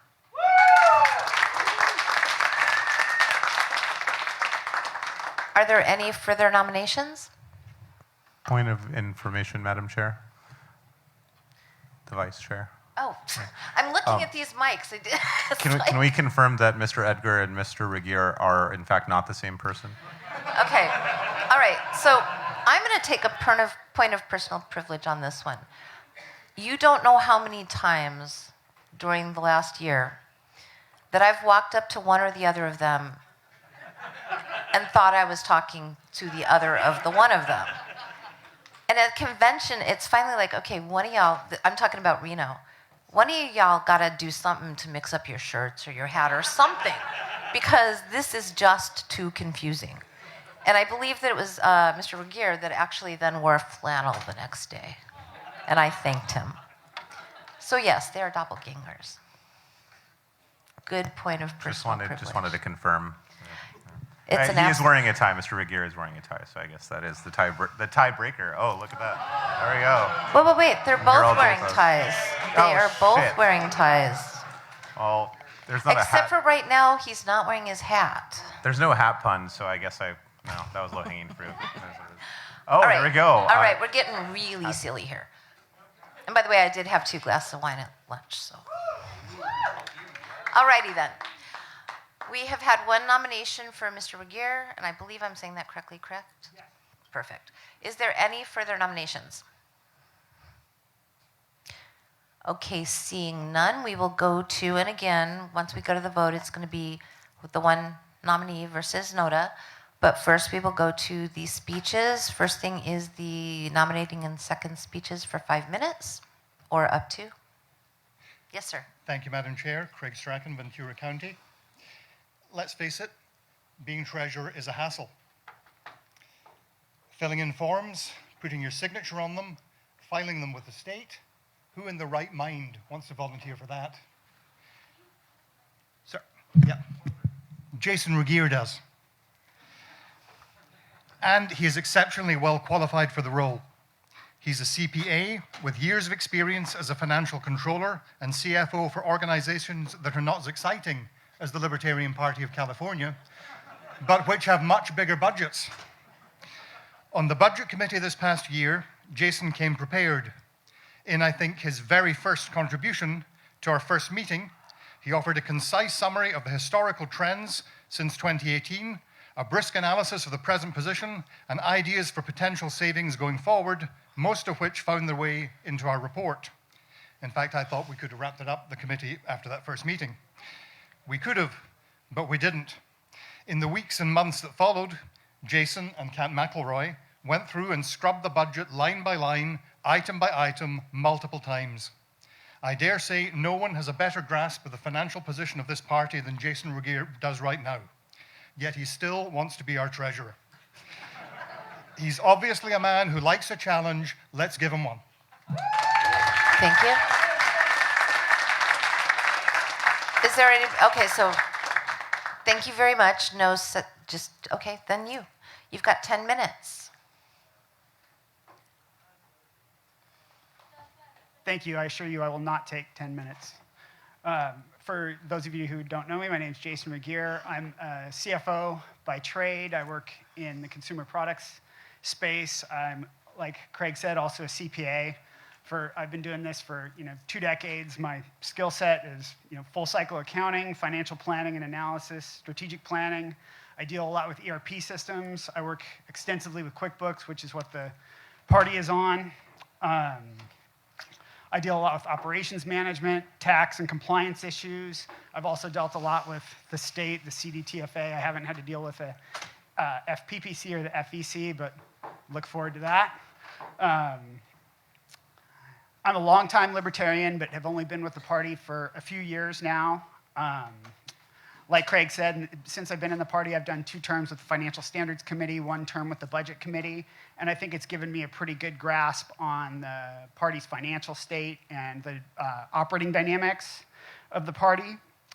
I'm seeking the position of treasurer just because I think that we're at a unique spot in time. I do think it's different than any time I've lived through it because I'm having so many people, friends, family, that approaching me and saying, they're so sick. These are people on the right and the left saying, hey, what are you into?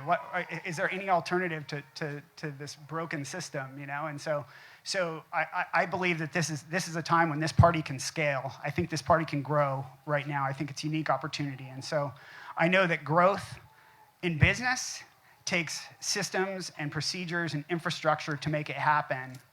And I've been doing that for 20 years for businesses, and I'd like the opportunity to try and do that for the party. Thank you. Thank you.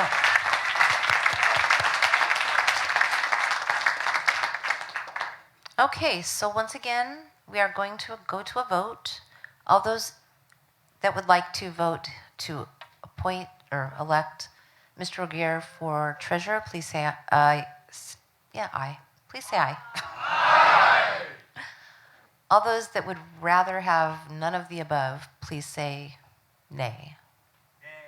Nay. Okay. Well, we didn't have 2 unanimous in a row.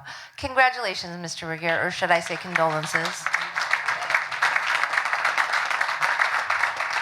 And we will be working together in the next bit to make sure that all of the transitions are proper and so forth. So I really appreciate you stepping up. And again, condolences. Just kidding. Okay, now that brings us to the next item on the agenda, which is the nominations for Northern Area Coordinator. Please keep in mind for Northern Area Coordinator, only people in the Northern area, which at this point now does include Santa Cruz County because that was done yesterday. So, and oh, I might actually want to ask the Credentials Committee this. On the badges for people in Santa Cruz, does it say North or does it say Central? Yes. Well, at the beginning of business, that was Central. At the beginning of business yesterday. As of today, it's North. Okay. And I was just going to do that. How many people in this room right now are here from Santa Cruz County?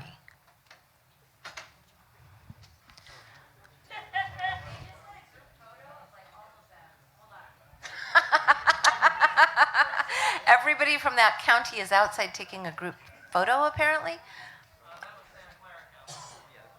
Oh. Okay, do we have anybody here from Santa Cruz? It is listed as Central. Okay, it is listed as, which it's now North. So do we have anybody, one person, and who is that one person? Oh.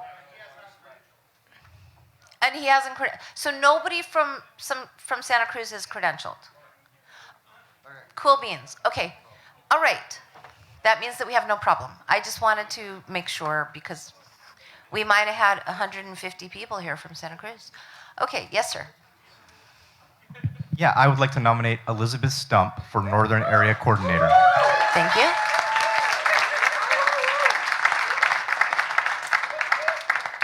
Are there any further nominations for Northern Area Coordinator? Okay, hearing none, nominations have been closed. This is slightly different. It's similar but different. For Northern Area Coordinator, or for any of the area coordinators, and Richard, correct me if I'm wrong, it's 2 minutes for the nomination speech and 5 minutes for the...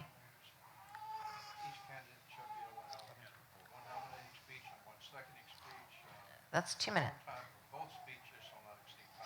Oh, they do get 5 minutes, but then the coordinator themselves get 5 minutes as well, correct?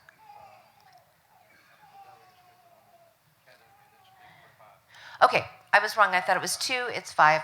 So the nominating speech and nominating seconding is 5 minutes, and then the nominee can speak for up to 5 minutes. Yes, sir. I'm going to do the speech if everyone's ready. Yes, we are ready. So I first started getting involved with the Libertarian Party through the Alameda County affiliate. I sometimes joke that I was half expecting to find 2 old guys sitting in a bar complaining about Gavin Newsom.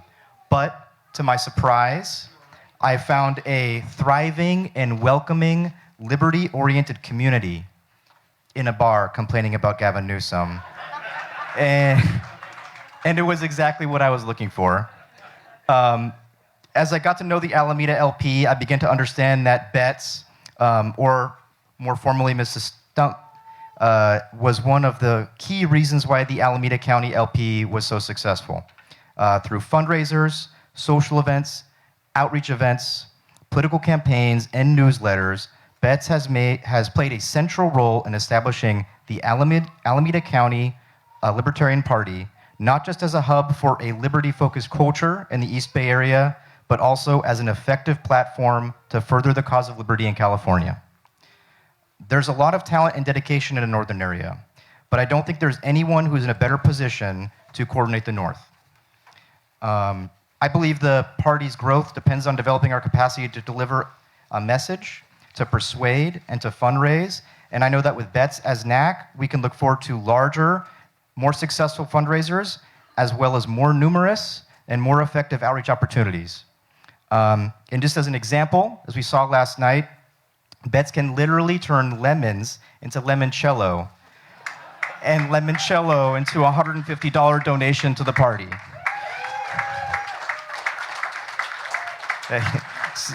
So please join me in supporting Ms. Stump for NAC.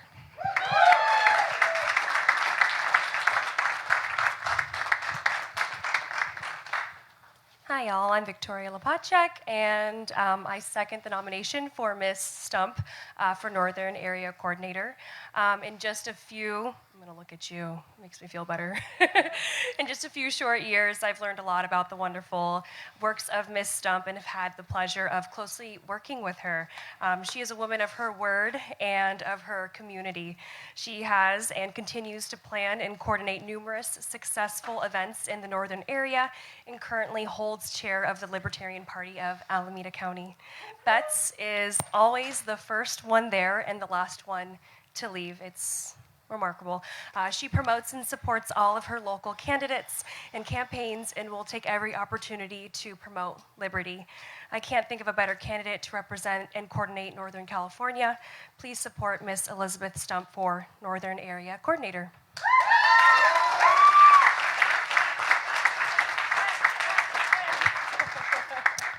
Thank you very much. And now the candidate can speak for up to 5 minutes.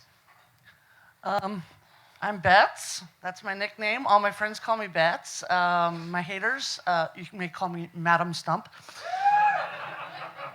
I was elected in 2011 and 2021 in Visalia to be at large, and when I ran for the first time for state XCOM, my goal as at large was to help all affiliates across the state grow in membership, help affiliates that were floundering help affiliates that were thriving, and help found affiliates that currently weren't found in any counties presently.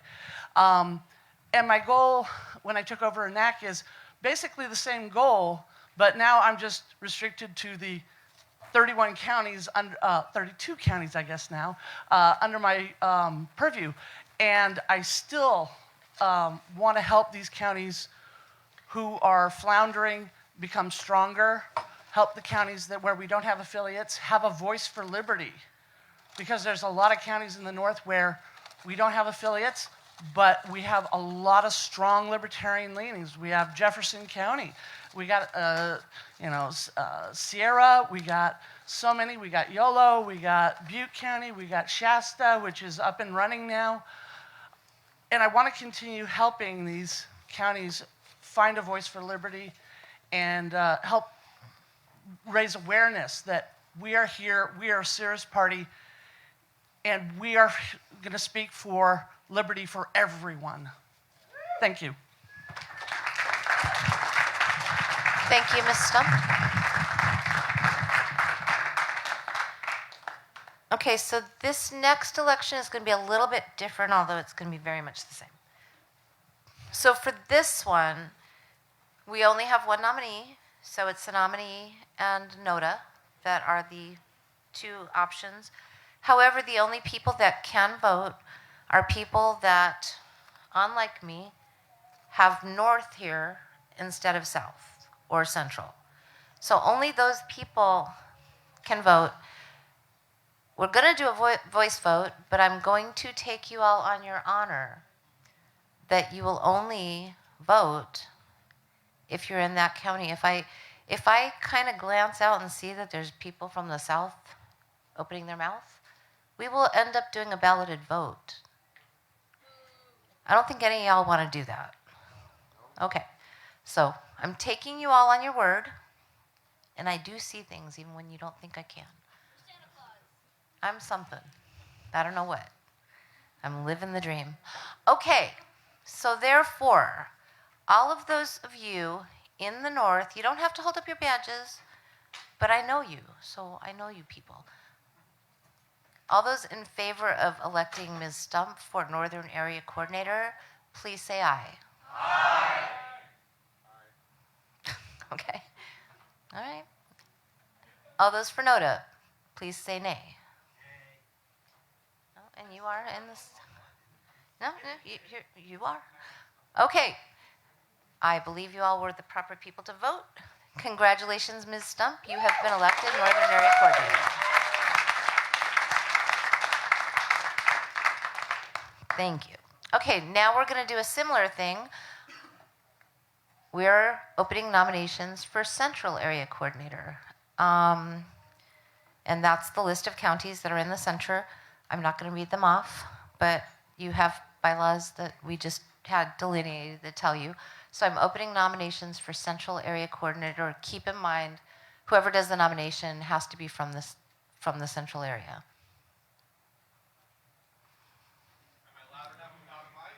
Go to the mic. It's being live streamed, so even with or without the mic, it needs, with or without you being loud, it needs the mic. Anthony Strauss, Kern County. I'm sure you guys know who I am in some capacity or another. I'd like to nominate Matthew Butts for the job that he does here in our state. He's already done a great job as coordinator thus far.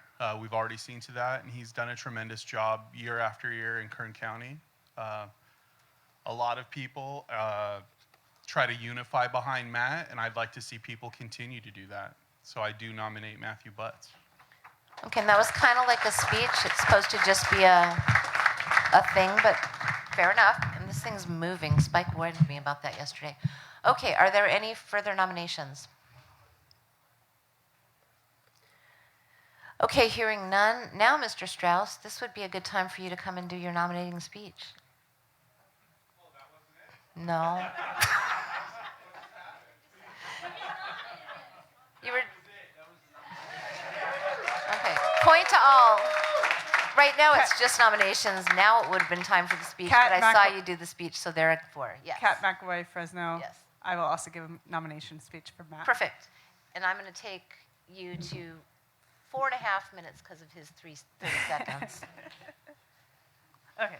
So I would also like to nominate Matt Butts for Central Area Coordinator or speak to his nomination. So many of you were personally recruited into this party by Matthew that I hardly feel like he needs. Too quiet? Oh. Oh, you're raising your hands. I hardly feel that he needs a nomination speech. There you go. So Matthew is an effective recruiter who has shown time and again that he will put in countless hours on the phone reaching out to prospective members. He is also the most enthusiastic booster of candidates in the Central area. I got a chance to see his innate persuasive skills when we door knocked together in Hanford last summer. I was truly impressed.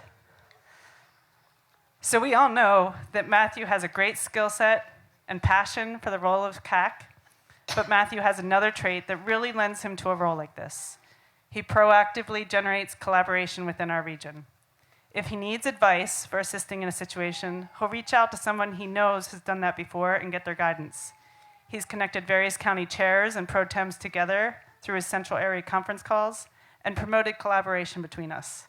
Not only did he follow all of the campaigns, he promoted them within the party to foster grassroots support from our members. I'm really looking forward to having Matt in our corner and helping the Central Area's fight for liberty during the next 2 years. Thank you. Mr. Butts. Hi, my name is Matthew Butts from Kern County. I accept the nomination. It's been a pleasure getting to know everybody over the last few years. There's a lot of new faces even, and it's great to see. It's been a long road, and I just appreciate getting to know all of you all and the support you've given me. Thank you. Thank you. Okay, so once again, we are now going to go to a vote. This time, Point of information? yes, sir. Is NODA, is somebody allowed to speak for NODA? I thought we had agreed on that. I don't want to speak for him. I just want to make sure that It would need to, I mean, we've done that, but at this point that was in part because NODA was nominated. NODA hasn't been nominated on the last several.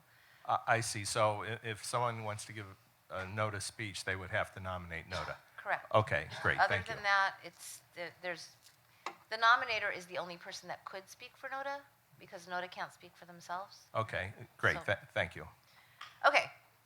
All right, so this time, unlike last time, oh, I got backwards somehow. This time, you want to make sure that it says Central on your badge.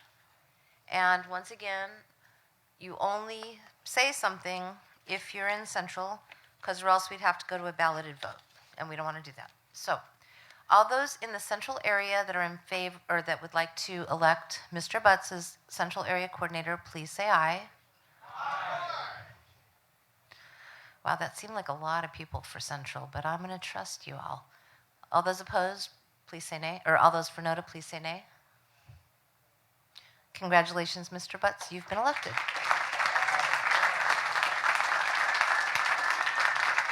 Okay, that brings us next to the election of the Southern Area Coordinator. And I will open nominations. Yes, sir. I am Lauren Dean. I'm the chairman of the Riverside County Libertarian Party. I want to nominate Garrison Ham for Southern Area Coordinator. Thank you. Are there any further nominations for Southern Area Coordinator? Okay, hearing none, I'm closing nominations. We will go to the nominating speeches, which are 5 minutes total. So there I was. It was in Norco, California. It's Labor Day weekend, 114 degrees at the Labor Day Fair, standing in a horse barn built on the surface of the sun. At a Libertarian Party event, a tabling event, and we're standing there giving out literature and talking to people, and the animal in the booth with me had made it his mission in life to approach every police explorer. These are the 17 and 18-year-old law enforcement junior sheriff's deputies. Try and get them to take literature and tell them, kids, there's a better way. That libertarian was Garrison Ham. As the chair of Riverside County and speaking on behalf of the combined chairs of the Southern Region, John Dew of Los Angeles, Shane Kiss of San Bernardino, and Chris Kinnear of Orange County, we unanimously endorse Garrison Ham as Southern Area Coordinator.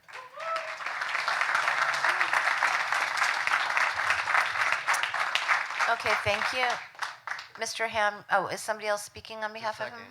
Yes. All And right, you're also from the No, but to second his nomination, would you also have to be from the southern area? Yes. Or not just to nominate? correct. All right. To nominate, to second, to vote, all of the above, you have to be from the South. John Dew, Los Angeles County, I second. And it doesn't need a second. It's only if you want to speak to it. So, okay, but I think we're under the 5 minutes. Does anybody actually from the South want to talk also, besides Mr. Ham? Okay, seeing nobody there, Mr. Ham, and you've got 5 minutes. All right. Thank you. There we go. All right. So, good afternoon, Porcupines. My name is Garrison Ham, and I am currently the chair of San Diego County. And I'm humbly asking for your privilege to serve as the Southern Area Coordinator. In San Diego, our previous chair had to resign, and I was unexpectedly thrusted into the role. I wasn't even on the XCOM. We didn't have much in the way of activities, just a few lightly attended pub nights, so I took to building. I come from a background in startups and hypergrowth companies, so putting together a strategy and executing on it with little to no resources is a bit of a specialty of mine. And in just a few months, the SDLP had a comms committee, recruitment committee, a leadership development program, and now we have 2 members recently placed on government oversight committees monitoring spending and public education. I even got us on the local news doing some community service. This bottoms-up approach is the only way to build a successful party that can run electable and winnable candidates. As Southern Area Coordinator, I'll work with the local chairs to help build a strong affiliate infrastructures, recruit competent candidates, and get libertarians off social media and into their communities, solving local problems with libertarian principles. None of this stuff will happen overnight, but if we want to show up in force in 24, 26, and 2028, then we need to start now. Regardless of what caucus you sit with or what nuanced principles or philosophical takes you might have, I think this is something we can all pretty much agree on. And I pride myself on being diplomatic and easy to work with because I only care about what's important, that's growing this party and getting libertarians into office. Southern California is the proving ground for our principles because every problem that's facing our country is in SoCal, whether it's a border issue, homelessness, drugs, militarization of law enforcement, the list goes on. That's for us to solve, and we can do it. So let's show not just our state, but the rest of the country what dialed-in libertarians can do for downtrodden and distressed communities, and let's do it together. Thank you.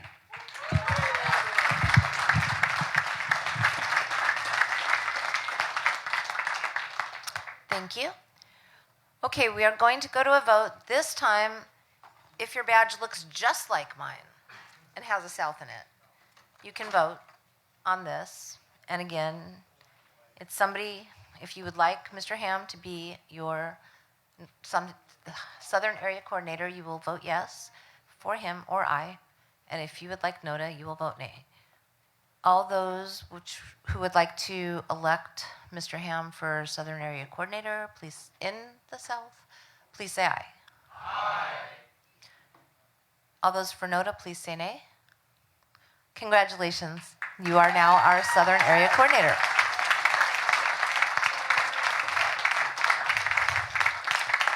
Okay, thank you guys very much. This is going faster now, so that's kind of cool.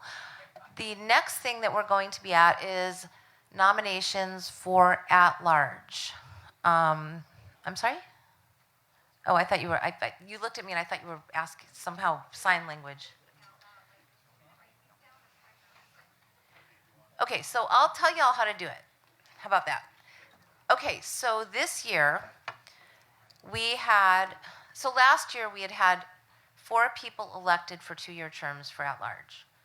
Of those, one of those people resigned, and therefore that seat was filled, which means we have 3 people from last year that were elected for 2 terms that were not up for re-election this year.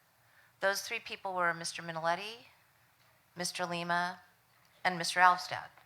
Mr. Alvstad has now taken the position of our vice chair, which means we only now have 2 existing, which means we have 6 to elect.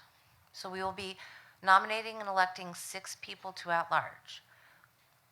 We have a little glitch in our bylaws, which says our nominating procedure is, it is not IRV, it is not RCV, it is not any of those things. It's that you put down the number of votes of the number of positions that need to be elected. However, it says in our bylaws you can only write in 4 people. But here we have 6 people, that many fingers. So I would entertain a motion to suspend the rules to have everybody vote for 6 people instead of 4, because or else we're going to have a shit show. Yes, and it's up to 6. You can vote 1, 2, 3, 4.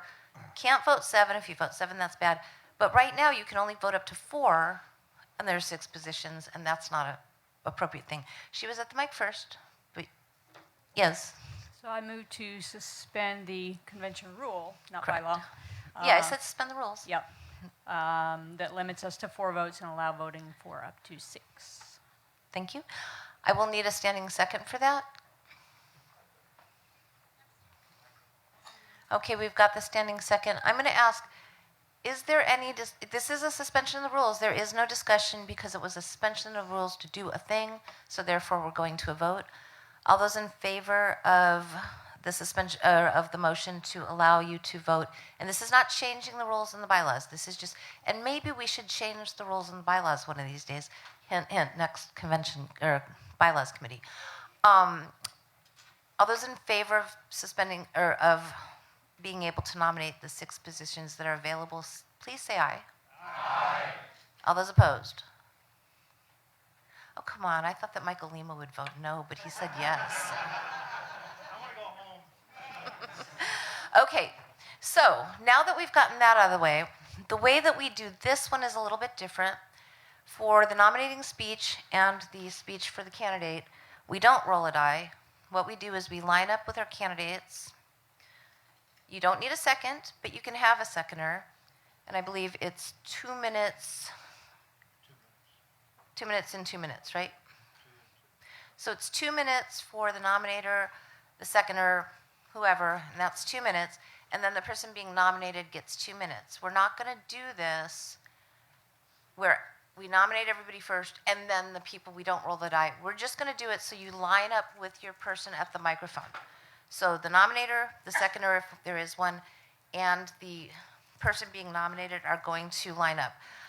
I am going to first ask for a point of parliamentary inquiry from my parliamentarian. I am going to nominate one person. If I pass the gavel to nominate that one person, can I take the gavel back, or do I have to leave the gavel with the vice chair for the entire time?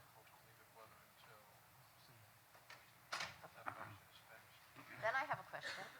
And I'm going to be, or unless, did you find somebody else to know? Okay. All right. I can get someone else. No, I'm going to do it. I'm nominating Ms. Belinsky. So, question to you as vice chair. Are you nominating anybody? Excellent. That works out perfectly. Can I please pass the gavel to you? And I'm sorry to have to do that to you. Okay, so just once that happens, the tellers do the teller thing just the way that we've done it before. Sure. So for each of these, and Mr. Lima is our timekeeper, of course you know that. So it's just nomination person, nomination person. Yeah, it's each one individually, correct? Yes. So thank you very much.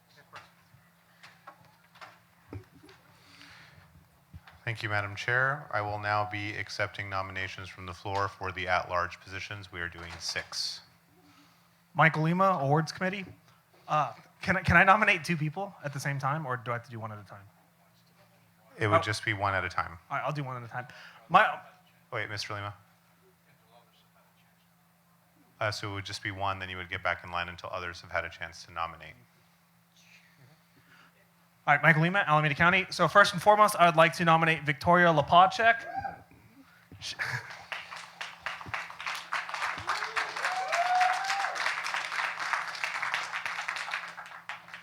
I've known Victoria for a very long time. She is one of the most she's one of the most caring and intelligent people I personally know. I'm not just saying that because she's my girlfriend. She really she really does care about liberty. She drags me to meetings. She's super enthusiastic about it and involved in her county. She was instrumental to my success in my campaign and absolutely helped me so much, and I'm so grateful for her. And she has a lot to offer to the state executive committee, so please consider voting for her, Victoria Lepacek.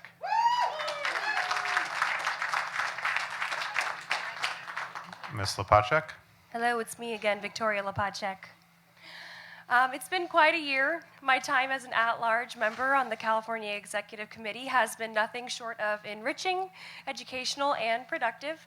It's brought me the opportunity to do even more of what I love, and that is outreach through working on local campaigns like the Mikey Lima for Hayward campaign, events, and volunteering in my community. This next year, I'm looking forward to doing more of the same. More networking, more membership for the party, and getting more libertarians elected. Vote for me. Thank you. Ms. Lepacek.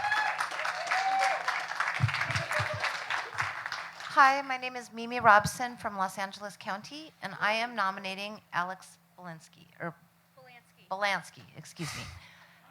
She is a wonderful activist. She is I'm sorry? Sorry, I fucked up already. They are wonderful activists, and they are also the chair of the California Youth Caucus, and they have amazing energy, as you've seen throughout this weekend, and I think that they would be the perfect person to supplement the executive committee. Thank you, Ms. Robson.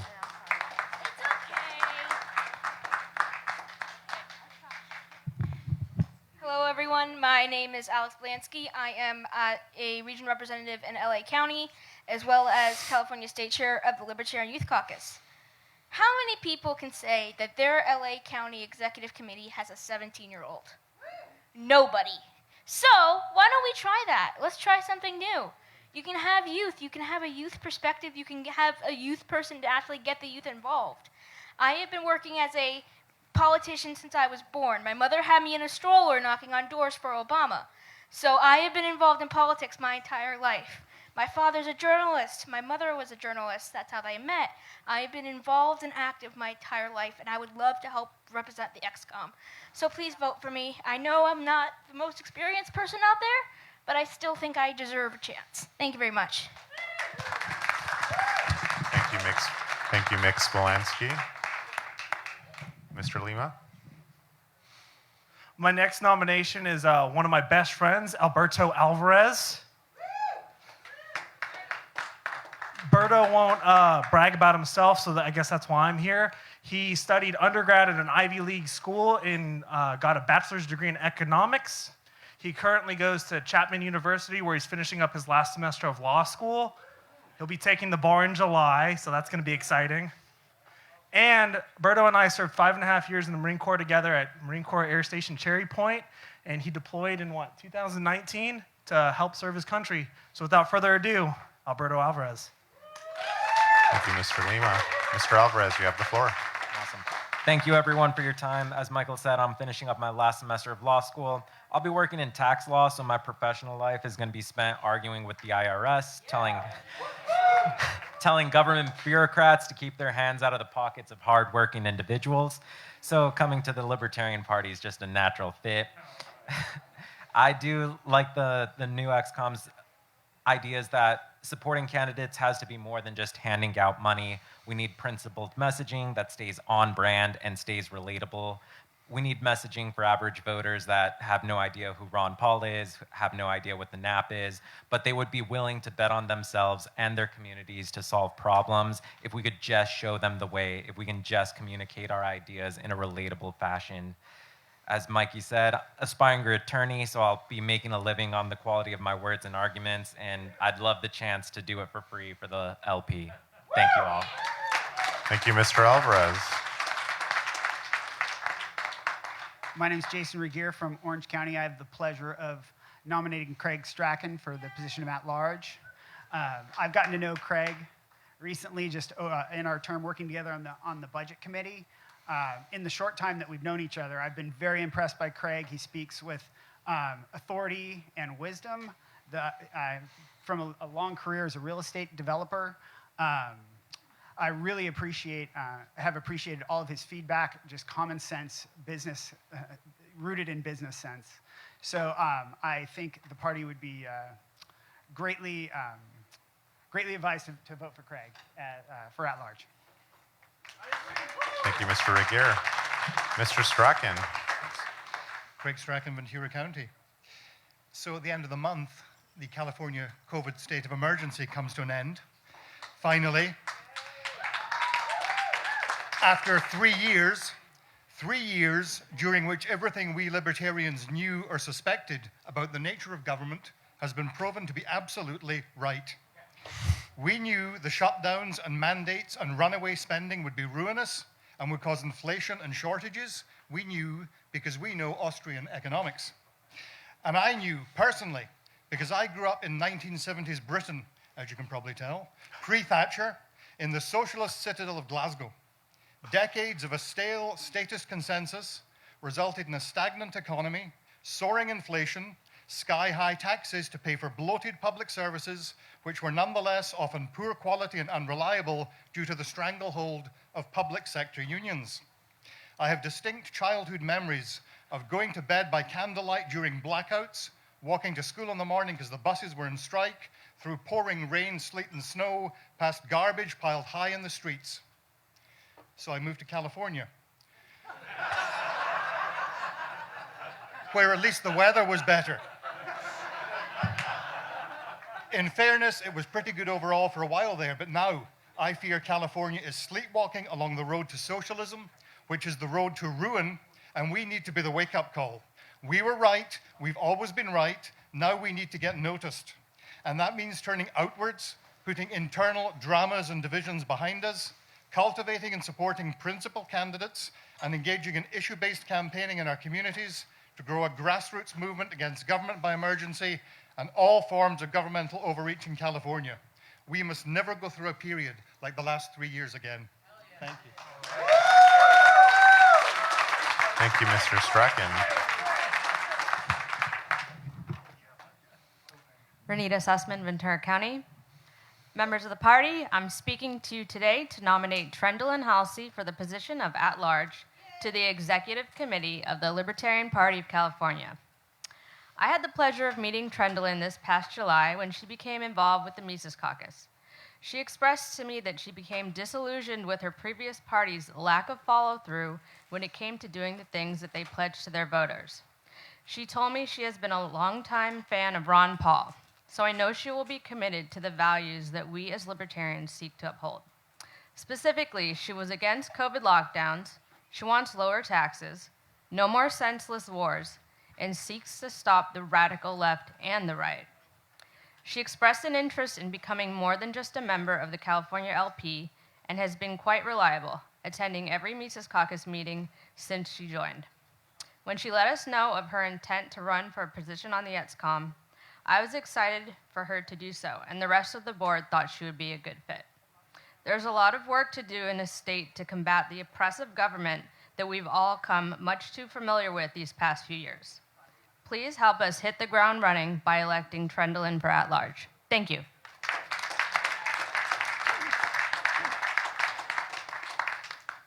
Hi, I'm Trendlin. Got an interesting name, so you'll remember me, hopefully.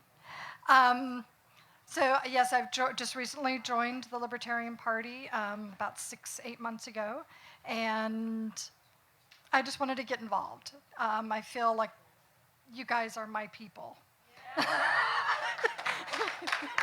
So I want to, grow the presence of libertarianism in my county, San Mateo. So because I feel isolated and alone. So I want to work for you guys.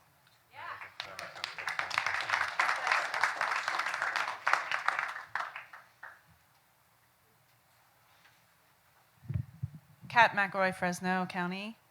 I'm nominating Tom Nichols for at-large.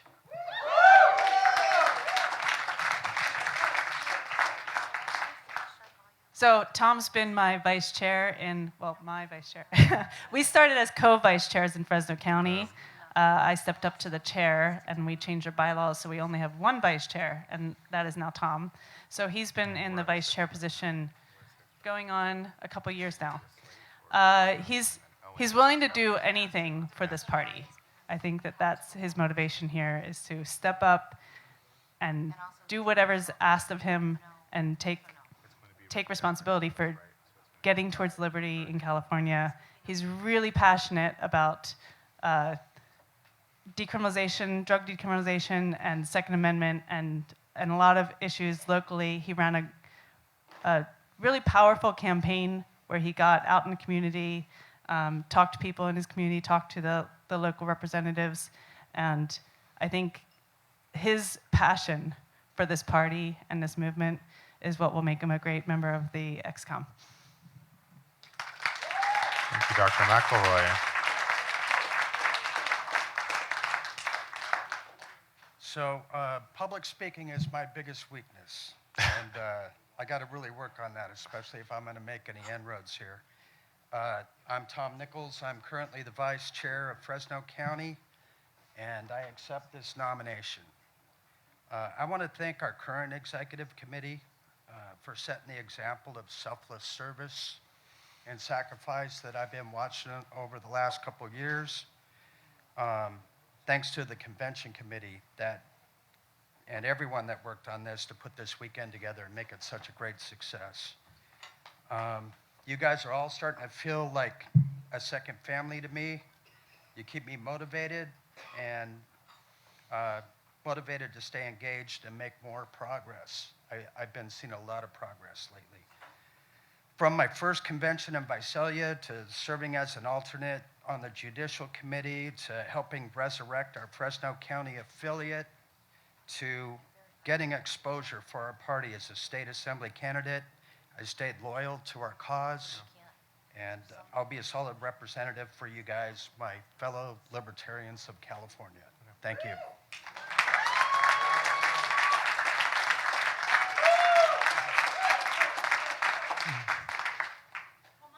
Chris Edgar from LA. I'm here to nominate Graham Brown. Graham has worked closely with me on the bylaws committee. He's got a very sharp mind and attention to detail. He's been just as merciless as Gary has been in ensuring the quality control of our work product. He's also worked on the historical preservation committee. I'm doing some very valuable work there. He's a very all-around nice guy. I hope you've all had the opportunity to meet him this weekend, and I hope that you'll allow him to lend his sharp analytical mind to his work as a member at large. Thank you.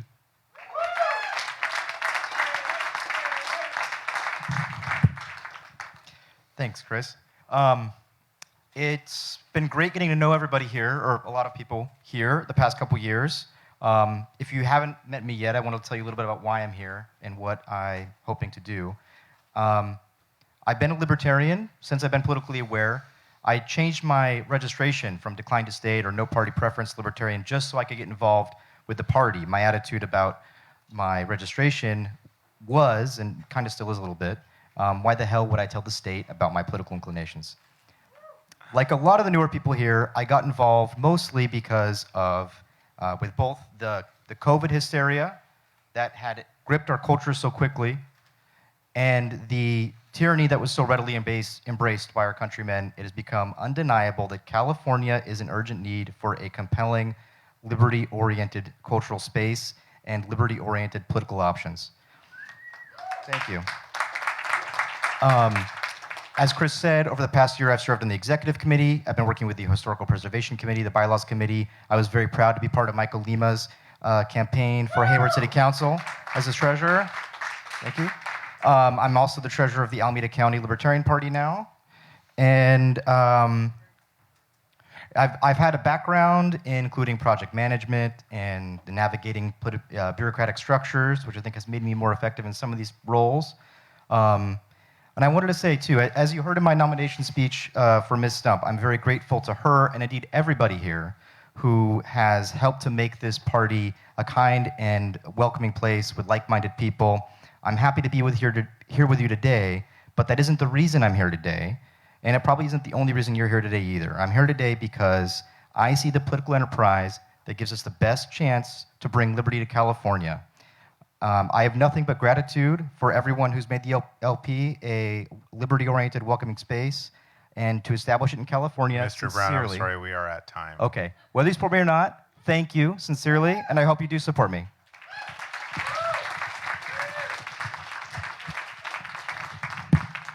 To be fair, he was on the bylaws committee, so he is used to talking a lot. Are there any other nominations from the floor for the at-large position? We have 6.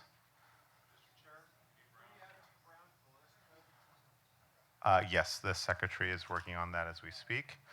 Okay, so as I count it here now, so this will have to be done by ballot. We do have 7 nominees and at different terms. So the first 4, so we have 6 spots available for the at-large position. The first 4 will be for the 2-year term. The last 2 will be for a 1-year term. In order of number of votes. Oh, okay, that's what, yeah. I was getting there.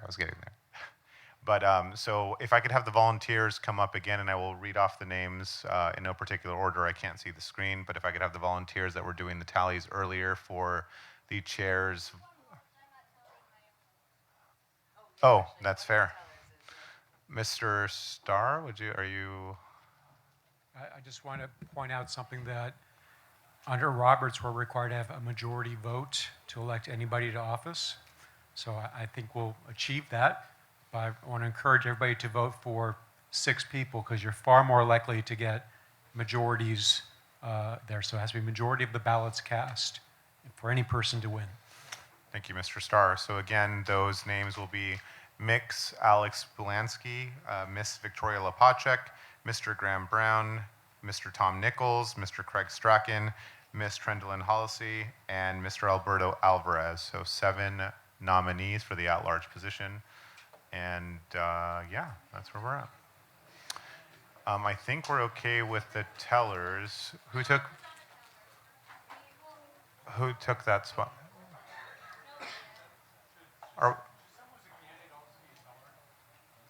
No, actually, well, who's the? No, Mr. Ham is the Southern Area Coordinator. He was elected as such. No, she's not doing it. She just said she wasn't doing it. Right. Yeah. So, is that going to suffice? Okay, I think we'll be fine with who we have. So, Mr. Bowers, Ms. O'Brien, and Ms. Purcell. All right, fantastic.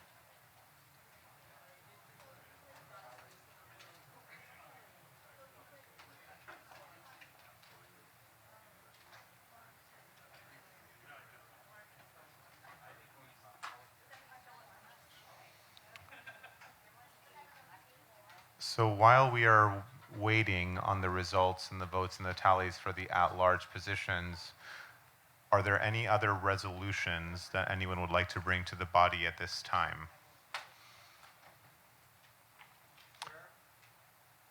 Mr. Starr? Unless there's somebody who's running for at-large who wants to run for alternate, maybe it would be worthwhile to have nominations this time for alternate too. Right, and that's what I suspected, so just in case, just because we have the 7, but you did read my, I was actually conferring with Mr. Brown about that very thing early on. I was going to make the same motion.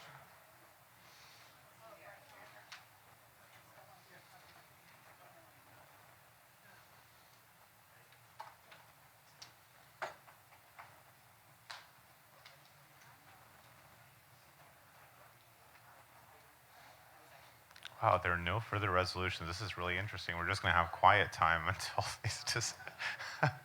That's.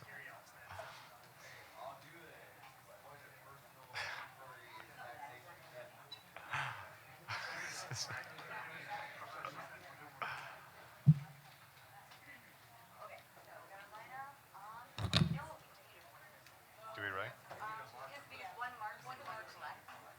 Miss Eiler, our LNC4 rep.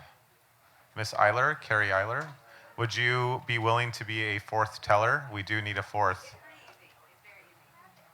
Miss O'Brien would be happy to coach you in that. Or perhaps Miss Purcell.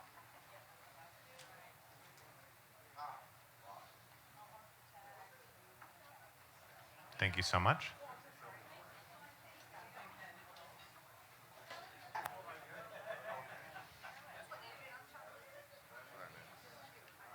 Yes.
Mr. Vice Chair.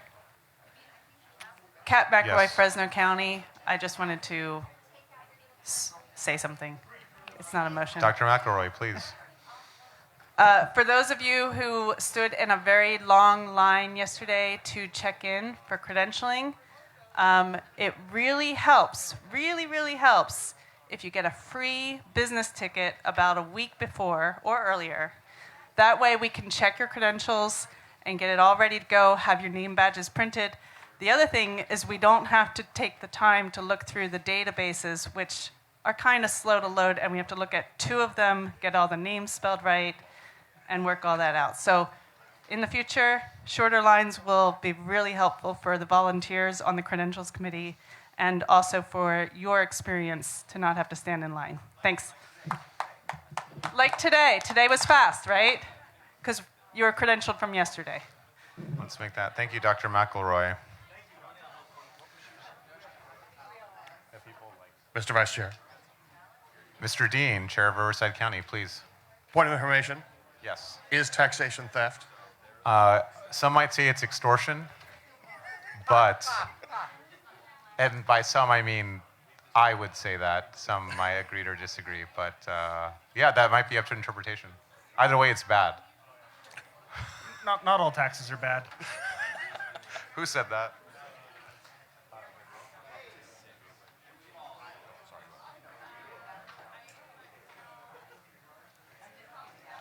Mr. Starr. Yeah.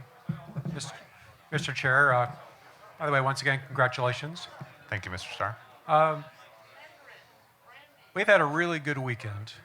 And I think that we need to thank the people that helped make this possible.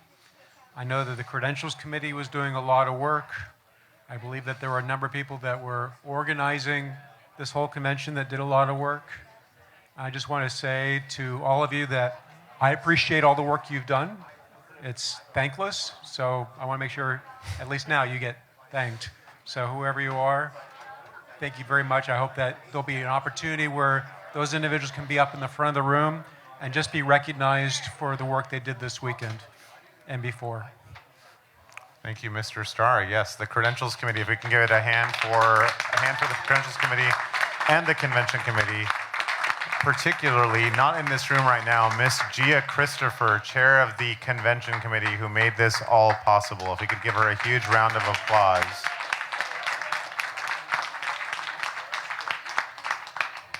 It is worth remembering that we are all volunteers. We got everyone's ballots? Everyone's ballots in?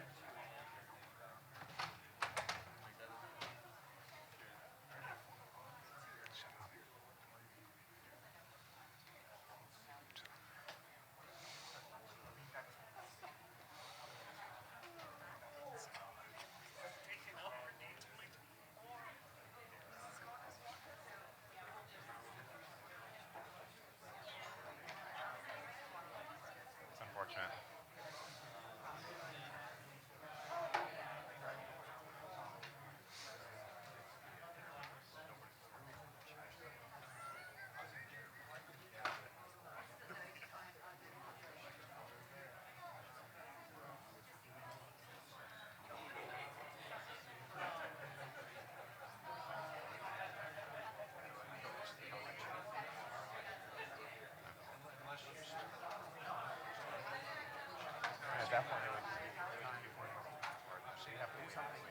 Mr. Chair, or Mr. Convention Chair. Miss Brierly? Ms. Temporary Convention Chair. I would like to move to make some candidate endorsements to get the, these are 5 candidates running for Senate, House, Senate, and get this body to endorse these bold libertarian candidates who are going to spread the message of individual liberty throughout California. May I make an ask of Miss Brierly to name the races and Yes. the people? You certainly may. This is Gail Lightfoot for U.S. Senate. Joe Dean for U.S. House District 17. Jose Castañeda for U.S. House District 28. Alan Kaiser for State Senate District 13. That's in San Mateo and Santa Clara counties. And Mark Hinkle for State Senate District 15 in Santa Clara County. And I'll just add that Joe Dean's District 17 is Alameda and Santa Clara, and Jose Castañeda's district is Los Angeles and San Bernardino counties. Miss Brierly, just to make sure I have the correct records here. So it's Jose Castaneda for U.S. House District what? 28. And then Alan Kaiser for Yes. U.S. House. Okay, thank you. Which House District for Mr. Kaiser? 13. No, excuse me, State Senate District 13. Okay. All right. I've now been provided with the document here, so I can sort it out. Thanks. You're welcome. I'd be Thank better you. on candid. Is the vote over? Or would it be appropriate at this time?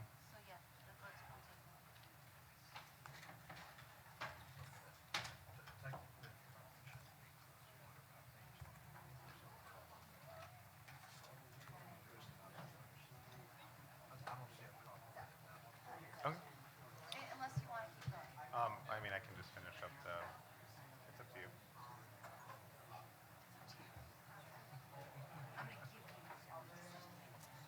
I'll go ahead and just finish it up. So there was a motion made on the floor by Ms. Elizabeth Brierly for the endorsement of the candidates that are on the screen, I presume, by the Libertarian Party of California State Central Committee. Is there a standing second? We're going to need to see a standing second, folks. Let's not be lazy. I know it's the end of the day. Okay, that looks like it's probably more than enough. So we'll go ahead and do this by acclamation. All in favor of adopting the aforementioned candidates for endorsement, please say aye. Aye. All those opposed? Very well. Congratulations, candidates who are endorsed by the Libertarian Party of California State Central Committee. And Thank you so much for doing the work. yes, thank you all for stepping up to run in these important races. And I will now pass the gavel back to the chair. Probably. You never know. I might leave again and come back. I might do that several times just to make him get up and down and up and down.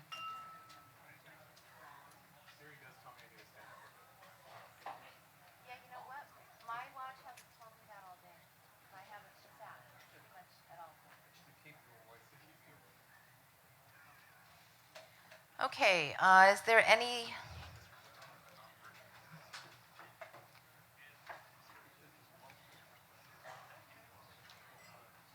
Nobody at the mics?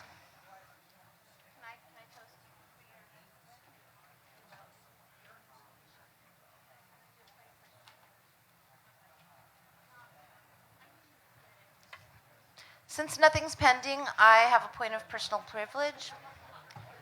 I would like to congratulate Mr. Malagon on his win, and I would like to wish you all the success you deserve. Thank you.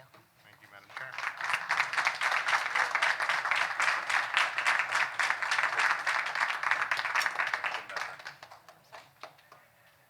One more time for good measure. Excellent. Okay, anybody have anything? We're almost done. We're not done yet. I mean, don't count your chickens before they hatch. I could start singing.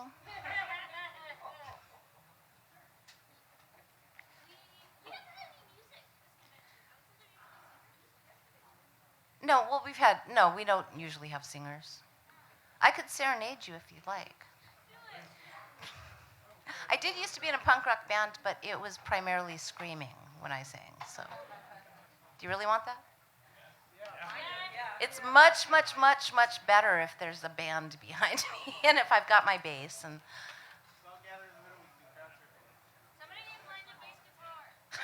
There you go. If you find me a bass guitar, I'll do it.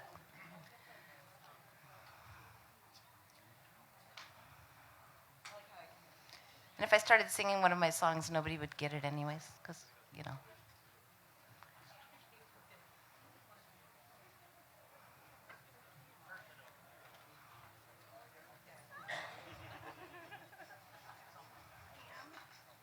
Oh, no, thank you. Oh, no, what? No, okay. Bum. Elizabeth Short, I looked for you at 53 Linden Avenue. They said you were long gone, but I know your spirit lingers on. Who tied you up and cut you in two? Oh, Betty, who would do that to you? With the cigarette burns and frenzied slashes. Who cut up your young face in slashes? That's one of my songs. I wrote it. The next part, you'll at least know what I'm talking about. They called you Black Dahlia, thou child of the night. Thank you. And it's about the Black Dahlia, who, by the way, it was just do go on, Madam Chair, please. Anniversary. Mr. Dean. I would like to make a motion. The exact nature of the motion will be up to you as a parliamentarian. I would like for this body to offer an official thanks to Jeff Hewitt for his service in breaking the plane as an elected Libertarian, for achieving the office that he did, for fighting the fight that he fought. Jeff Hewitt was unseated thanks to the combined wrath and illegal campaign donations of the four most powerful public sector unions in Riverside County. He was targeted by vicious tyrants who are enabling other vicious tyrants. And I would like for this body to condemn that and voice its support for Jeff Hewitt. Okay, so let me help here. Okay. You would like to suspend the rules to make a resolution To do that. to do that thing, Yeah. which needs words to it that are kind of like written out, kind of, sort of? Point of order, Madam Chair. Yes. Does it require a suspension of the rules? Or are we on other business right now? Usually resolutions do come at the end. We are not there yet because we're still in okay. elections. So I'm gonna make. I think that you should make a motion to suspend the rules to consider a resolution. Except for I think that you should at least on a piece of paper do a script, some kind of writing to give to the secretary. And I think that the words you said were good, but I don't know that. But go write them down. Pretty much. Okay. All right. Any other microphone people? Anybody? Okie dokie. Would this be Well, a- you get there.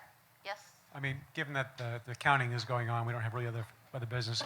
Might this be an appropriate time just for a recess or adjourn for maybe 10 minutes so we can use the facilities and that sort of thing? Probably, maybe, sorta. I'd like. Can she say her? Sorry. Can they say their thing first, please? Parliamentary inquiry. Does the losing person in this election automatically become an alternate? No. Oh, okay. That was easy. Okay, now. No, we have a separate election for that.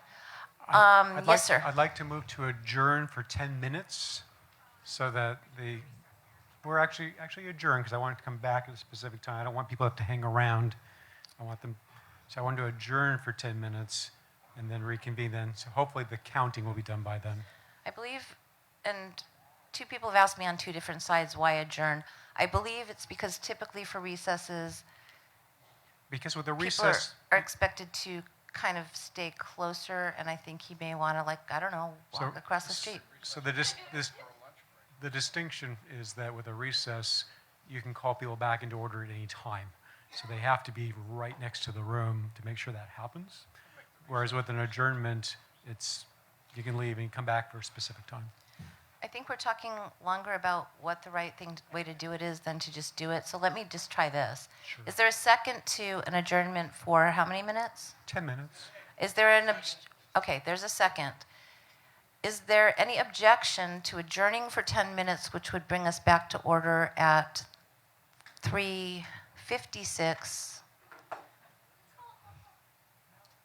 No, because it was for 10 minutes. Well, 3:47, because we didn't vote yet.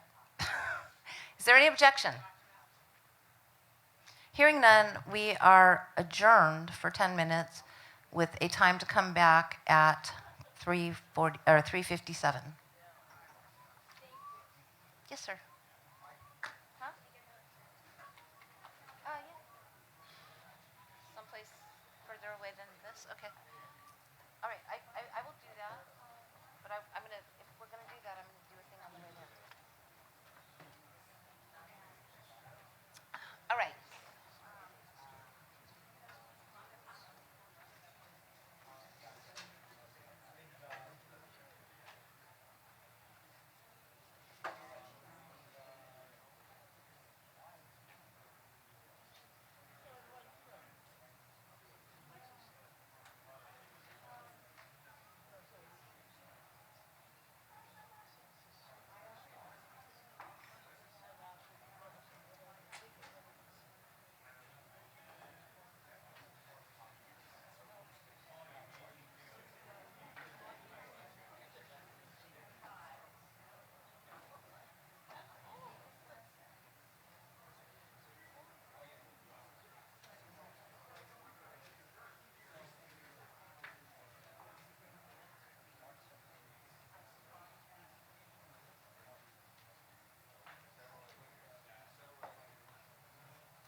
Actually, let me run up to the room really quickly. I'll do it before we actually resume.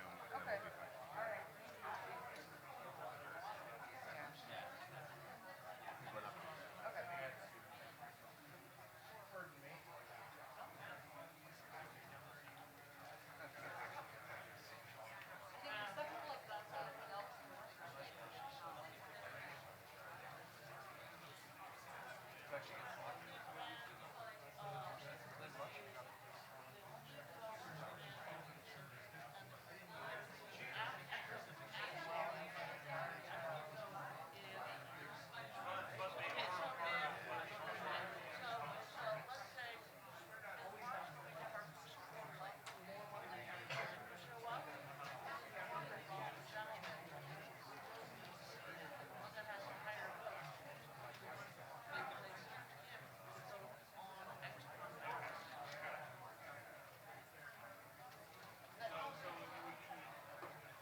Welcome to my world.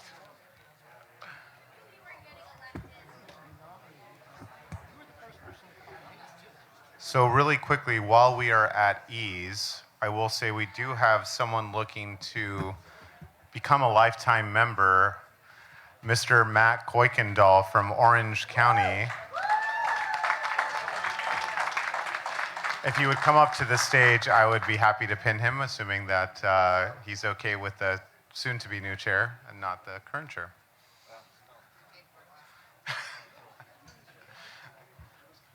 Yeah, you did it last night, right? Thanks, man. I really appreciate it.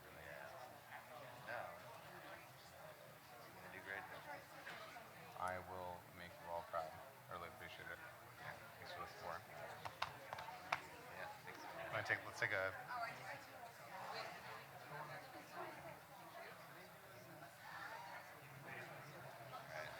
Another hand for Mr. Matt Kuykendall, lifetime member. Now, I'll give a quick pitch for those of you that would like to become lifetime members. We can either do this after the meeting, I don't think there'll be another recess, but we do have an executive committee meeting right after this up in the boardroom that'll be on the same floor as the terrace. So should you choose to do it then, I have a couple of pins left. I think that the chair has a few other pins. So if you want to do it here, or you'd rather do it in the smaller boardroom with the new executive committee, you're welcome to do that too. So lifetime memberships again are $1,000. $500 goes to the county affiliate that you are affiliated with. The other $500 goes to the state. So thank you so much.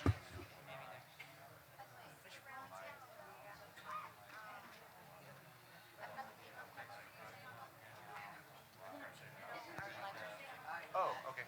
So I'd like to come back.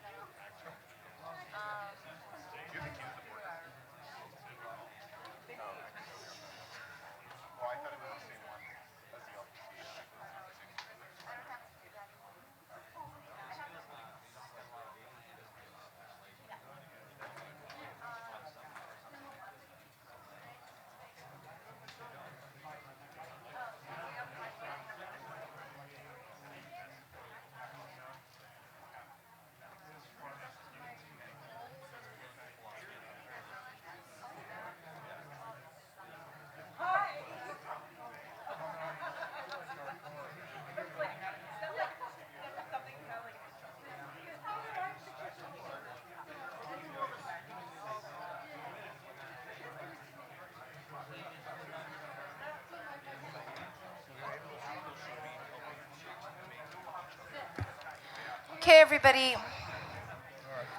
We're back in session a minute late. It is now 3:58. We do have winners for the at-large positions. And let me just...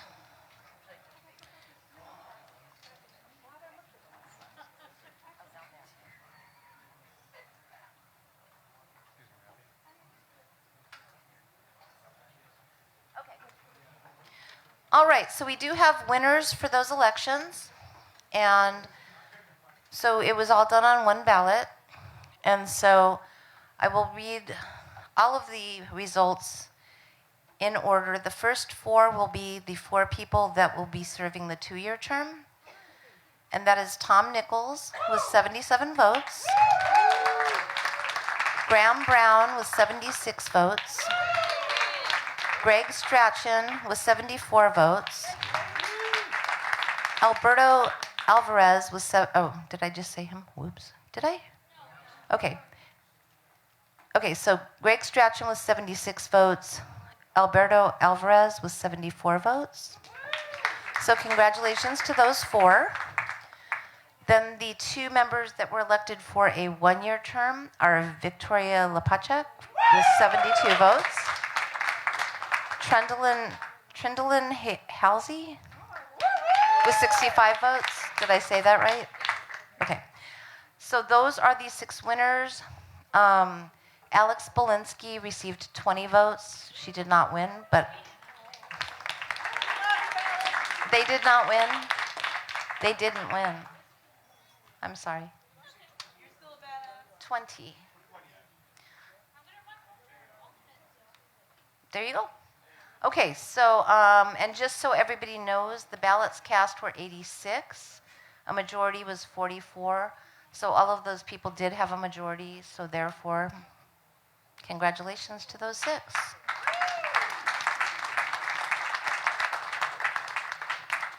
Oh, and by the way, there was 3 no votes, and there was also 1 ineligible write-in vote for Mickey Mouse.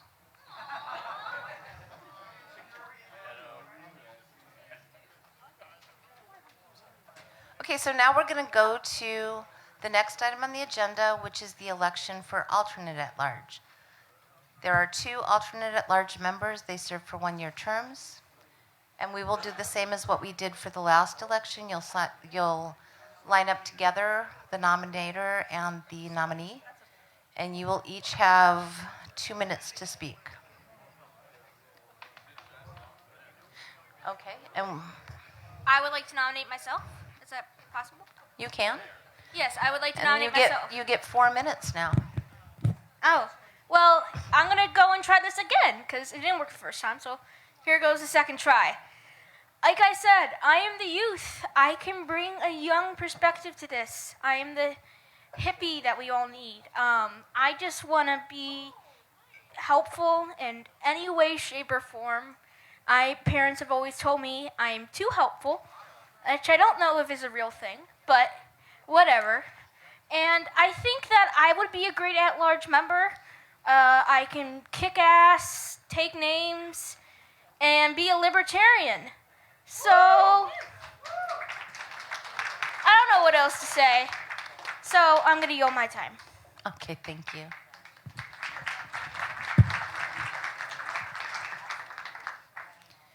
I'm Mary Beth Yuskavage from I'm sorry to do this.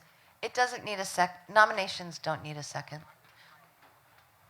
Mary Beth Yuskavage from Fresno County LP. Yeah, I nominate David Gorsch for member at large. Dave is 1 year with us, joined last year, and he's been a great addition to our membership. He's got a lot of energy, jumps in when asked to do things. He has passion for the Second Amendment rights. He's done volunteer work down at the Fresno County Gun Show. He's also been helpful in outreach, and he's just a fun, very, very easy to speak with, very gregarious, let's say that. So I think, but he also knows principles. He's already involved. He can have conversations about how to get things done, and has already jumped on board with how this all works. So I think he'd be a great addition. He himself is also, I would consider, youthful. So I think that again, he would be a great addition, and vote for him. Thank you, Mary Beth. Thank you. Accept the nomination. Mike, closer to the Oh, okay. So over 2 years of COVID was kind of driven towards the liberty movement, but Kat McElroy was instrumental in me actually changing from no party preference to libertarian. And while serving as a at-large alternate, I'd like to continue the membership drive in that capacity and just get more people into the Libertarian Party. Thank you. Thank you. Further nominations? Yes, sir. Adrian F. Malagon, Contra Costa County. I would like to nominate Max Jimenez for at-large alternate. So I have known Mr. Jimenez for quite some time. We're childhood friends. He was politically homeless for quite some time, Navy veteran, and Mr. Lima is very drunk. I hope. Oh, God. But he has found a home in the Libertarian Party, and he is willing and able to serve. I was able to bring him out of Plato's metaphorical cave, and he has now seen the light. So this is a good time to capitalize on that Hispanic outreach I was talking about. So I will pass it off to Mr. Jimenez. Hello, everybody. My name is Max Jimenez, as he just mentioned. Adrian pointed out that my goal is to bring the more Hispanics, not Latinx, but the actual Latinos and Latinas of California. California is made up of 40% Latinos, and this is a market that we desperately need for membership growth. I believe I have some ideas that I've bounced off of Adrian and Maj himself. Big fan of Maj for what he's doing with the black community as well. And I plan on taking some of those skills and hopefully we can make this party grow even bigger and actually kick some ass. That's it.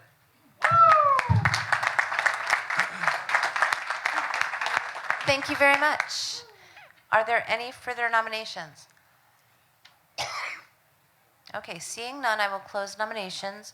We have 3 nominees for 2 positions for a 1-year term as alternate at large. We have Mix Belansky. We have, I'm sorry, the last name was Gorsh.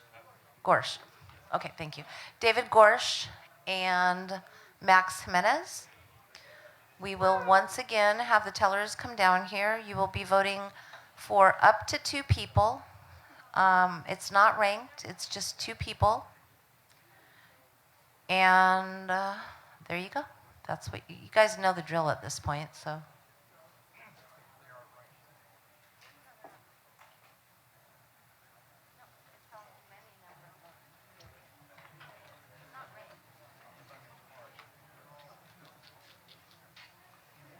Well, yeah. Oh, and I should mention that we have the 2 positions are ranked alternates, alternate number 1, alternate number 2. They both serve for the same amount of time. It's 1 year, but they're ranked and they're put in ranked order. So the person getting the most votes is the first alternate. The person, I'm sorry? Yes. So they fill in ranked order. So the first alternate is the first to fill in, the second alternate is the second to fill in. And that is by number of votes. So we're going to go ahead and do the thing.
Play some more music.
Madam Chair.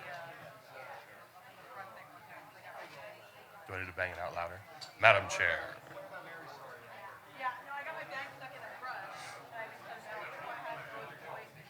I want to suspend the rules to adopt this resolution. This is the moment for that, right? Has You are everyone my- cast their ballots? If you are you my have not rules cast oracle. your ballots yet, please come to the front now. Thank you.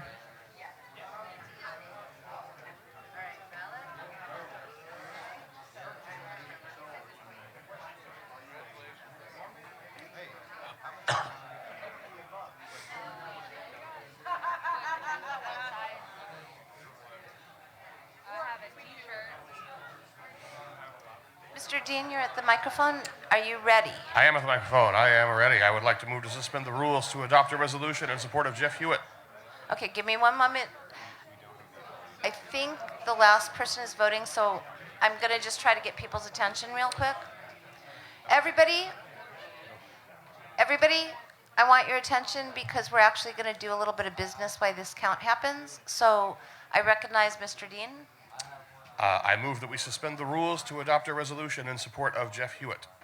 And are you doing this as a one vote or two vote?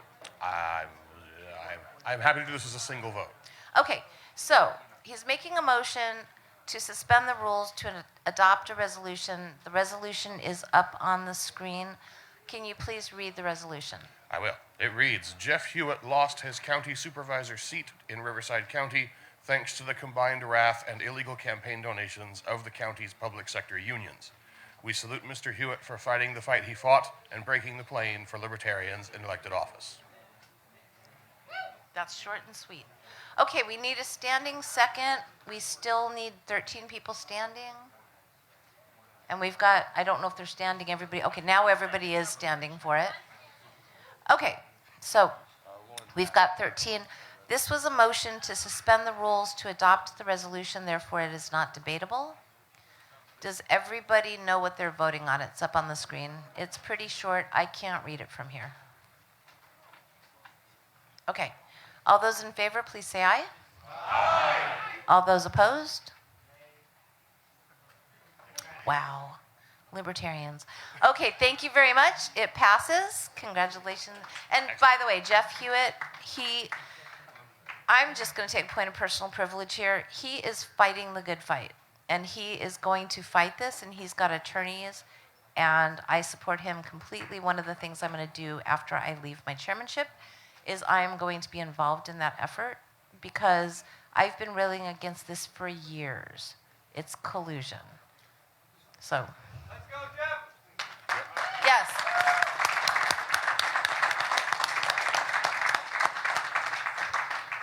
Are you at the mic? I was going to say if we could give him a round of applause for being like such a good mentor and stuff, but that was just taken. So we're good. Okay, we're good. Yay. Okay. Anybody else with stuff and things? And by the way, once this count is done, we will go to the next two items on the agenda, which I think we've exhausted. So therefore, we're super close. Madam Chair, I do have some stuff and a thing. Okay, perfect. Elizabeth Brierly, Santa Clara County.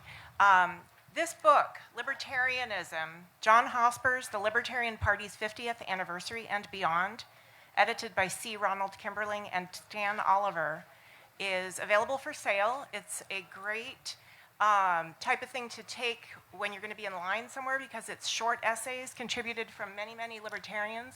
It's a retrospective on our first presidential nominee, 1972, John Hospers.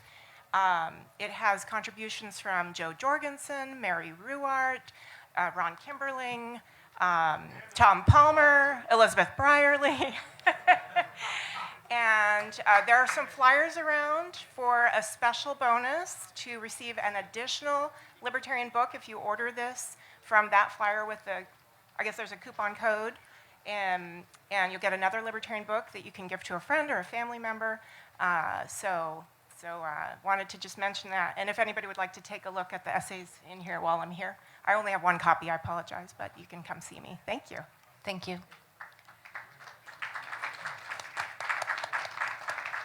Anyone else have any things and stuff?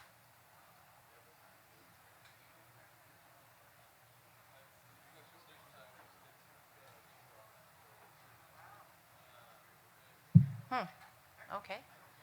Libertarians being really quiet. That's Madam Chair, I have some stuff and a thing.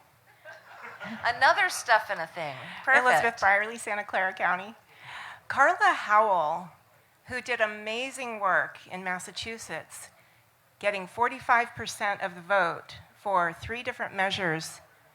Don't quote me on the exact numbers for each one, but one of them was to eliminate the state sales tax, and another was to eliminate the state income tax. She also ran against Mitt Romney for governor and against Teddy Kennedy for Senate. And somebody said, when I told them that, he said, oh, she should have run over him.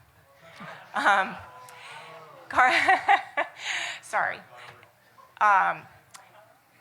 She has written a number of libertarian songs. These are songs that communicate the ideas of liberty in, via art. And we talk about stories and art and music and film and ways to communicate the ideas of liberty.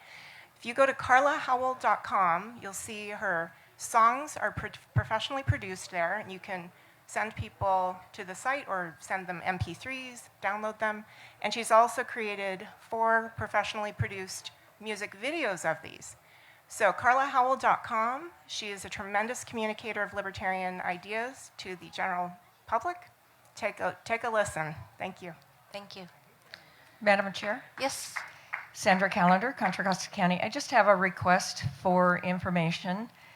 In the past, there have been bylaws committees, and generally speaking, as much as I enjoy writing, that's not what I want to be writing. I'd rather write novels or screenplays, where the whole idea is to create conflict. But writing bylaws is where you're trying to prevent conflict or to resolve conflict. And I've become aware that that's probably a good place to pay attention to what's going on. So I don't recall, how do we staff the bylaws committees? What I seem to recall is that sometimes the chairs will get an email saying, we need more people to join the bylaws committee. Is that how it's done? And what happens if you're in a county that's not organized or that's been declared inactive or whatever? How do you find out about bylaws positions? Okay, so the answer to that question is, I think, a couple-fold, but the main answer is how does the bylaws committee be populated? It has nothing to do with county central committees or county organizations. It has nothing to do with if you're in a county that's organized or not organized.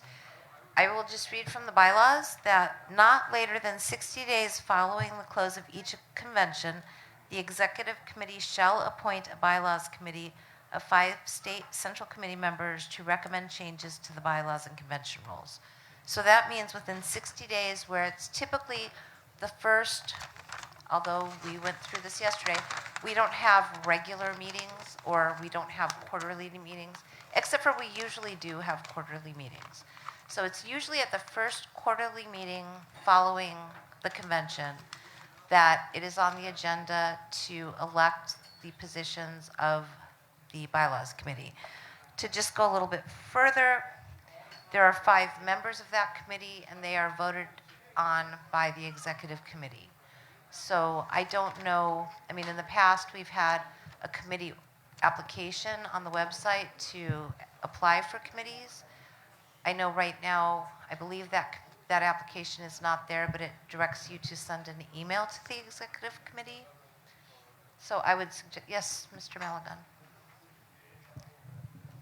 So what I would suggest, what I would plan on doing after this convention would be to send out an email to the membership for anyone that wishes to apply with any sort of desire to serve on any committee, and that email will include the committees that are available, the descriptions, et cetera, to email the private executive committee email list with a resume. So that'll go out within the next few days because we wanted to decide this before the first, or get the applications in by the time the first quarterly meeting comes around. So that will be going out to the membership possibly within the next 72-ish hours, I suppose.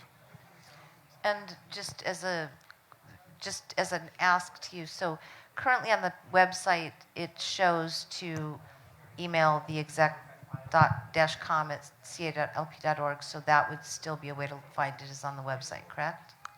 Correct. That is the private list. Yeah, correct. Okay. So I would suggest sending an email with the committee you'd like to be on, as well as, you know, if you'd like to include a resume, to exec-com with 2 M's @ca.lp.org. Thank Madam, you. Oh, sorry. Madam Chair, we have results for the at-large alternate election. Okay, perfect.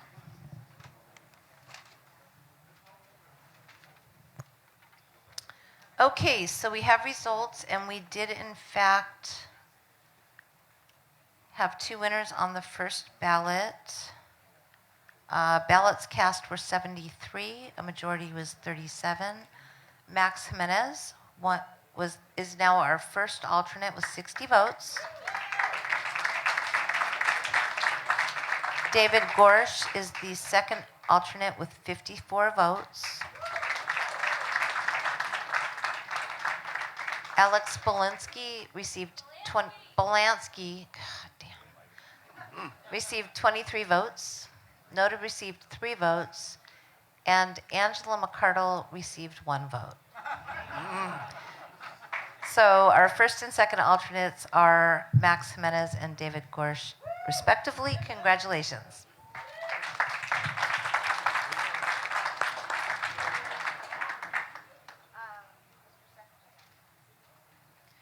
Okay, so that now brings us, I see people